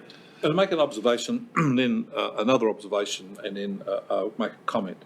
The first observation is that I walk up and down the banks of the Ngāroa River, and I see growing piles of gravel there. There's 4 huge dump trucks working regularly with big diggers. They're extracting a lot of gravel out of there. I don't know how much it is, but it's a lot. And it's very easy to see why, because it's close, it's convenient, and it's very easy. First observation. Second is, I know people who truck gravel out of Hawke's Bay over 5 all the way to Auckland. And I, for the life of me, cannot understand why someone can't afford to pay the gravel to go from Waipawa to Napier. It baffles me. If it's well worthwhile doing it, 5 would be one of the hardest roads to go over. Very expensive. Then all the way to Auckland, no problem. They do it slow now too. Yes, thank you, Martin. You've done Whose that for fault us. is Good that? job. But the other comment I'd make is that I hear this thing about subsidy, about this. I am implacably opposed to corporate welfare. If we go and subsidise the price of getting gravel out of the Waipawa, I don't think there'll be any reflection on the cost of the job, the cost of the rafts that go to, all the rest of it. I don't agree with that. And the best price you can get for anything is free. So we give it to them for free, and then work out your economics beyond that. That's my view. And this is my comment. I'm opposed to getting into arguments about the economics of it, because that then puts us onto a ground where we have no control over. We'll give you the gravel, free, take it or leave it. Over to you. If they want conditions on taking it, well, let's negotiate that. But the price is free. Still support right tree, right place? Yeah. Anyway, that's it. All right. I'll move the report to be received. That was seconder. Martin's looking enthusiastic. All right. All those in favour say aye. Aye. All right. Contrary, no. Carried. Excellent. So third item, I'll introduce Andy McCall. He can come down and sit down the front here, and I'll sit next to him. So this is with regards to the Katamu Urban Catchment Advisor. So in the last LTP, we created a new role, and this role really is to help give councillors a view of what's everything that's happening in the Katamu Urban Catchment. Look, Andy's been with us a couple of months now, and so it was an opportunity for you to all meet him. So, Can I help with the introduction? I met Andy on his motorcycle today, and I just want to say, anybody who rides a motorcycle is one of the finest citizens you could ever meet. And so he's a class person, so he needs no further introduction. He had a good view of our council. You just now ruined it. Oh, I've improved it. He likes the fact that I ride motorbikes. I did, yeah. I did, he said. Okay, Andy, where you go? So really it's, Andy, I thought might just make a few remarks of what he'll be looking at, and certainly the intent is to bring back, once Andy's finished, a bit of an analysis of where we can apply funds or interventions to make the biggest impacts on the Katamu urban waterways with a bit of an evidence-based system, and probably starting with eliminating stressors versus sort of masking or dealing with the downstream effects. So with that, I'll hand it to you, Andy. Yeah, well, hello. Thank you for the welcome. So I've been, as Chris has been here about 2 months, 2 and a bit months, and I came from Whangarei, so I was up there at the regional council there, and before that I did a couple of years on the environmental team of the oil refinery. So pretty new to Napier, and I've spent the time sort of getting up to speed with some of the issues in the catchment. Had a good look through a bunch of reports, for NEWA reports, for HPRC reports, and there's a few things in there that are quite apparent. So there's a high level of nutrient in the Karamu, high level of sediment, and the recommendation for most of the reports seems to be around riparian planting. The reason being that gives you shading, it stabilises the banks, it lowers water temperature, which improves oxygenation, all those kind of things. But as Chris has mentioned, that doesn't necessarily address the source of those nutrients. So one of the first things looking at doing is kind of a stock take of the whole catchment. So an idea of what's going on in the upper catchment, which, with Zan, who's just left unfortunately, but That's part of it. So the agricultural, horticultural land, there's a project underway currently looking into what comes out of tile drains, how significant that might be, and mitigation measures. There's also one they ran down south, which had good results. And the other part is around consents, industrial discharges. So obviously HTC's Stormwater Global consents with us for review and potentially approval at some point currently. So that's one aspect we'll look through. And then with the compliance team around any non-compliances and areas of concern we have in the industrial areas will be another thing we'd be moving forward with. So that's just a quick overview of where I'm at with it. Yeah, so it's a high-level overview. And I think there's a few other things that the group is undertaking as well, because it came up today around riparian planting, and Anna mentioned there's 3 hectares, being done by the Catamu enhancement. Look, that's not nearly enough. That's a very small amount. A couple of things that we're doing at the moment is for our rivers is coming up with a strategic planting plan that we can again bring back to council and say, here are the opportunities. This is the speed, options, because we've had a very ad hoc approach in the past, sort of make decisions year on year. And that work is underway, and then once that work is complete, is look at all of our 9 drainage schemes in the Heretaunga Plains, and likewise develop some comprehensive planting plans for those to again be able to come back. Here's the opportunity, this is the sort of investment that we're looking at, so we can make really, potentially, if we want to, some step changes in terms of that riparian planting by the Regional Council. Okay, all right, I expect we'll have some sort of interrogation of you sometime later. Next time complete with chair, manacles, electrodes and bright lights. The team is that interested in what you're doing. Can I just say one thing briefly, Chair? Look, Thanks very much, and Godspeed to you with the mountain we've got to climb. But, I'll just note thanks for linking this with the State of Environment report. That's 2 strands of work, and there's a missing bit which you're starting to solve today. But the urgency in those earlier reports, again, and of all the State of Environment monitoring sites across the Karamu catchment, they all have so much bacteria that they are not suitable for primary contact recreation. So let's just get in, and can I just ask that regardless of the speed of tank, kotahi, etc., there are many things we can try and do to start to improve this. Thanks, Chair. Okay. love the encouragement and enthusiasm from Councillor Foss. Jeez. But this is more a comment than a question, is particularly around those discharge consents. The average age being about 6.7 years, so I think we look to the future, but you have to be realistic that this is going to take time. Yeah, but if we, getting stuck in now, which is exciting. Well, so one thing with that is that when tank comes in, any of those consents will be potentially, they will be subject to review. They can be reviewed at that point, and most of them also have review clauses in them already. Yeah. So it's not necessarily a case that we have to wait for them to expire if we decide they're no longer suitable. But Hi, Andy.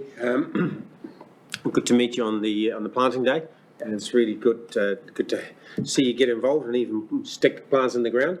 And on that note, and this is not putting any pressure on, we're only planting 2 kilometres of riparian planting this coming Saturday at the Raupery. And as an invite, we really would like to see you there at some stage, meet with our group, and see what actually best practice is, other than the other streams that we have. And we've got some really good ideas that hopefully you can learn from as well, and we will help you with in the rest of the Karamu, because we actually are part of the Karamu as a Raupery stream. But we're actually blessed with a taonga of springs that come out of the ground and are pure as you can get them. So we have a good starting point. Doesn't mean that it actually flows exactly the same way that it actually comes into our stream and out of our stream at the end, and we're working on that, and we really would like to have your help with this as well. So all the best for the time to come, and we're here to help. Thank you. Yeah, good, thank you. Craig, would you like to move the report? I will, thanks for that. Jackie? Yes, please. Second? Sure. Good to speak. Go well, go hard, go early, take no prisoners. Repeat. Thanks, Craig. Thank you for joining us. Yeah. All right, all those for the slogan, go hard, go early, go home. Oh, did I say that? All in favour, please say aye. Contrary, no. The other one was be kind. Aye. Carry. Let's look to catchment. 220. We're catching up. Catchment engagement framework for policy implementation. Chair, through you, so the team will just quickly set up a couple of very quick slides. You know Brendan, but I'd like to introduce Richard Wakeland, who's the Senior Catchment Advisor in the Catchment Policy Implementation Team. Richard's got a very extensive background and history working in farmer engagement. He's been putting a lot of thinking into how we work with catchment collectives. He's focused in the Tuki catchment, so a lot of activity. We thought it's timely to come and share it with you. Kia ora, ngā mihi o te ahi tēnā koutou katoa. Ko Richard Wakeland tōku ingoa no Patane ahau, ko Esk tōku awa, ko Kaweka uku paimona, ko Ngatika nunu tōku tuaranga wāwai. Nō reira, tēnā koutou katoa. Thank you for the opportunity to present this paper this afternoon. I've only got 2 slides that I'd like to share with you, and it's really, I guess, in providing some context for the paper, which goes through a model design and how the various components might operate in principle. The first slide is effectively came out of a meeting with farmers where we had a discussion with farmers about the sort of activities they were undertaking in the catchment and where the areas of focus were. Predominantly the focus at this time was very much on the left-hand side in terms of the regulatory framework, so very much the discussion was around how rules and various elements of regulations in terms of how they were focused on. And as we went through the discussion, we identified that farmers were really interested in focusing on good management practice that would be evidenced in the measurement and monitoring, and so that we would have the adoption of better farm practices that would actually appear in the results in terms of how the improvement in water quality, and then that would actually help better inform policy. So that it was, instead of having the focus just primarily on meeting regulatory requirements, we started shifting the focus to what they were actually doing and how they were doing it and how they were protecting the waterways. And that, I guess, led to the second slide, which was, and this is a model, this is not a system or a process that's owned by HBRC. It's actually how the various components fit together. And so it's a joined up approach between council and the community, and a whole of council approach. So I've been here just on a year, or a bit over a year, and in that time have picked up all the good work that the likes of the policy team have been doing in terms of engaging with the community. And so we've actually got a really good reputation with farmers in a lot of the sub-catchments. But there's an opportunity here for us to have a slightly more joined up approach in terms of not only policy and implementation, but it's actually bringing the other elements together with it as well.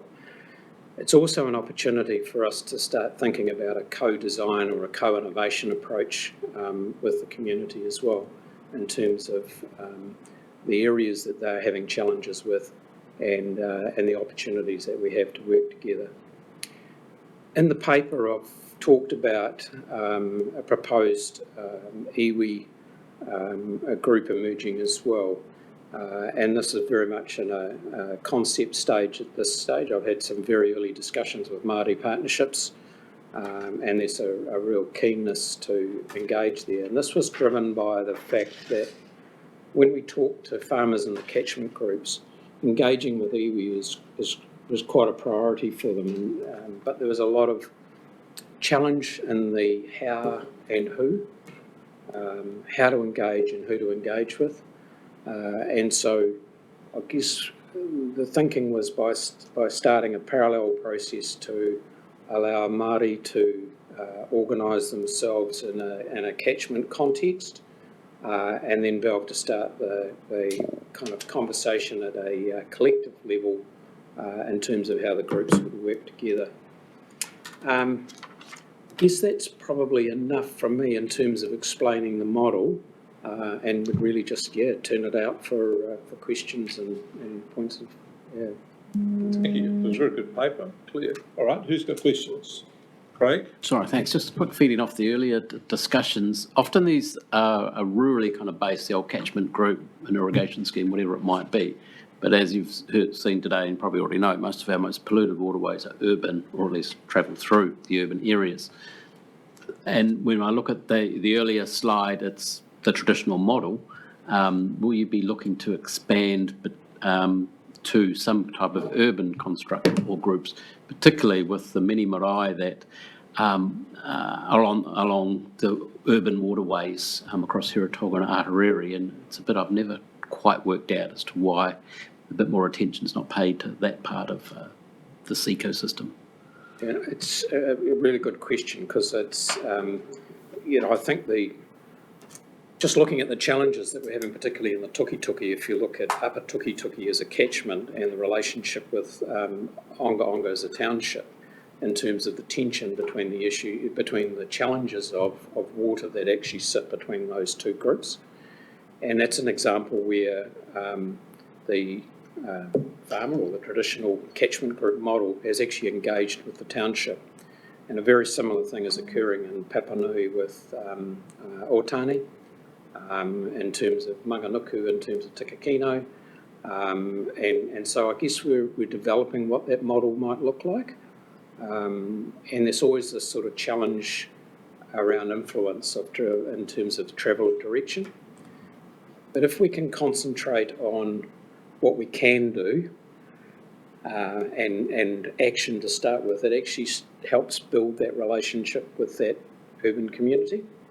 And the sorts of things that I'm hearing and engaging, particularly with farmers, is that they want to engage with those urban communities and make sure that there is consistency. They're looking for urban communities to do as much of the heavy lifting as they're actually being asked to do. So there's some discussion there. Have I got the answer today? Probably not. Are we heading in the right direction? I think so, in terms of some of those discussions. Thank you. James? Chair, so look, the predominant effort of council has historically been in the rural community, and that goes largely to the DNA and the whakapapa of the regional council. But I guess more than that, we've tried to deal and prioritise our interventions around the kind of the landscape scale sources of our greatest issues, whether they be nutrient contaminants or sediment, and that does take us into the rural landscape. However, as Richard has pointed out, of course, our rural communities do expect some heavy lifting from our urban environments as well, and we do know that while they're very small as a proportion of the total area of our rivers and streams as a region, our urban environments have a high visibility, they have a high amenity value, and they are incredibly degraded. I think what we have is an opportunity with the investment councils made and the catchment coordinators in this long-term plan is to do the sorts of work that you've seen in that last item to really scope up the scale of the community interest, understand all the groups at play, and then I think for our upcoming long-term plan there's the opportunity to look at a business case around our urban catchment environments and whether we scale up to provide greater support and greater engagement with all of those community groups. And I would add to what James has said, there's been another tension too, that our rivers have been managed by engineers, not people who are interested in biology and biodiversity. And the best example of that is going over the bridge into Havelock Door. When you look left and right, you see the river stripped out, clean, and not a tree within a stone's throw of it to give it any shade. Well, the Caribou stream was never like that. We've gone on, so we're now having to sort of re-engineer these things. It's going to take quite some time. So this is a long journey, but I think we're starting to get the right mix. The other thing is that local councils were never particularly worried about what they flushed into rivers and streams. I see that Hastings and all the rest of them now have got all these signs of river grates saying, note, this goes directly to the river, this goes directly to the sea. So trying to tell people they've got to be careful what they put in it. And so I'm seeing a change in attitude. Long may it continue because we've got a long way to go. Any other questions? Okay, someone move? Martin? Okay, who will second the report? Will. Thank you. I just wanted to thank Richard before he left for the report and to note how encouraging it was to see how much of the tuki-tuki is covered by these catchment groups. To acknowledge the Tukipo catchment group for its award last week. I think that was just excellent, and to be part of funding that. And to note that the last paragraph heralds, I think, a key other method for the Kotahi plan in terms of implementation of the regulatory framework that will be part of the plan. Good point. Right, thank you. Could I just very briefly say too, particularly down Tuki, there's some real momentum now. But one thing they all say is they greatly appreciate the support from HBRC and the help they're getting. So you guys are doing a great job. There's a couple of bouquets just like that. We've heard that all today through the reports, how we're actually valued through the catchment staff. So it's really, Great work. really great. I better go. Okay, all those in favour, please say aye. Aye. Contrary, no. Carried. All right, we're almost in court.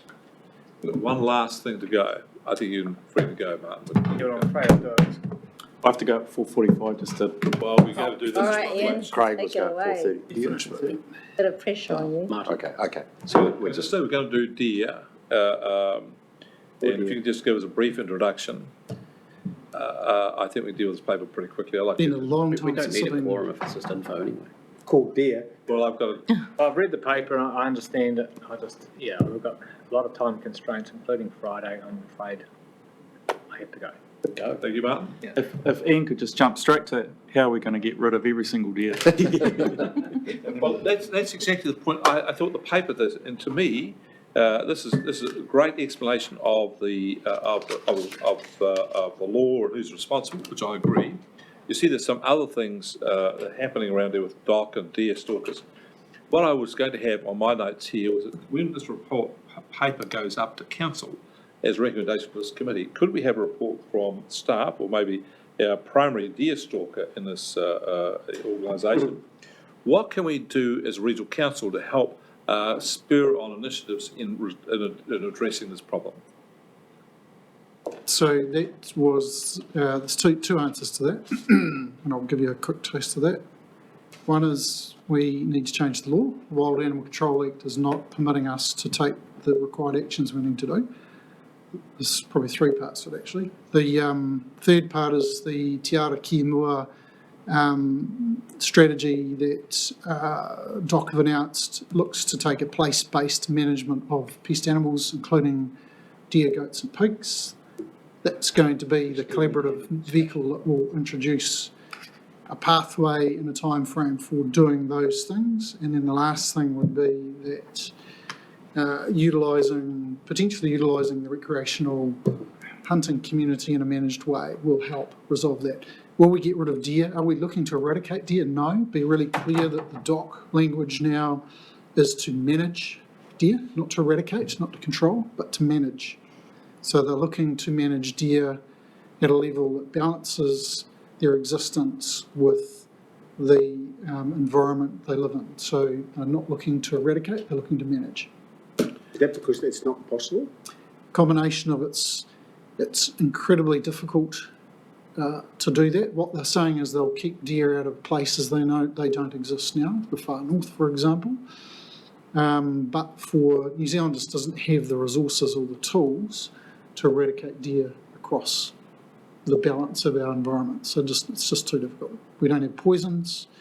They're incredibly difficult to hunt. I know that there is investment in the private philanthropic space looking at tool development, particularly with the thermal technology for deer control and using aerial platforms like helicopters. So So the view being that you would control them, they're going to the military sector to figure out how they could be more effective at doing that. But like I say, New Zealand's resources wouldn't stretch to eradication of deer. It's just not possible.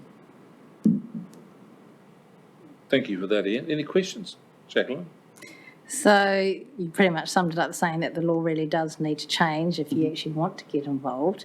And there's a suggestion that what's been trialled in the North Island is to have recreational hunters on farms, on private property to control deer. Well,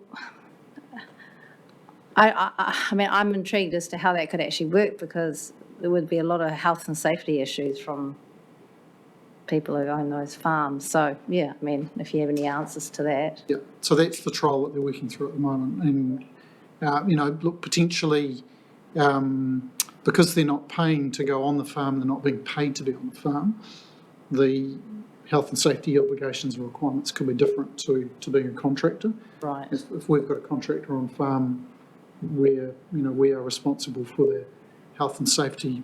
So all of those things are being considered and worked through in the approach that's being trialled in the Waikato right now. And if that's successful, we'll look at that works for us. And the other thing too is there are quite a number of farmers who have such a deer problem that they're inviting shooters to come along and do that, so we could be involved in that and sort of helping coordinate it where people have an interest. There's a lot of work we can do here. So could I move the report be received and request that staff, in putting the report up to council, makes suggestions of what we can do to make improvements on deer control in our region. And that's an invitation to tell us to seek to amend the Wild Animals Control Act. We can write a letter up to the government and tell them to do that. We can look at the things, and we can look about what's going on with recreational. Any suggestions you've got there, so we can have them as a recommendation. What we could think to do, including giving 2 303 shells for each 303 rounds for each pair of ears that come in. Tried many years ago. I support that, because we as a council really need to assist the community once again. It's rife on farms. Riparian planting, any planting, just gets decimated by deer. We need to really show our support. And they're going to wipe out all of the vegetation cover on the car wickets, and all it's going to do is speed up all the erosion. Says Martin when you need him. Okay, do I have a second? Oh, sorry, can I just quickly ask Ian one more thing? Yeah. So, for example, I know that Hawke's Bay Regional Council is involved with that prioritisation site in Parongaho, Livy and Ben, and you were able to go in there and I'm not quite sure how it worked, but I'm thinking it's just funding for more deer fencing. So how did that actually come about? Did you have to work with DOC as well for that? No, so where we identify priority habitats like we had on that property,